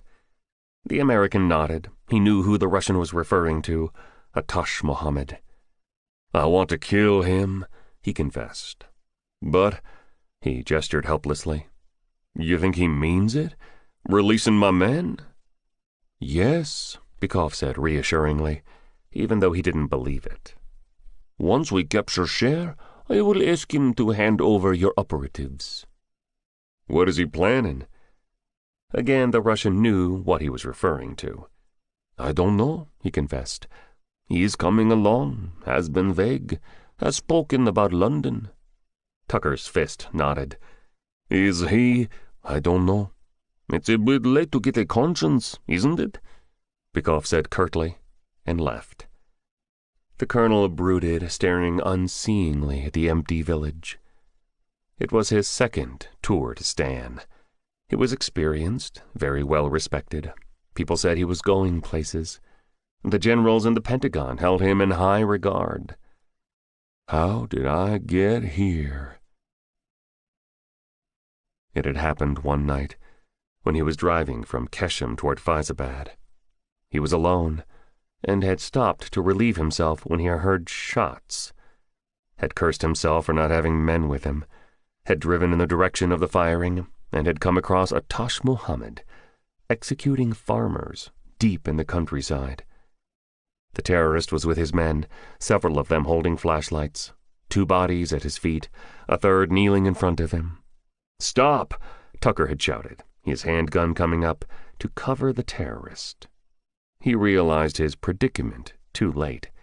He was one man against several terrorists. Mohammed turned in his direction lazily, shot the farmer while holding the colonel's eyes. "You'll capture me?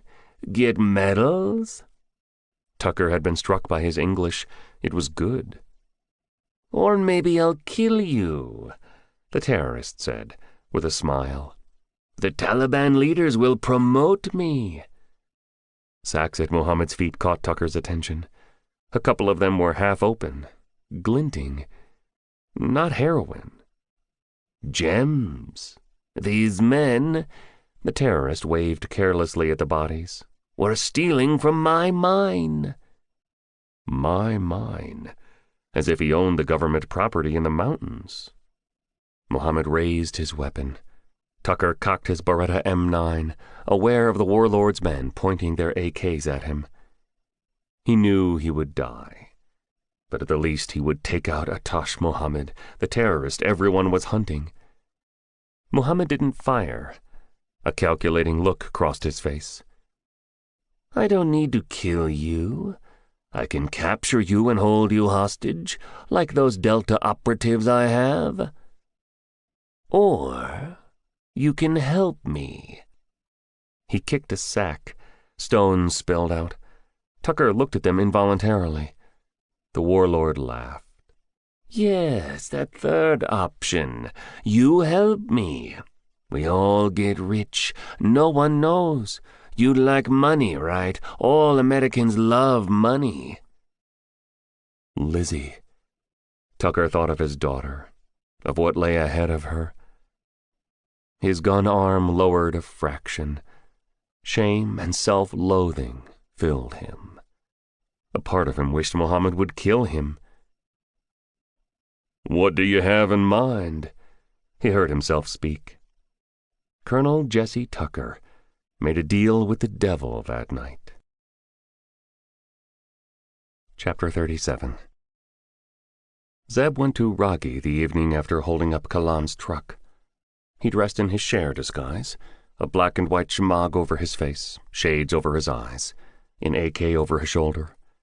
Villagers didn't look at him. they stepped out of the way as he roughly shouldered through them. An old woman stumbled. He winced inwardly. Have to stick to my role. A buyer wouldn't stop to apologize. His shades had mirrored surfaces on the inside, at the ends. It gave him a partial view of what was behind him. It wasn't ideal, but it was better than nothing. He could spot anyone following him. So far, no one was. He knew he had to be quick. Mohammed's informers would be around. He went to Humayun's store. Now mine. Bidar stopped serving a customer, who said something and faded away. I have a message for Muhammad. Zeb roughened his voice. His shades pinned the storekeeper. Tell him he has to meet. Are you sure? Zeb radiated menace, his face hard. Bidar paled. There's a message for you if you are, he whispered rapidly. Muhammad is ready to meet. He wants to know where and how much. 50 kilos. It has to be the best and cheap, he rumbled. No tricks. He knows what I can do. He wants cash. Zeb reached inside his shirt. Bidar shrank. His eyes rounded when Zeb came out with dollar bills. That's 5,000. In advance. Make sure it gets to Muhammad, he warned. Tomorrow, midday, in the valley next to where the mine is. He whirled and walked swiftly away. He throws around so much money, Aga. A shooter fingered the bills in wonder. Muhammad replied absently. It was evening. He was back in Sori. The gunman from the village had relayed Humayun's message and had brought the roll of money. We will take 10 men. They should be enough. Go early in the morning. Capture him. He will be alone. It may not be that easy, Aga. He is a fox. Pah, he says he's from London. This is our country. We know our mountains. Muhammad snapped his fingers and dismissed his men. He would finish Sher, but only after getting his money. I will execute him in Ragi, in front of everyone. A message to all that they shouldn't mess with the Taliban. Zeb went to the valley that night. The 4 small hills were visible from a distance. They were well known because they didn't have much vegetation, but for a few sparse trees and bushes. Sori was on the first, towards the northeast. The second hill had the mine. The rendezvous would be between the second and the third hill. He had heard of the valleys at the coffee shop in Ragi. They were all similar, barren, prone to rock and mudslides, deeply inhospitable, no living beings in them. That particular valley was a 3-hour drive, followed by a 4-hour hike.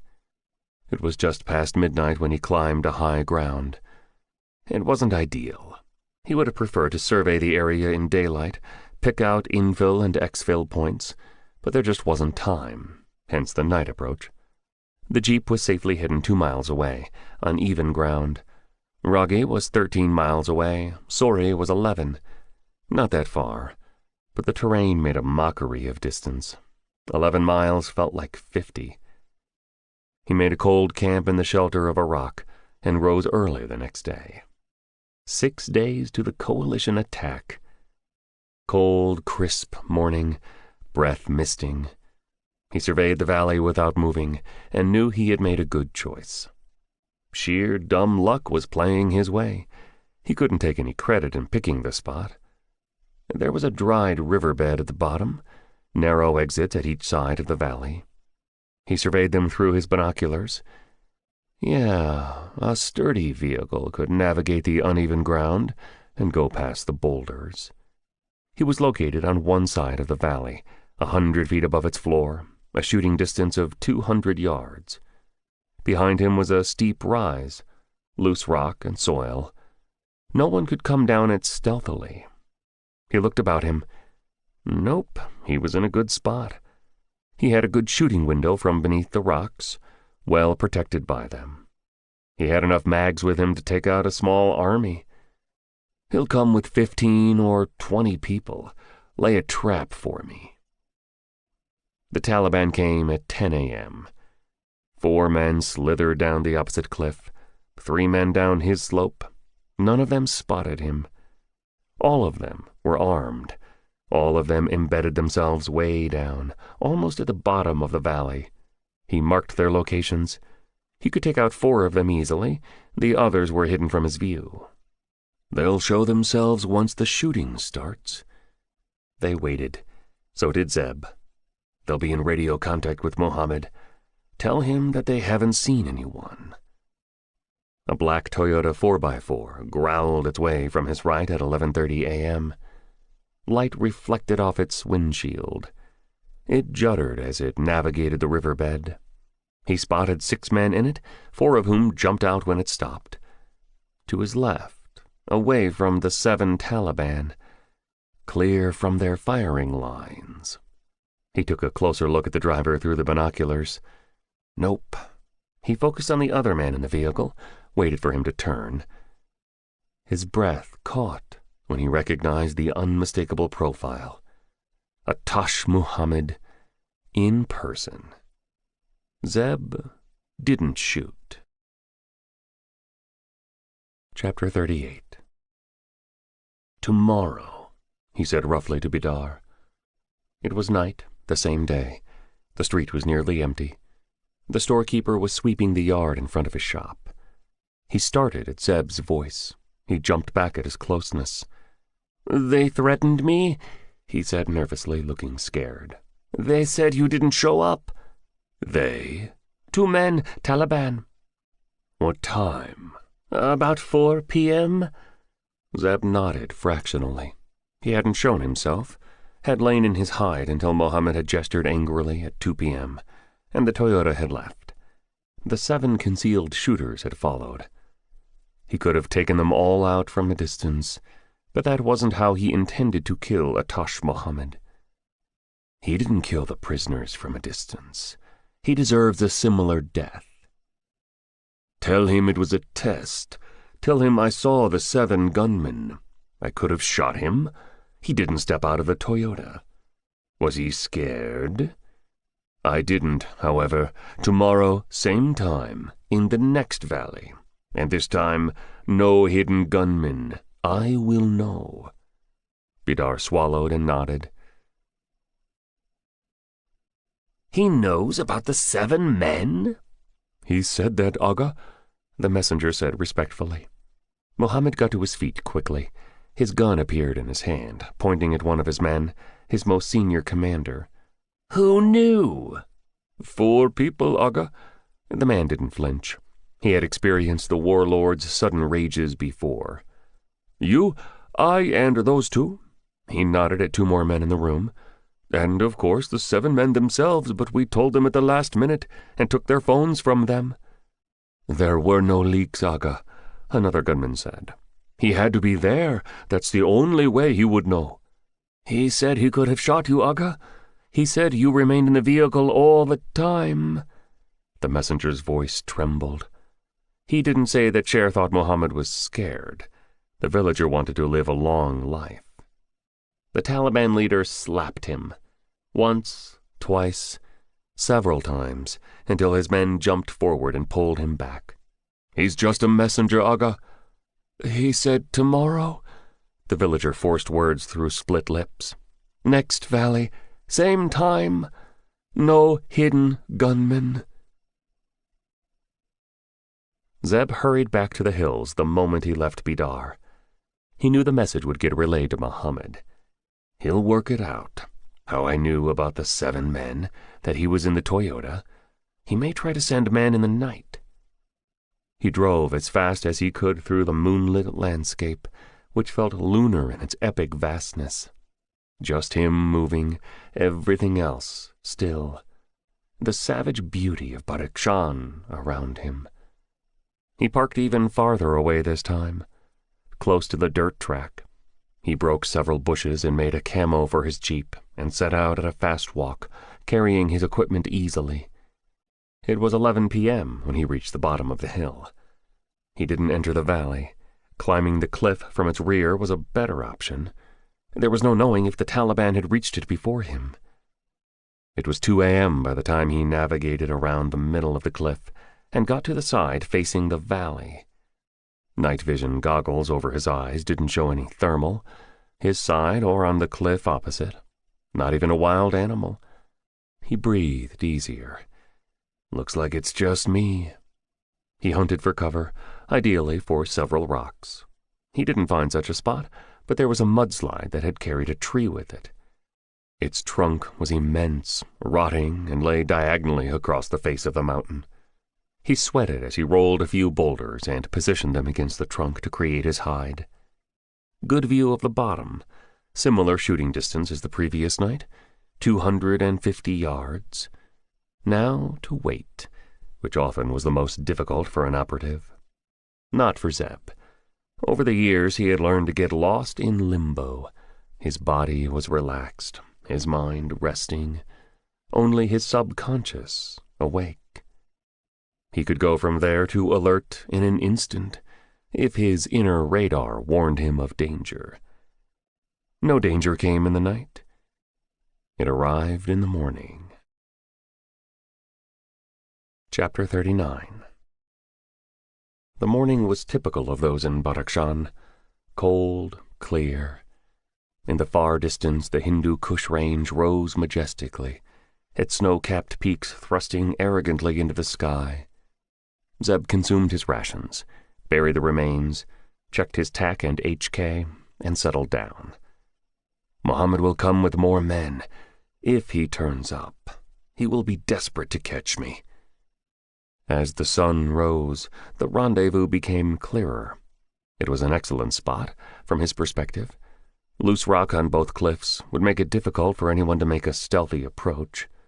What had once been a stream between the hills was now dry and stony, difficult to traverse but not impossible for a well-maintained vehicle.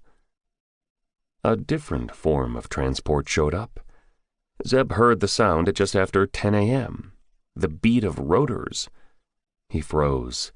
Chopper. It took a second for him to process as the sound neared. Taliban don't have choppers, not that I know of. He was wearing brown, loose shirt and trousers, beneath which were several layers to ward off the cold, as well as to conceal his armor. He hadn't risked wearing camo. That would have blown his cover. The problem was, his clothing could be seen from the sky. The chopper drew closer. He turned his head slowly to the left. There, high above, 400 feet from the ground, turning lazily in the air, a Kiowa attack helicopter, too far for him to make out any markings. The chopper disappeared out of sight as it circled the hills. No Taliban in the valley, yet. No ground vehicles either. The bird returned, this time coming from the direction of Sori. He knew he could be detected from the air. If the chopper was manned by American soldiers, it would have a two-man team, pilot and gunner. It would have stingers, aerial rockets, thermal imaging, the best optics the military could buy. He lay unmoving, face down. After what felt like interminable moments, the bird disappeared, its beat fading until silence returned. Zeb surveyed the rendezvous spot again. No terrorists. He looked behind him. No hostiles. Abort, he decided. He didn't know why the Kiowa had appeared. He didn't like its presence. Muhammad won't come. The bird will drive him away. He'll suspect a trap. He rose swiftly, shouldered his TAC, grabbed his HK, and went down the cliff towards the valley. When he reached it, he turned left. Progress was slowed by the uneven surface. His eyes were narrowed, watchful, his HK clutched in his right hand, ready for rapid deployment. He went to the mouth of the valley where the hill ended, followed the bed out in the direction of his jeep, gradually increasing his pace to a jog. The slopes on each side began to be gentler as the high ground gave way to low. A bend in the valley, and beyond it, open ground. He raced around the turn and jerked to a halt. 5 men in front of him. Fatigues. American uniforms. An older man to his left, gray buzz cut, 3 soldiers pointing their weapons at him, a 4th man standing well away in Afghan clothing. "Stand down!" the elder man shouted. Zeb recognized the tone. This was a man used to command, to authority. Options flashed through his mind. His HK was ready. He could take out some of them if he wished. Not an option. They were his people. They figure I am a terrorist. He relaxed visibly. He could talk his way out of it. My cover will be blown, but he could deal with that later. "Who are you?" the leader yelled. The Afghan translated for him. Zeb didn't respond. He was struck by the soldiers' clothing. No insignia, nothing to show their rank, their regiment. He looked at the gray-haired man. He had a nameplate, Jesse Tucker, and he bore the rank of a colonel. Nothing else on his uniform. "Who are you? Do you understand me?" Tucker repeated. He looked at his translator, who spoke in Dari and then in Pashto. Zeb didn't reply. He didn't like what he was seeing. The colonel approached him rapidly, keeping out of his men's firing line. Sweat on his upper lip, his eyes blazing. "You!" A finger shot out. "Talk to me! Look at me!" Zeb looked. "What's your name? Why were you on the mountain? Why do you have those weapons?" That's how they got me. The bird alerted them. He relaxed even more. Tucker and his men were probably a passing patrol. There's probably a reason why his men have no markings on their fatigues. He was readying to reply when the sound of an engine came from their right. Hidden initially by rocks, a Toyota burst into view. Zeb sensed the unease in Tucker. His men glanced at the oncoming vehicle and then at the colonel, waiting for instructions. Doesn't look like they planned for this. The vehicle stopped, spraying gravel on them. Zeb inched closer to Tucker. This had a bad smell to it. The Toyota seemed familiar, but there were many such vehicles in the area. He couldn't see inside because of light reflecting off its windows and windshield. Its doors opened. 5 armed men emerged. Taliban. No mistaking them. When the 6th man stepped out, Zeb lunged. Chapter 40. His move was instinctive, without conscious thought. He grabbed Tucker and spun him around, using him as a shield, his HK jammed into the colonel's waist.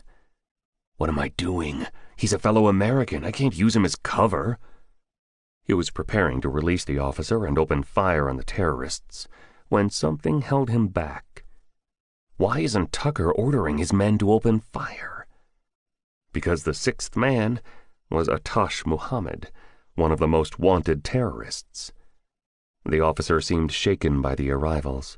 His men were stunned as well. Zeb decided to keep holding the colonel until it became clear what exactly was going down. If the Taliban raise their weapons, I'll shove Tucker away, dive to my left and open fire on Muhammad. He could survive, but he wasn't counting on it. I'll take down as many as I can. He held his ground for the moment, not liking how things were playing out. Tucker wasn't offering any resistance. He wasn't saying anything. He seemed dazed by the warlord's arrival. The terrorist was in black, a checkered shemagh on his neck and a beretta in his right hand. His eyes were triumphant as his men ranged around him, taking positions. "You?" Tucker whispered, not heeding the fact that Zeb had an arm around his neck. His men looked uncertainly at him and at the Taliban men. Zeb saw nervousness in their faces, seeking direction from the colonel, who seemed to be in shock. "We got him," Muhammad slapped his thigh. 2 things struck Zeb. The terrorist's command of English from those 2 words. "We? What does that mean?" "Why are you here?" Tucker asked, still in a daze. Muhammad ignored him, came close. Zeb turned the colonel, narrowing himself to hide behind the officer. "So this is Sher." The terrorist's lips curled at the way Zeb was shielding himself. Cher, lion, here you are hiding behind an American.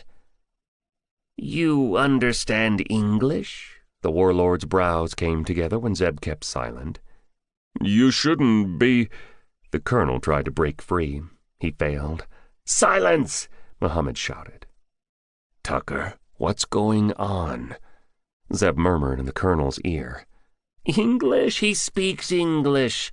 The terrorist chortled on hearing him. Tucker, I told you, he is Carter.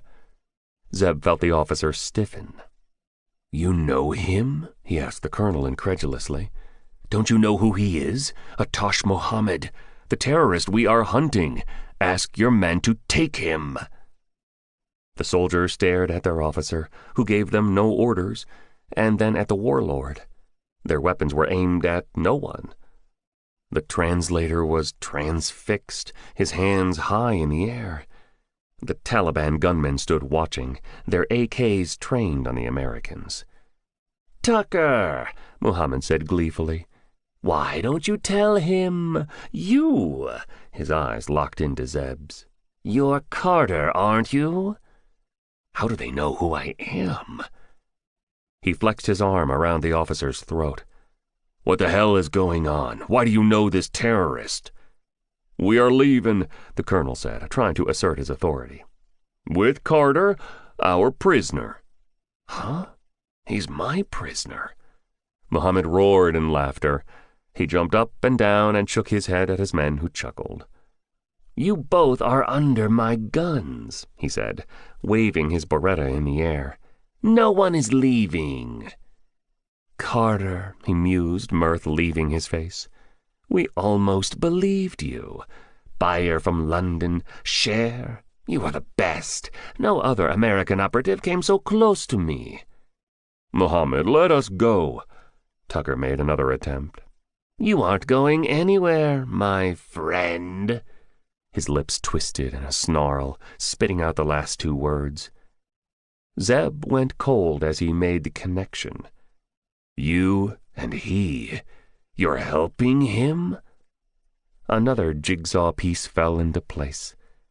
You warn him of attacks so that he can escape, move his drugs. What do you get in return? He was squeezing the officer so hard that Tucker's breath rasped out noisily. Sir? A soldier called out uncertainly. No one looked at him. The Taliban men were focused on the struggling colonel and his captor.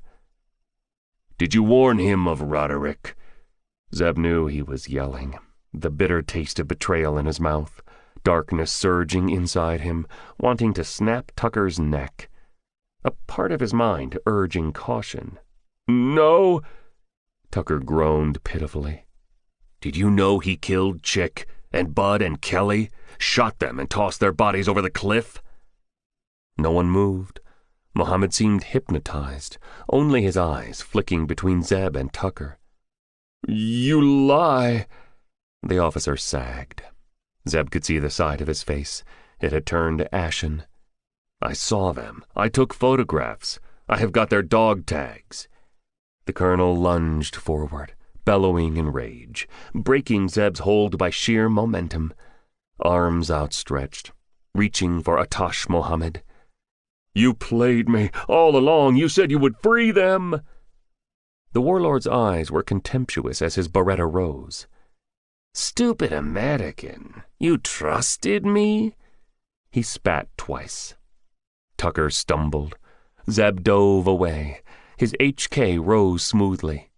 Cover! He yelled at the soldiers and the translator, who were slow to react. The Afghan was the first to fall, his body jerking under the impact of bullets. The soldiers followed. Zeb rolled, triggering desperately, aiming at Muhammad. Point and shoot. Keep moving. He missed. The warlord was fleeing to his vehicle, zigging and zagging. Two soldiers, still alive, tried to return fire. The Taliban gunmen turned on them. Dirt flew in the air, shouts and roars. Long bursts from Zeb, trying to save the soldiers, trying to draw the rounds away from them. A Taliban hitman fell from Zeb's bullet. Another gunman's chest blossomed red. No view. The colonel's body was blocking that of Muhammad, who was almost at the vehicle.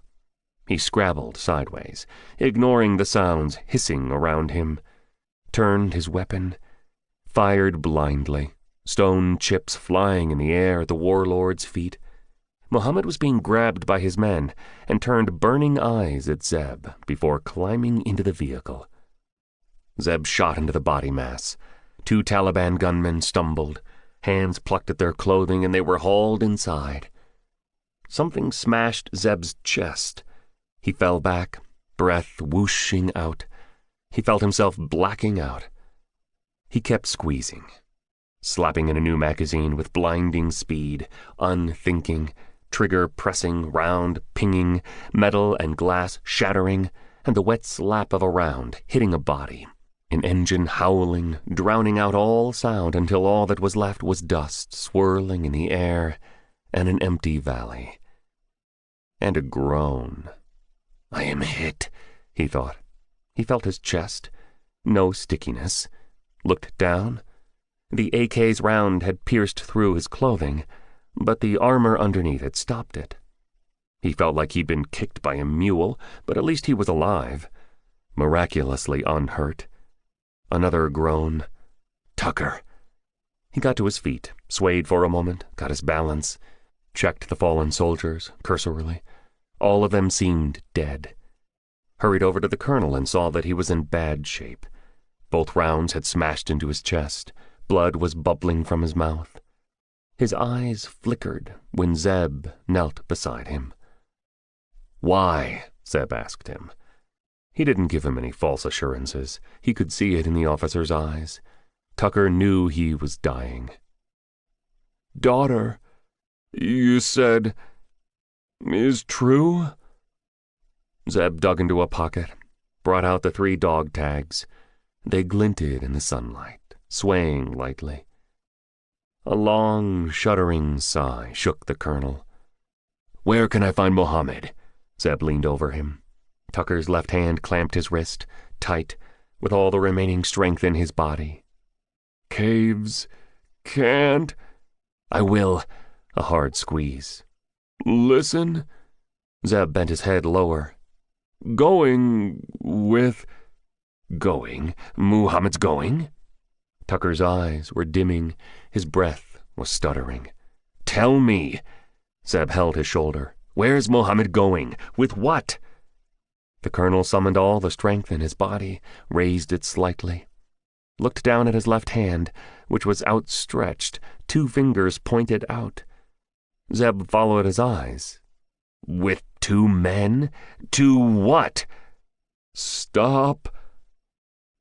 Colonel Jesse Tucker sagged back and died. Chapter 41. Zeb sat for long moments over the colonel's body. "Where's Muhammad going? When?" There were no more answers forthcoming from Tucker. Zeb got to his feet and checked the 3 soldiers, just in case. None of them was alive. He went to the translator. He too was dead. "We came to his country. He was helping us. This is his reward. Dying in the middle of nowhere." He whirled blindly, his eyes resting on the 2 Taliban men. Both dead. He searched them. Neither was carrying a cell phone. He sank down on an outcrop and ran his fingers over his face wearily. Mohammed was gone. Tucker, a colonel in the American Army, a traitor, was dead. "I should have killed the terrorist yesterday." He shook his head savagely and got to his feet, angry with himself.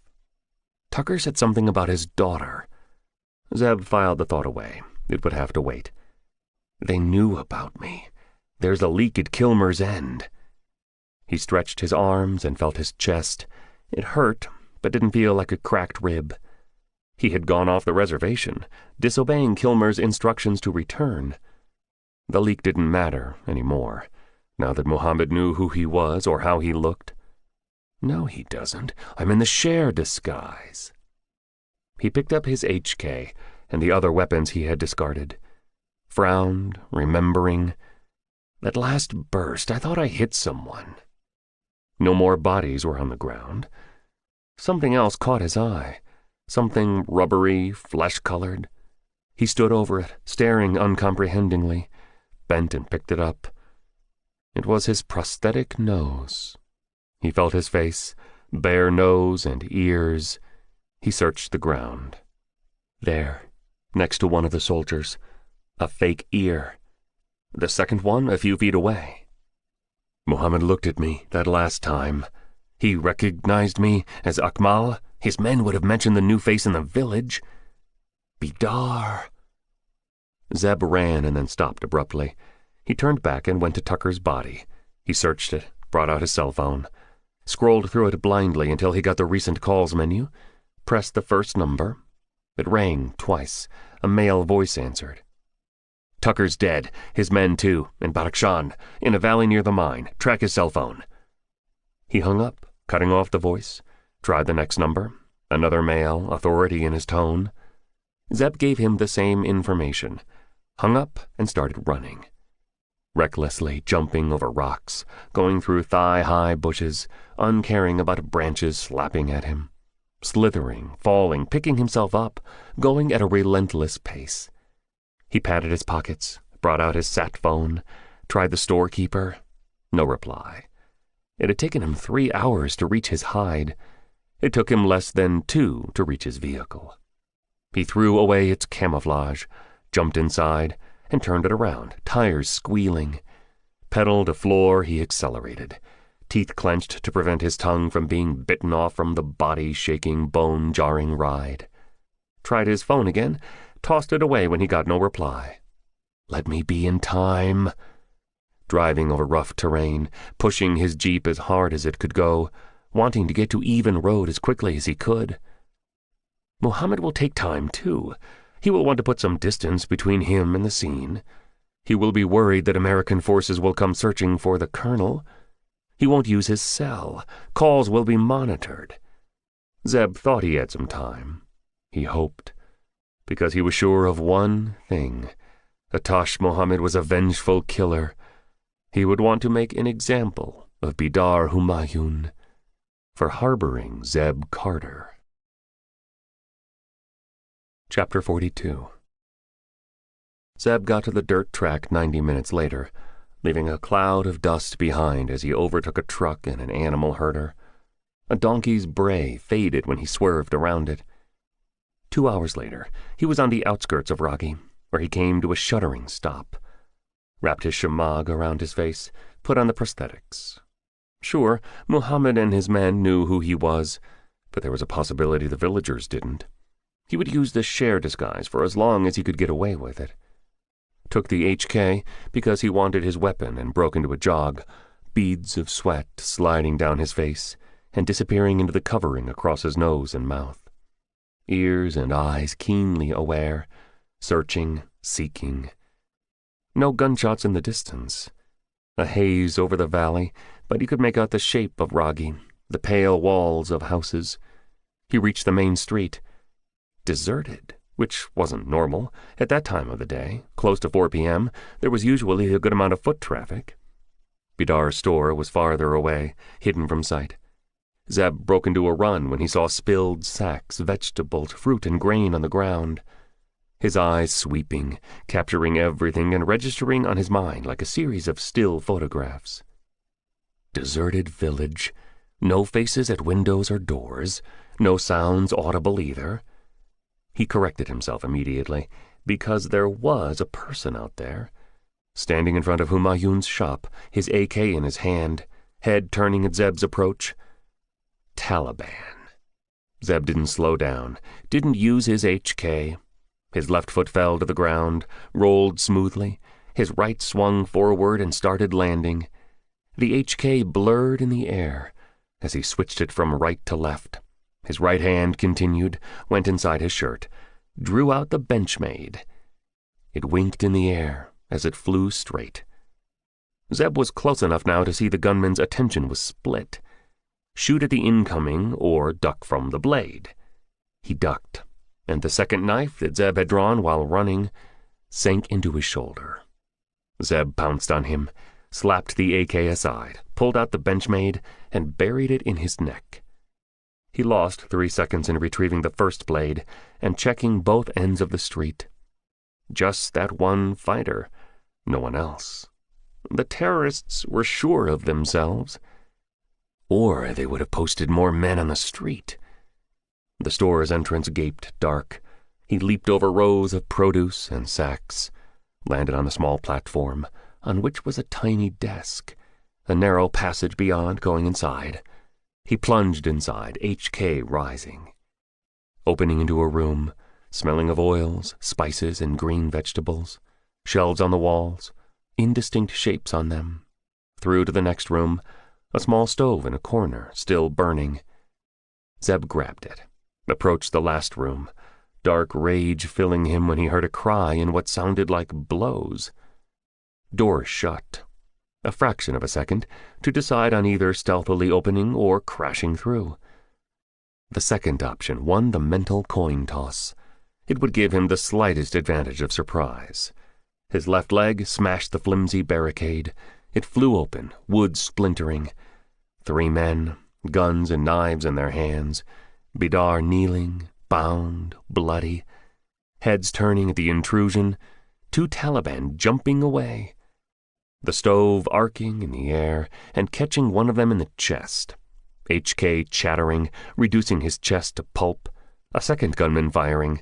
A round slapped air and flew past Zeb's face. A second round riffled his hair. Zeb leaped sideways, shooting, finding the gunman and felling him. Before he could land, the third fighter was on him, crashing against him and dragging him into the wall. The fighter was big. He was fierce. His eyes were small pinpoints of light as he grunted and tried to jab Zeb with his knife. Zeb twisted, but there wasn't any room. He brought his knee up and met a thigh as hard as a rock. No luck there. The knife was heading straight at his throat. He kicked desperately, caught the attacker's ankle, made him lose balance. The blade sank into his shoulder. The searing burning fueled his fury. It gave him the advantage because for that one moment, as breath hung in the air, the Taliban man was tipped against him. Zeb slammed his forehead against the man's nose, which split, his scream rending the air. The man's body loosened. His grip on the knife eased. Zeb shoved him back. The Taliban man surged forward, the bloodied knife rushing back. There was the narrowest space for Zeb to maneuver in. He dropped his shoulders, crouched, and brought his hands up, grabbed the knife wrist, and slammed it against the wall over his right shoulder. Fire raced through him as his left shoulder protested. He ignored it, brought his left hand up, grabbed the neck of the Taliban killer, and drove his head against the wall, once, twice, and thrice, until the fighter went limp and dropped to the floor. Zeb took a breath, rushed over to Bidar and cut his binding. "They were planning to kill me," the storekeeper sobbed. "Outside, to send a message to the villagers, but they were going to torture me first. They were asking me where you were." Zeb didn't answer. He ripped the young man's shirt and kept his face expressionless as he saw the cuts on the shoulder and chest. He explored the house and returned with a cloth dipped in water. He cleaned the wounds and sighed in relief. "They aren't deep. Go to the nearest doctor. He will help you." "No one will help me." Bidar trembled. "Everyone saw the Taliban come, drag me inside. Not one person came to help."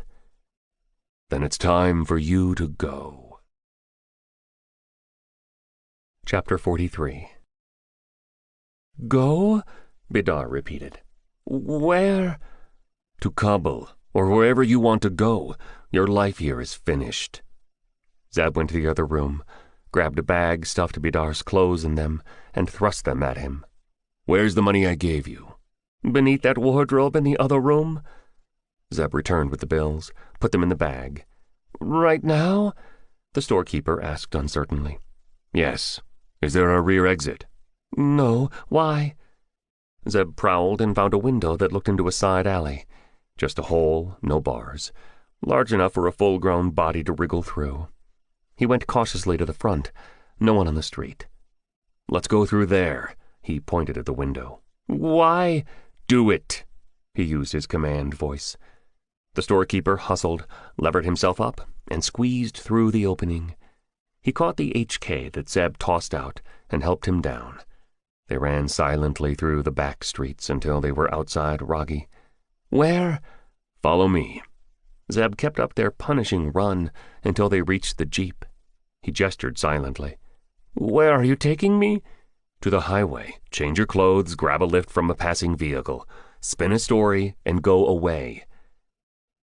The young man was silent as Zeb drove quickly. He was still in shock, his mind grappling with the rapid turn of events. He gathered himself after a while and looked behind, at the crate in the back. "They said you are American? Zeb Carter." "Yes." Zeb removed the false nose and ears. "You aren't Akmal?" The grocer took the rubbery appendages and inspected them. "No." "You speak the local language so well with the right accent." Zeb didn't reply. "They said you are a soldier." "Kind of." "You came to kill Mohammed?" "Now I intend to." "You came to save those soldiers?" "Yes, but they are dead. Muhammad killed them." Bidar pointed at his shoulder. "You are bleeding." "I will be okay." "You could have left me there. You didn't have to return to save me." "Yes." "No villager came to help me." "They are scared. They have their lives to live." Dusk turned to dark. Zeb stopped for a water break. Mountains shadowy and distant behind them. "Mohammed smuggling gems?" Bidar nodded, water trickling down his chin. "Not many people know it. I know because many villagers went to work in the mines. They talk in front of me. The other gangs, they are still into poppy. Mohammed's, they move heroin too, but more and more gems. They cut off the drug smugglers. No need for them. Mohammed's developed his own network for distribution." Zeb was struck again by the total hold the terrorists had. They do everything right in the open, and no one, the Afghan government or my people, can do anything. "That mine," Zeb nodded in the direction of the mountains. "It is government-owned." "So what?" Bidar said bitterly. "I heard there was a Russian who was helping Mohammed. The two were working together, stealing gems, sending it across the river." He swirled water in his mouth and spat. "It will end, though, in 2 days." Zeb jerked his head up. "Why?" "I heard the villagers speaking. They have nearly finished the main vein. They have been asked not to return after 2 days." Tucker's 2 fingers. He meant 2 days. "You heard everything. You didn't tell the police or any soldier?" Bidar climbed inside the jeep before answering. "You know what happened to my parents? What they would have done to me if you hadn't returned? You said the villagers were scared. I, too, was frightened." Zeb drove past Keshem and towards the next village, 15 miles away. He stopped at the edge of the highway, giving the man company as they waited for a vehicle to approach. "That man in Sori that day," Bidar said after a while. "I think it was Mohammed." Zeb replied noncommittally, still trying to figure out what would happen in 2 days. "You saw him yesterday. Why didn't you kill him?" Bidar asked sharply. "I should have. I had the chance today, too. I couldn't. He moved fast. When you go to Kabul, go to any American or coalition officer you see. Tell them that you heard Colonel Jesse Tucker was killed by Muhammad. Tell them some story, how you know. His body is there, his and his men, in that other valley." Bidar looked towards the mountain range and shivered. I will find a way to go to London," he said determinedly. "I have had enough of killing and war." "London? How does Atash Mohammed speak English? Very well, too." Bidar looked at him curiously. "You don't know?" "I wouldn't be asking if I did." Bidar snorted in amusement. I thought you Americans knew everything. He is from London." Zeb stilled. "What?" "He was born there. His grandfather was an imam in a London mosque. His family returned when he was young." Tucker said Muhammad was going. Going to London? Chapter 44. Zeb waited with Bidar until they saw a pair of headlights in the distance. He caught the storekeeper by the sleeve when he started to move. "Wait. Let it come nearer." It turned out to be a truck, its engine straining as the vehicle labored across the dips and rises of the road.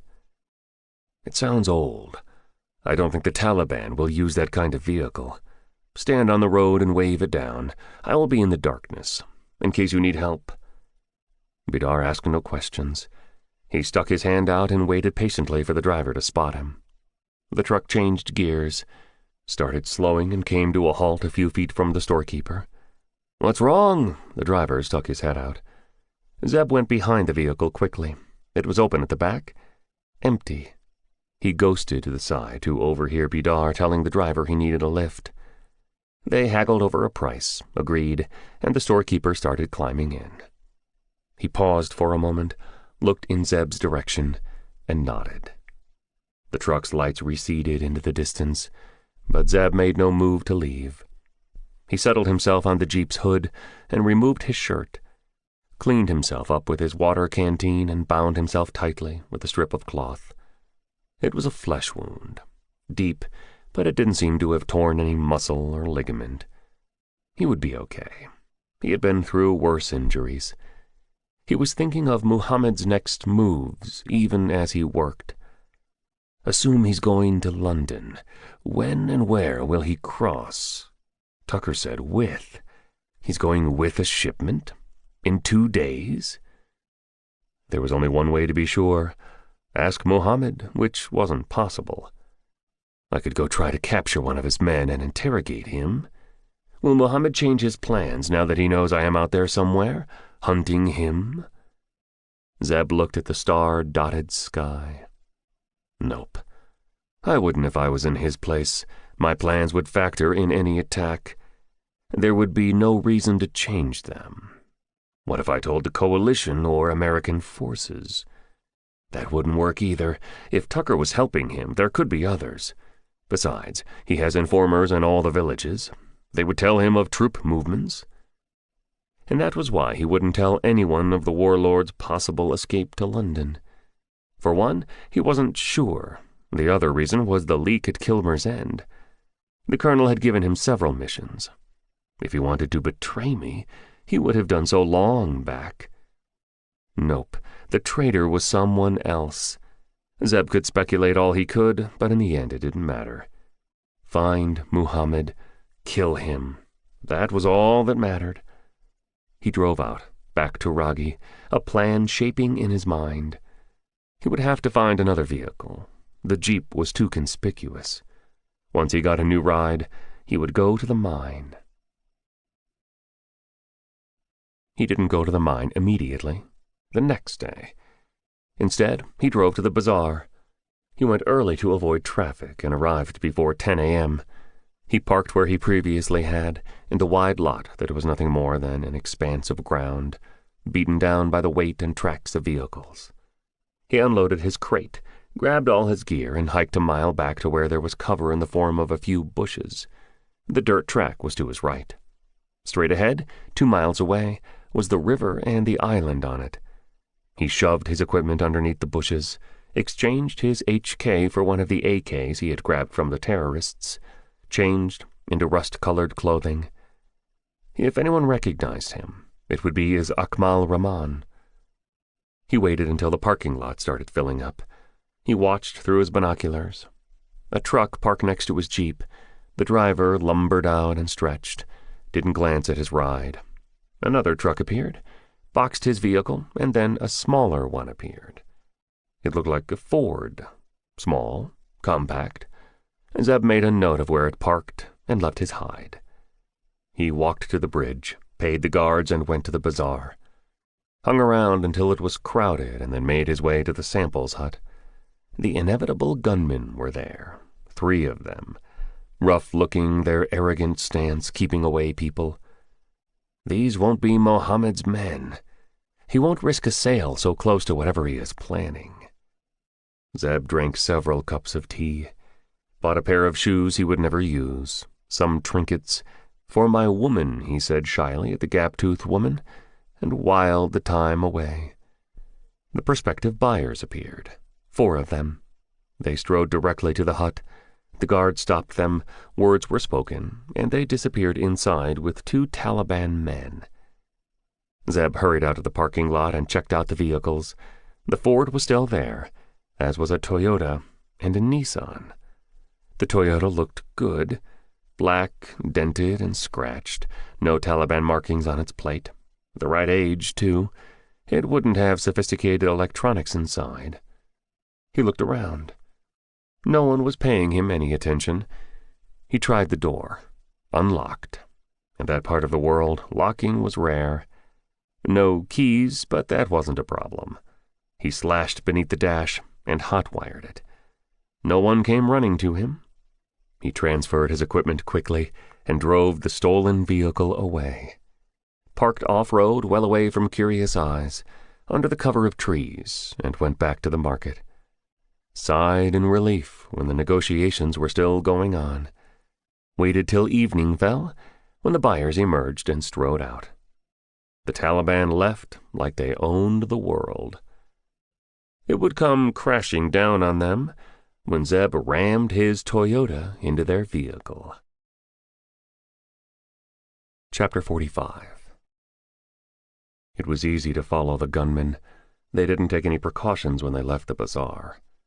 Their vehicle was a Soviet discard, olive green paint, sturdy wheels.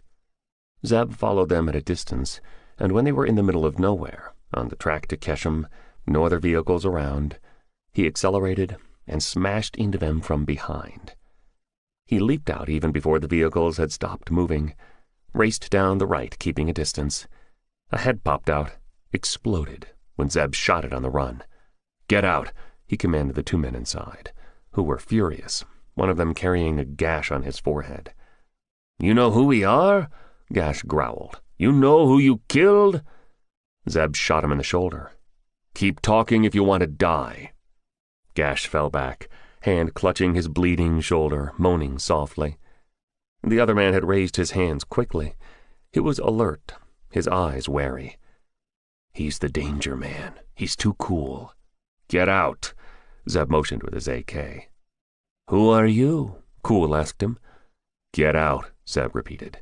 "I won't ask again." "Doesn't look like they recognize Akmal Rahman." "This way," Zeb pointed to the left door. "If you come out with any weapons, I will kill you." Gash swore and cursed as he clambered out clumsily. Cool followed. There was one moment when his fellow gunman covered him. He made his move then. He shoved Gash toward Zeb, reached behind him, came around with an AK, spitting fire in a wide arc.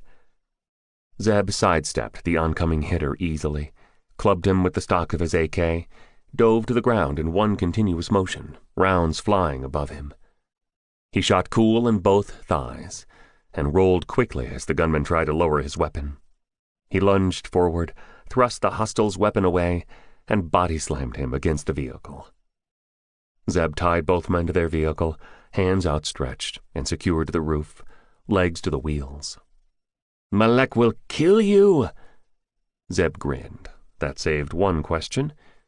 He brought out his Benchmade and jammed it into Gash's thigh, just near his groin.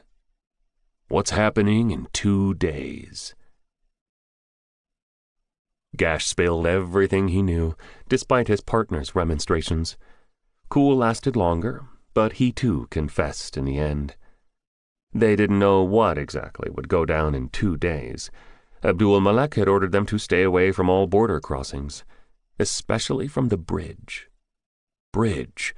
The Panji Poyan one? Yes, Cool groaned. No one was to go near it.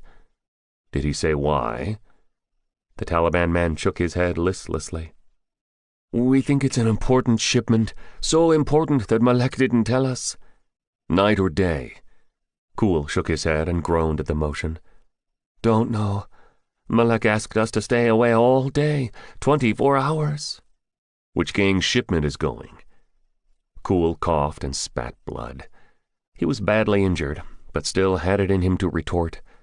"Who do you think? There's only one warlord who can make others obey. Hatash Mohammed." Zeb didn't kill them. He left them where they were, bound to their vehicle, on a dusty road that disappeared into the plains and mountains of Badakhshan. The Taliban gunman had confirmed what Tucker had attempted to tell him, that Mohammed was leaving the country, most likely with a large shipment of gems. What remained to be answered was when exactly and where. It was a large country. The warlord could cross the river at any point, or he could be audacious and cross the bridge in broad daylight. Zeb brought his vehicle to a sudden stop. Audacious, broad daylight. The word swirled in him. He liked it. He thought that was what Mohammed would do. He'd get a kick out of it. Everyone looking for him, and he'll be bold as brass crossing the bridge. A gut feeling wasn't enough, however.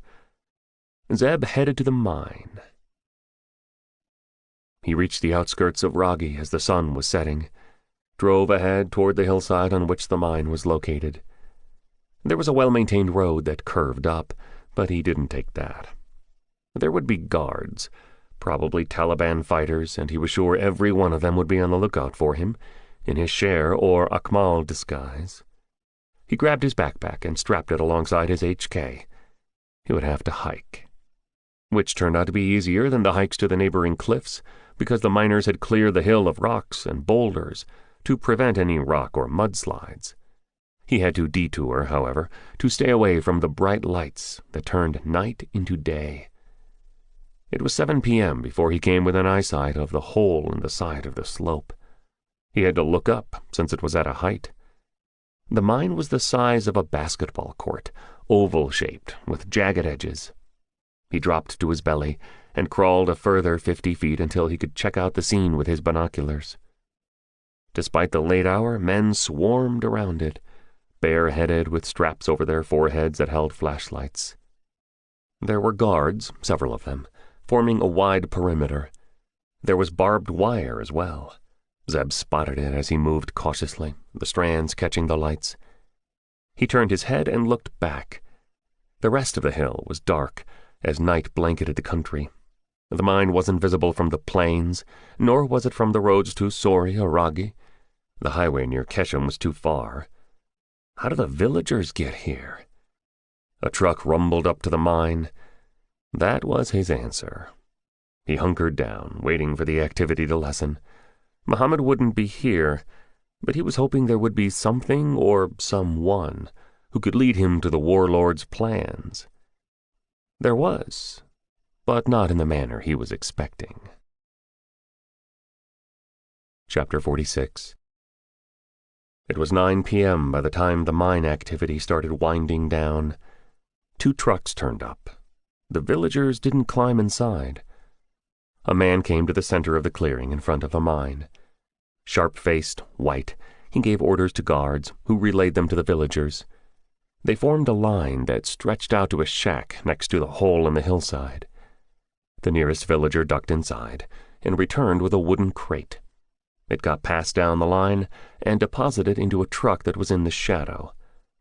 Zeb counted 35 crates.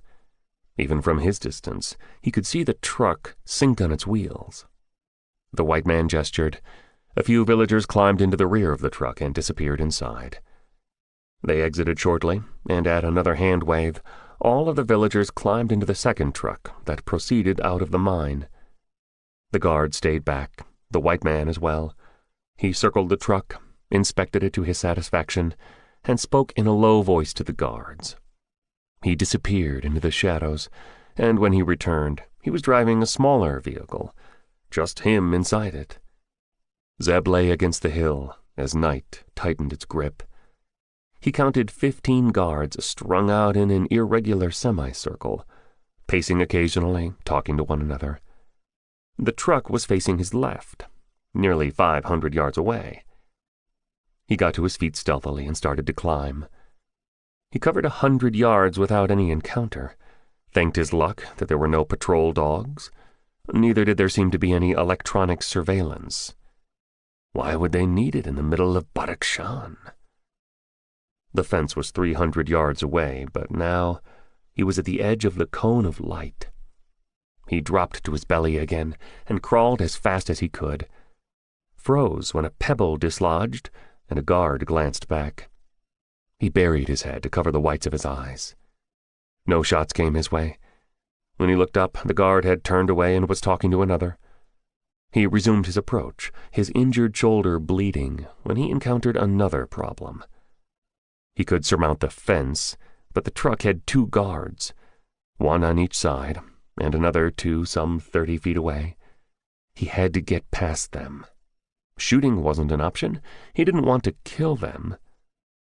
His palms ground into gravel, and that gave him an idea. He removed his backpack and his rifle, grabbed a few pieces of equipment, and stuffed them in his pockets. He picked up a few stones, got to his feet, and flung them as high and as far as he could in the direction of the mine. They fell noisily. The guards straightened, called out to each other. Zeb threw more pebbles. They ran towards the sound. Zeb ran, too, swiftly, towards the fence, placing his left foot high on it, springing off it, and vaulting over. He landed heavily, but there wasn't anyone to hear him. He crouched low and burst toward the truck, crawled underneath it and peered out. The guards were still looking for the source of the noise. He got to the driver's side and tested the door. It opened.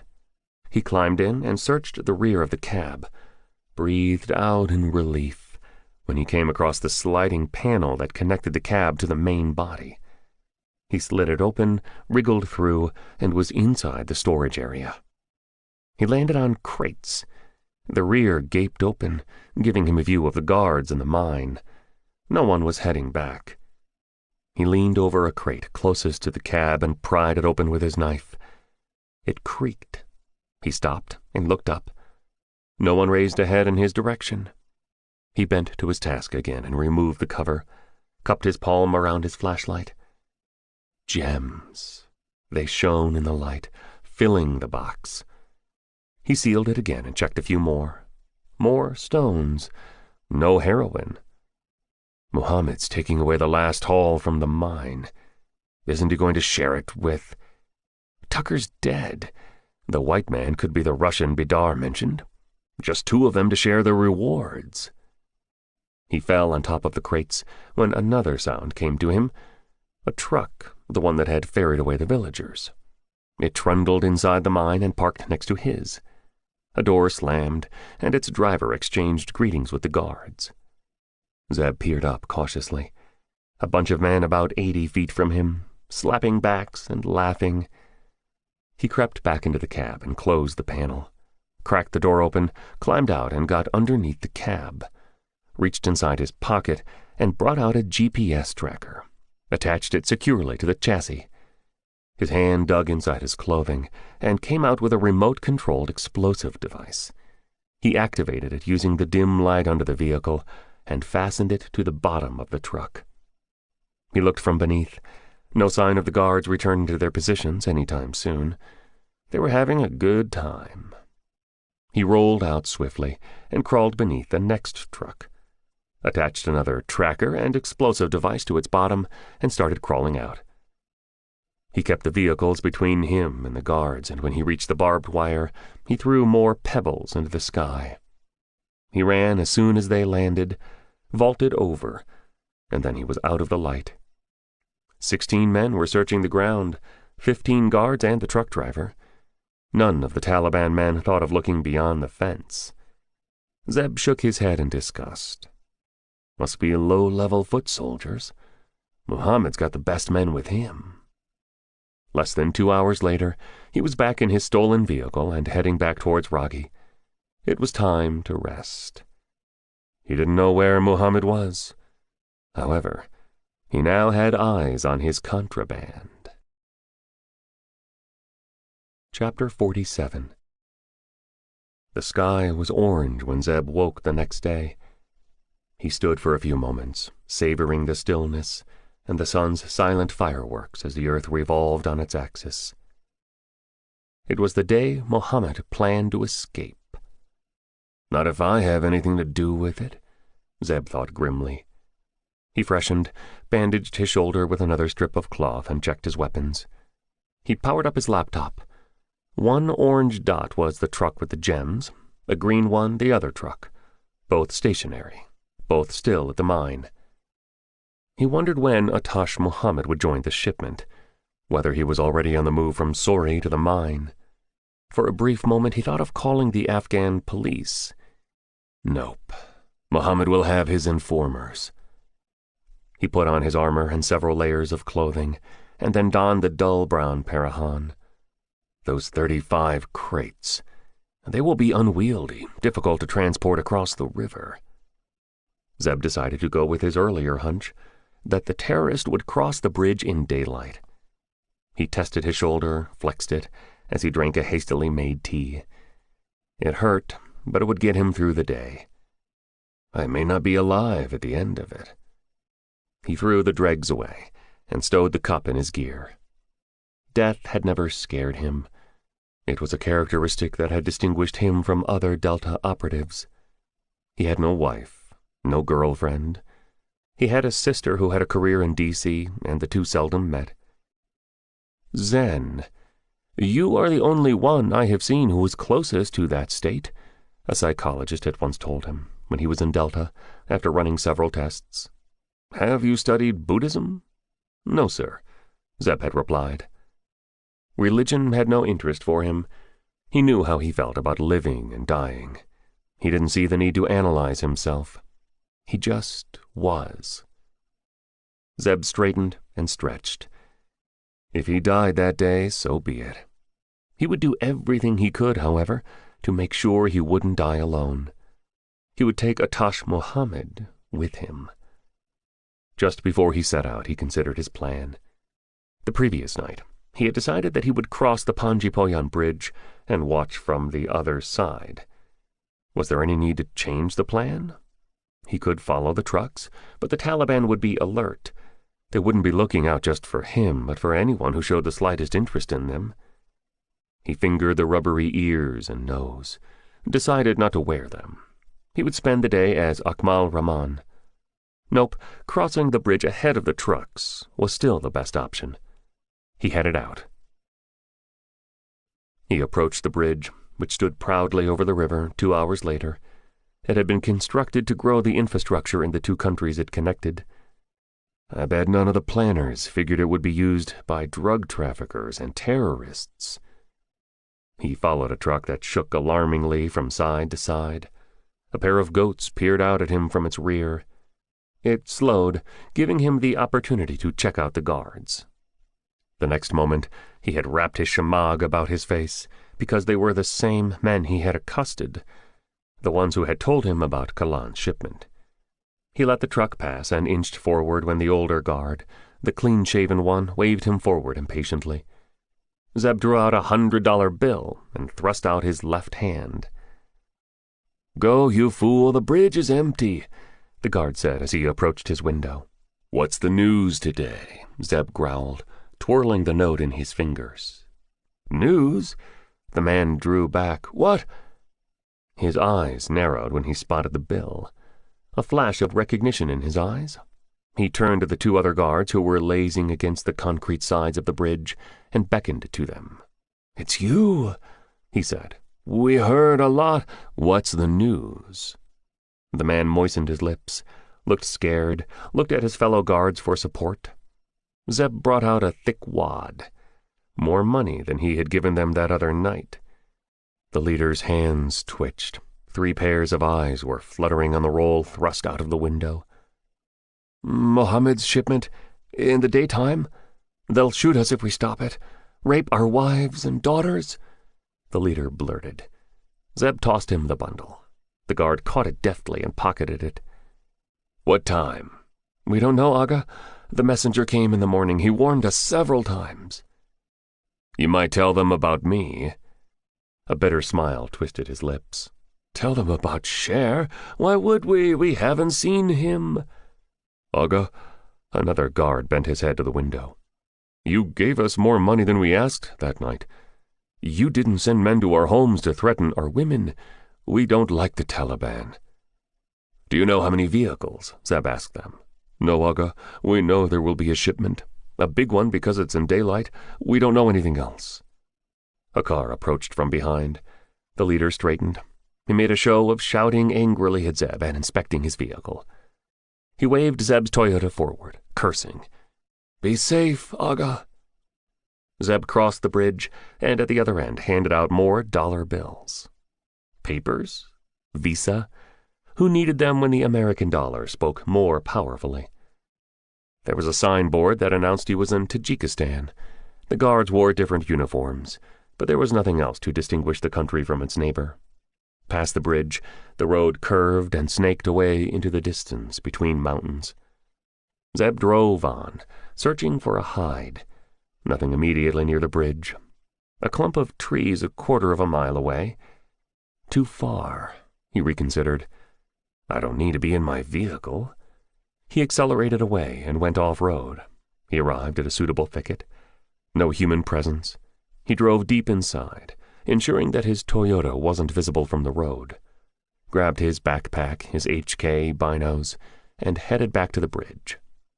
He jogged at the side of the dirt track, in a narrow rainwater gully, bending low so that no one could spot him from the bridge. He stopped when he was less than 100 yards away, peered out of the trench, undulating ground, a few rocks. He checked out the bridge with his binoculars. No vehicles on it, no guards looking his way. He climbed out of the trench and darted to the rocks. They weren't large, but just behind them was a shallow depression. Behind him, the mountains. Ahead of him, to his left, the bridge. He settled down to wait, binos to his eyes. He could have tracked the trucks on his laptop, but eyes on was vital. He had to know how many Taliban he had to deal with before getting to Muhammad. Chapter 48. The trucks rumbled over the bridge at precisely 4 p.m. The dots on his laptop confirmed that the two vehicles he was watching were the ones he was after. He trained the binos on the first one. 4 men inside the cab, including the driver, laughing, all bearded, all wearing shamags carelessly draped over their necks. None of them was Atash Muhammad. The first truck had the gems. It shook as it got off the bridge and onto uneven ground. It presented its rear to Zeb. Not covered. No men inside, none that was visible. He turned to the second truck. 4 more men. Its rear was empty too. Zeb scratched his cheek. Where's Atash Muhammad? Or that white dude at the mine? Had he made a mistake? No, he decided, curbing the bitter feeling welling inside him. It made sense. Why would the terrorist travel with the gems? It would only increase his risk. He'll cross the river somewhere else and rendezvous with the trucks. I hope. There was no other option for him but to follow the 2 vehicles. He waited till they were out of sight and then sprinted back to his Toyota. 20 minutes later, he was back on the road, the trucks visible in the far distance. Zeb followed them for several miles with the sun behind him. That helped.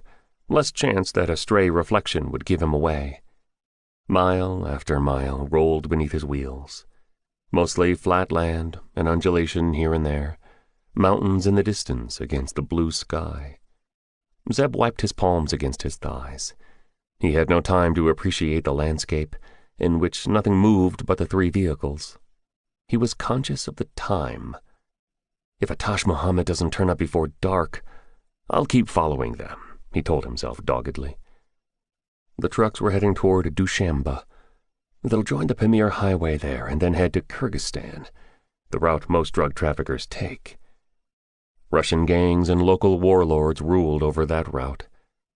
Muhammad and his Russian have probably struck alliances with them for safe passage. Zeb knew his window of opportunity was small. He had to strike before nightfall. Before they reached Dushanbe, and for that to happen, Atash Muhammad had to turn up. Red lights flared ahead of him, interrupting his thoughts. He squinted.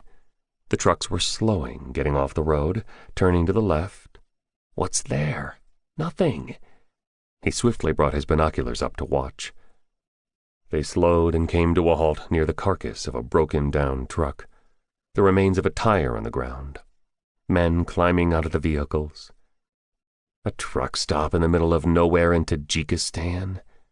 His heart leapt into his mouth, because from behind the abandoned truck he could make out a smaller vehicle, an SUV, black.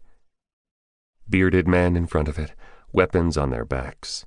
He couldn't make out details, but one figure registered on him, a white man. The man from the mine. Zeb tossed the binos onto the passenger seat, pulled his shemagh over his face, and continued driving. Pulse beating steadily, thinking furiously about his course of action. He drew closer to the gathering of vehicles, then past them, 300 yards to his left. He looked across casually. Why wouldn't he? Any driver would be curious. No one glanced at him. The men were bunched together, and then they fell behind. Zeb upped his speed incrementally, waited till the road dipped and the vehicles disappeared from view, swung the wheel furiously to his left, and drove off the road, thanking his luck that he was on hard ground. Less likelihood of a dust trail giving him away. Calculated. 2 miles separated him from the Taliban men. He kept an eye on the horizon as he accelerated the vehicle, the dip in the ground shielding him from view. Glancing at his cell phone frequently, checking the 2 dots on it. The trucks were still there, but what about the SUV? No plume in the air. Hopefully it was still there. Only one way to find out. He was going at the truck stop from the side. The sun was on him. He stopped when he was a mile away, checked his left. He couldn't see the road. He was hidden by that same curve in the slope. Grabbed his HK, his cell, binos, and sprinted. Legs pumping furiously, weapon in his right hand, held easily, eyes narrowed, senses alert. 800 yards became 7. The ground started inclining upwards. He dropped to his belly and started crawling, blinked rapidly to flick sweat away from his eyelids, slowed as he neared the edge of the dip, put the binos up cautiously, just the lenses, over the curve of the ground. Carl Zeiss lenses, ground to perfection, offering 8 times magnification, got to work. He scanned, found the vehicles and a grouping of men, and steadied the binos. He recognized the drivers and the men in the trucks, searched to their right. There, the white man, talking animatedly to someone. Zeb couldn't see his face. The man had his head bent, nodding. He studied the body language of the other men. The Taliban men stood a few paces away from the white man and the bearded man. Deference. That's the Russian, and Atash Muhammad. After what felt like interminable minutes, he got his answer. The bearded man straightened, clapped the white man on a shoulder, headed to the SUV. For one moment, his face was turned to Zeb. Atash Muhammad. His eyes fierce, his beard thick, striding like he owned the world. 5 men followed him, one of them getting into the driver's seat. The warlord climbed next to the driver, another gunman beside him. The white man joined the 3 at the back. 7 men in the SUV. It was crowded. It sank on its wheels. Smoke streamed from its tail as it started heading to the dirt track. Zeb watched until it hit the road and turned left, towards Dushanbe. He checked the trucks. They were still at the stop, their occupants in no hurry. He sprinted back to his Toyota, lowered his trousers to his knees, and taped the explosive's triggers to his outside thighs, fastened his trousers again, concealing the devices. His fingers would reach the buttons if he stood straight, his hands to his sides. They were his insurance policy. A few moments later, he too was on the road. The SUV was no longer in sight, but that was okay. He knew it would be ahead, and when he rolled down a slope, it was there, light shining off its sides, dust swirling around it as it raced. Less than half a mile away from him. It was time to strike. Chapter 49. Zeb reached over to the passenger seat, grabbed his helmet and put it on. He was one man against 7. He would need all the protection he could get. He jammed several mags in his pockets.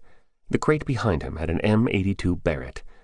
However, the HK was a better weapon for what he was planning. He stomped on the gas and the Toyota leaped forward. He rolled his window down. Dust rushed in. He breathed easily. He could die in the next few moments. A little dirt in his lungs wouldn't be the cause of his death. The cold flooded him, a familiar feeling, welcomed, as was the gray fog filling his mind. Nothing existed except the SUV ahead of him, which he was nearing. The Taliban vehicle appeared to be more powerful than his, but it was carrying a heavy load. A face turned towards the rear window as he neared. The gunman said something over his shoulder. Another face appeared beside his. Zeb kept closing in. The SUV's door opened a crack. A gunman poked his head out and stared. He took in Zeb's helmeted face, turned, shouted something. Movement from inside. The barrel of an AK appeared. The hitter pushed the door open wider in an attempt to aim his weapon, which was what Zeb wanted. His left hand moved without conscious thought. The HK's barrel thrust out of the window. It was on auto mode, a full magazine slapped into it. He depressed the trigger and sprayed the rear of the SUV. Steel-penetrating rounds flew out with a muzzle velocity of 2,592 feet per second. Less than 100 feet separated the two vehicles. The SUV's door buckled under the impact of the rounds. Its rear window shattered. The gunman's head burst, and his body slid down, dragged behind the vehicle, and rolled away. Zeb swerved, drew the HK in, changed magazines in seconds, and resumed firing. Another long burst. The terrorists were trapped. They were bunched together. They could either fire back, for which they had to show themselves, or go faster in their SUV. There was returning fire. Zeb ducked as his windshield shattered. A round punched through the door and whistled in front of his belly, before thudding into the right door. He continued firing, wheeling his Toyota behind and to the right, reducing the angle of incoming fire. 3 magazines emptied. 2 more bodies flopped out. More by luck than by design, but all he had to do was point his weapon at the gaping hole that was the shattered rear window and press the trigger. The Taliban hitters who had tried to shoot back from the rear had caught the brunt of his attack. Their fellow passengers had shoved their bodies out, taking care not to expose themselves. They weren't giving up, however. The SUV driver continued trying to race away, while 2 AK barrels appeared through the hole and let loose at Zeb. A shard of glass whipped across his face, leaving a graze on his cheek. Another buried itself over an eyebrow. Blood started trickling down the side of his face. He wiped it away with his right hand, hardly feeling the pain. That would come later. Right now, he was cold and empty, feeding off the fury banked in him. The SUV turned hard to the left. It got off the road and sped through open ground, even as several AKs chattered from inside simultaneously. Zeb twisted and turned his wheel, making sure not to offer a stationary target, his rounds making holes in the sides of the enemy's vehicle. The Taliban's SUV was old. Zeb wasn't using ordinary armor-piercing rounds. They were heavily customized bullets that a gunsmith in Virginia made for him, exclusively. His Toyota wasn't in any better shape, however, and it had perforations too. But Zeb had the advantage that his constant swerving offered a limited target. On top of that, the SUV was a sluggish mover, and it was filled to its capacity. Chances were high that rounds piercing it would hit human flesh. An angry face loomed in the front side window, the Taliban man next to Mohammed. His mouth opened in a snarl. He thrust his body out, his AK curving down, rounds scything through the sky, heading toward Zeb, who jammed the brakes and brought the Toyota to a squealing halt. Zeb's first burst went wide. The second burst riddled the gunman. Zeb stomped on the accelerator. His Toyota stalled and gave up on him. He tried again. No luck. The Taliban gunman took advantage. Concentrated fire burst towards him. Rounds pinged off the roof and screamed through the broken window. One round grazed his neck, but it came the closest of any of them, because he had moved the instant his vehicle had stalled. He scrambled to his right, kicked open the passenger door, dropped to the ground, and looked up from beneath the Toyota. The SUV was racing away as fast as the driver could make it, rolling drunkenly on its wheels. Now 200 feet away. Zeb brought his HK to his shoulder, took aim. At the bottom cycle of his breathing, he fired.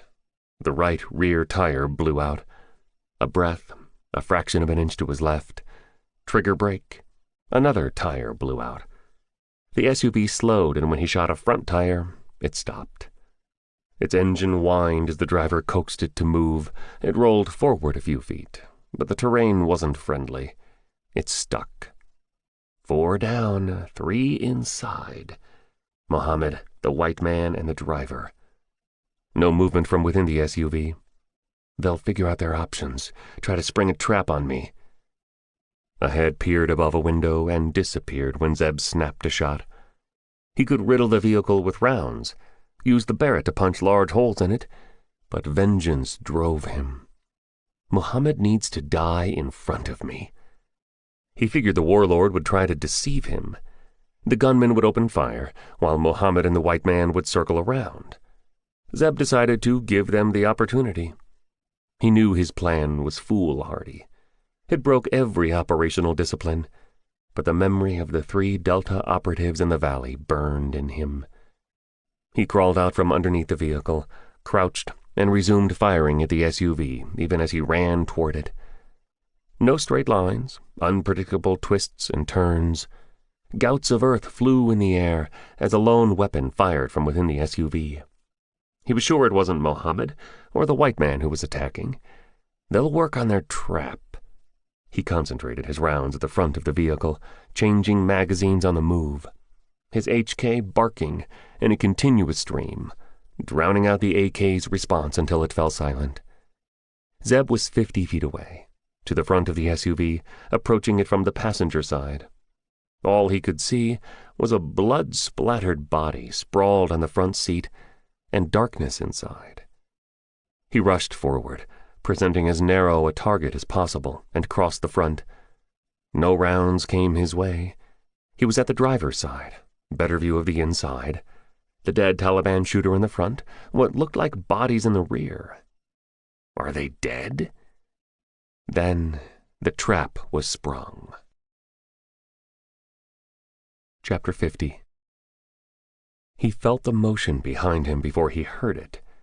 He was turning, ducking, but he wasn't fast enough. Something like a steel hammer struck him in the head, brought him to his knees. A hand went under his chin and yanked his helmet away. His HK went flying when a brutal kick landed in his ribs. Before he could react, an arm went around his neck and dragged him upright, choking him. Something hard pressed against his right temple. A gun. His vision swam.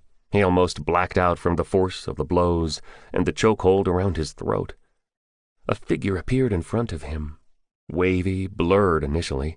He blinked rapidly as it sharpened. Atash Muhammad stood in front of him, his lips twisted in contempt. How? He twisted sideways to look at his captor, caught a fleeting glimpse at his profile before the gun smashed into his temple. Americans, you are so arrogant. You think you alone are intelligent. Muhammad played with a knife, its sharp edge winking in the light. We? That's Bykov behind you, my partner. Russian. Tucker. He was my partner, too. You remember him? Poor man. The terrorist clicked his tongue in pity. He was caught between his greed and his American principles. He had to die.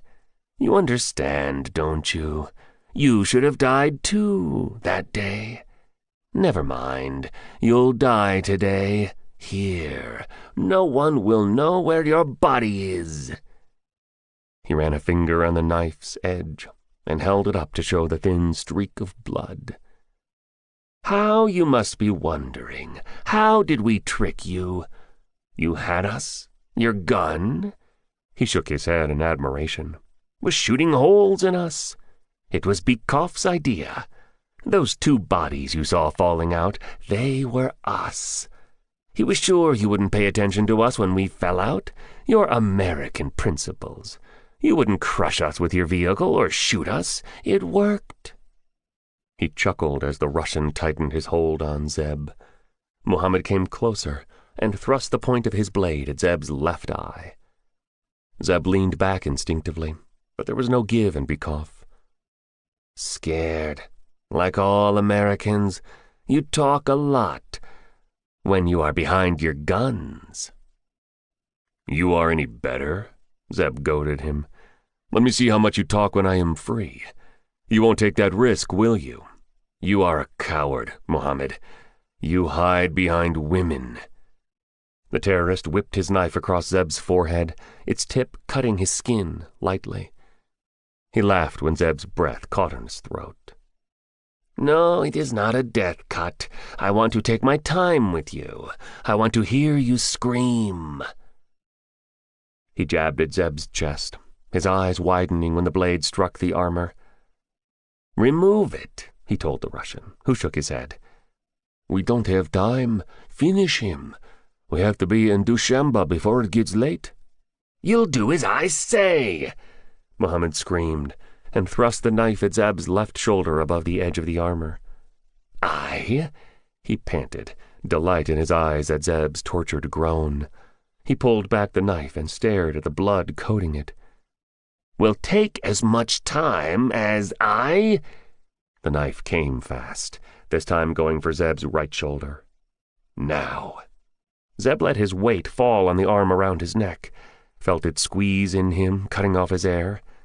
He compartmentalized it, ignored the searing burn in his left shoulder and the steady flow of blood from his forehead, separated the pain from what he had to do. Let his upper body sag, bunched his knees together, and brought them up. His legs pistoned out like a rocket. They caught Mohammed flush in the chest and sent him hurtling back several feet away. The terrorist sprawled to the ground, dazed.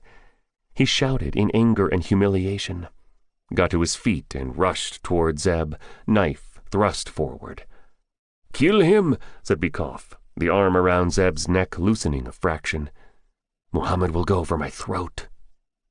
Movement in front of him, behind the terrorist. The trucks. They lumbered into view, slowing down as the drivers took in the scene. Bykov shifted behind Zeb. He had seen the vehicles. Mohammed didn't turn. He didn't waver. He came on, his mouth working, cursing, swearing. 4 feet away. Then 3 feet. Zeb met his eyes. His fingers reached for his thighs, searched desperately, found the triggers, jabbed hard. A moment of nothing happening, other than Mohammed coming closer to him, breathing harshly and Bykov's grip relaxing and moving away from Zeb's neck. The trucks exploded, a burst of sound that carried far. Bykov jerked. A sound of surprise escaped him. The gun against Zeb's temple moved away involuntarily. Mohammed faltered. His head started turning toward the source of the blast. His knife started dropping, but his momentum kept carrying him toward Zeb. In Zeb's world, a fraction of a second determined life and death. He acted. His left hand slapped away the approaching knife. It continued moving upwards. His right hand flashed up as well. It grabbed Bykov's gun hand, brought it forward, his wrist clamping in a vice-like grip around Bykov's, turning and twisting until the barrel was pointing straight ahead. Zeb's left hand came up, fitted around Bykov's curled fingers. Zeb's forefinger crushing the Russian's trigger finger. Mohammed's head turning back towards his captive, his eyes widening in surprise and fear. Bykov reacting behind Zeb, snarling, trying to release his hand, his left hand drawing back to pound Zeb. Too late. Zeb squeezed the Russian's trigger finger. The round smashed into Atash Mohammed. Another squeeze. Mohammed's body jerked under the impact. Bykov's fist connected with Zeb's neck. He shuddered under the impact, but he didn't release his hands. They still gripped Bykov's gun hand. His finger forced the Russians to squeeze the trigger again.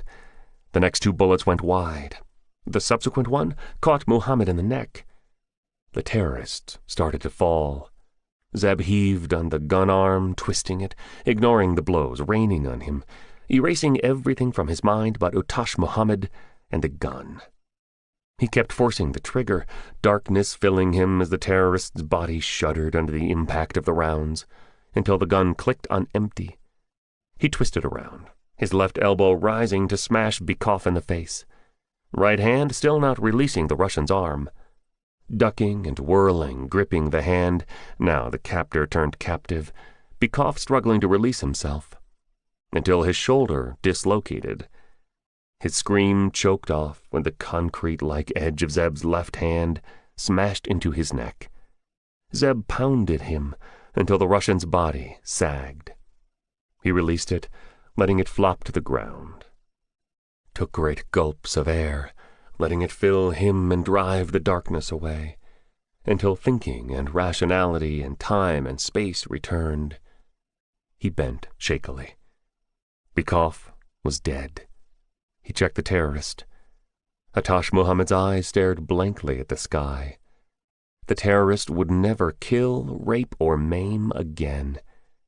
He picked up his HK and checked the SUV. No one alive inside. The trucks were burning wrecks. No chance that anyone could survive in them. Zeb sucked air and wiped his face. His hands came away wet and red. Yes, that cut. He had forgotten about it. Now it all returned. The wounds in his shoulder, the blows against his neck. He was alive, however. He took stumbling steps toward his Toyota and leaned against it, took a long drink from his water canteen, and bathed his face. He tried his vehicle. It wouldn't start. Went to its rear and brought out the M82 from the crate, slung it across his back. HK over one shoulder, the Barrett across the other. He started walking. Far ahead was Dushanbe and the Pamir Highway, on which bandits roamed. A reddening sky spread above, beneath which there was no one more lethal than Zeb Carter. Chapter 51. 2 weeks later, Washington, D.C. General Klein sighed in relief as he stood under the shower in his Georgetown house, briefing politicians, going through the details of major operations, looking at budget figures. The life of a 4-star general wasn't as glamorous as it was made out to be. He shampooed his thick hair, let the water beat down on him, toweled himself briskly, and stepped out. He lived alone. There had been a wife once, but she had found him hard to get along with. Thankfully, they didn't have children. Klein liked his life unencumbered, and that thing with Tucker, it gave him freedom, of the financial kind. Thing, because he didn't want to put any other label on it. Of course, he was a patriot. He loved his country, had served it well. What was so wrong if he enriched himself in the process? He had panicked when Tucker had been found dead, at the hands of terrorists, the folks at Kandahar said. It was still a mystery, still under investigation, since no one knew what Tucker had been doing in Badakhshan and why the soldiers with him were dressed so. Klein had managed to steer the investigation to a rapidly approaching dead end. He whistled as he rummaged through his wardrobe. As for Utash Muhammad, his death had been a relief. With Tucker gone, Klein had no way of knowing what was happening in the region other than the official channels. The Afghan police said the terrorists had somehow learned of the coalition attack, which had been very successful, and had fled the region. It looked like he had been accosted by Tajiki gangs and killed. The world heaved a sigh of relief. One less terrorist. Carter? There was no news of him. Klein had asked Speer and even Kilmer. They both said the mercenary had made no contact. He was probably dead. Klein drove one leg through his pajamas, hopped around to, "Hey!" He lost balance, stumbled, and propped himself against the wall. He He was staring stupidly at the figure in the door. Carter? Who? How? He grasped for words, his poise, his command lost, and then it returned. He was a 4-star general. He met with presidents. "How did you get in here?" he barked. "Get out before I call the cops." "You recognize me?" Carter didn't move. "Of course I do," the general sneered. He drew up his pajamas and straightened to his full height. "You're the one who stripped. Got some more scars to show? Is that why you're here?" Carter didn't answer. His eyes were calm, measured, as they took in Klein. His manner enraged the general. "Son, do you know how many laws you are breaking just by being here? I'll give you one last chance. Get out of my house." Laws. You didn't think much of them when you leaked classified information to Jesse Tucker. Terror swept through Klein. He didn't let it show, however. "Tucker? Classified information? What the hell are you talking about?" He snapped and held up a hand. "Don't answer. I don't want to know. I am calling the police." He darted around the bed and grabbed his cell, punched numbers on it furiously, while keeping his eyes on the intruder. There was no network. "I disabled it," Carter said, as casually as though he were discussing the weather. Klein felt fear. He controlled his panic as he raced through his options. "Your offshore account. I found it. Did some digging. There was an interesting trail from it that went back to Tucker and a Russian firm. Bekoff's. You know him?" "I don't know what you're talking about. You've lost your mind," Klein thundered, edging towards his pillow. There was a handgun underneath it. If he could reach it. "Atash Mohammed, Tucker, they knew I was coming. The leak could have come only from Washington. From you." Carter didn't move a muscle. His voice didn't change.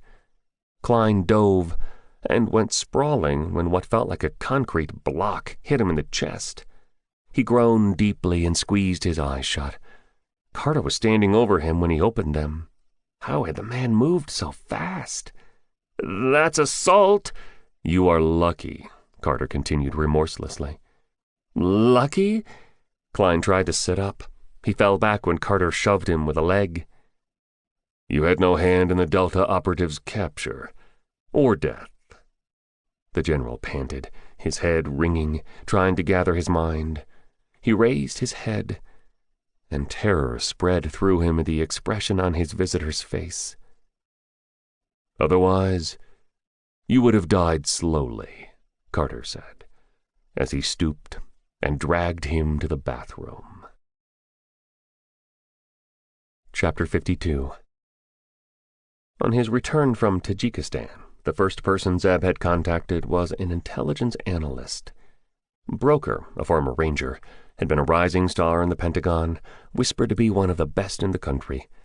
Broker didn't agree with those whispers. He claimed he was the best. On leaving the Army, he had set up his own business, delivering briefing reports to world governments and global corporations. He had listened in silence, not commenting on the still healing wounds on Zeb's face, or the way he moved his shoulder. "You want me to look into Pentagon generals?" "Yeah, and see if anyone has—" "I get it. I'll do it." Just like that. His movie star face had broken into a grin. "I've always wanted to take down some of those pompous asses. They, might have offshore accounts. I know. Offshore, broker," Zeb had told him exasperatedly. "There won't be any trail. Those banks will clam up." "Not to me," the analyst said airily, and dismissed Zeb with a wave. He had delivered. Liberty Bell, Virginia. Lisa Tucker ran her hands through her hair as she surveyed her kitchen. The house was small, modest, but she, Jessie, and their 14-year-old daughter, Kylie, called it home. It was not far from Chesterfield, where Lisa worked in a law firm. Home. She choked back her tears and tidied the kitchen. Kylie would be back from school soon. She had to make dinner, maintain the facade for her daughter that they would get through this. How will I? The news of Jessie's death had shattered their world. She had gone through the funeral, all the formalities that accompanied a serving officer's death, robotically. Now that a couple of weeks had passed, reality had caught up. Jessie had been warm, loving, the only man she had loved. He filled the house when he was home, made life worth living. How will I get through this without him? The tears started as she cleaned the sink. Her heart lurched when she thought of Kylie, her treatment. Their daughter had a rare lung disease that wasn't covered by their insurance. Drugs were expensive, and they just about managed on their combined salaries. What will happen now? The mortgage? The pension wouldn't be enough. Neither would the few savings they had. Selling the house wasn't an option either. Rents were sky high. She choked back a sob. Kylie would be back. Her daughter, normally cheerful, now dealing with her dad's death. It wouldn't do for her to see her mom in pieces. The door buzzer registered on her. "Coming," she quavered and wiped her face, blew her nose and went to the door. "Yes?" she asked the man at the door. He was lean, with closely cropped dark hair, shades over his eyes, clean-shaven, a scar on his forehead. T-shirt tucked into jeans, a jacket. She had never seen him before. "Ma'am, I'm Stephen Miller. I served with your husband in Afghanistan. I am very sorry for your loss." Miller? Jessie hadn't mentioned any such name. She had met most of his friends. She was still processing the stranger's arrival when he reached inside his jacket and drew out an envelope. "Jessie and I, ma'am, we had a thing for investing. We used to jointly invest in penny stocks. It was just for fun. We didn't put in anything more than a few $100s each. I didn't mention it to my wife. I don't think he told you. Our investments built over time, though, and 3 of those companies got acquired by bigger ones. I liquidated our holdings when, Jessie..." He handed over the envelope. She opened it and withdrew the check. Sound faded. Her mind went blank. "Is that..." "That's Jessie's share, ma'am. There's one more sheet inside, a breakdown of our investments." She counted the zeros, her fingers trembling. That number, it would cover everything and still leave them with a cushion. Something wet fell on the check. Rain.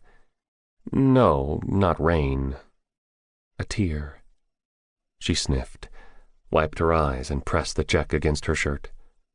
"I'll be going, ma'am." "Wait." He turned back, expectantly. She waved the envelope in the air helplessly. She didn't know what to say, aware the tears were streaming down her face.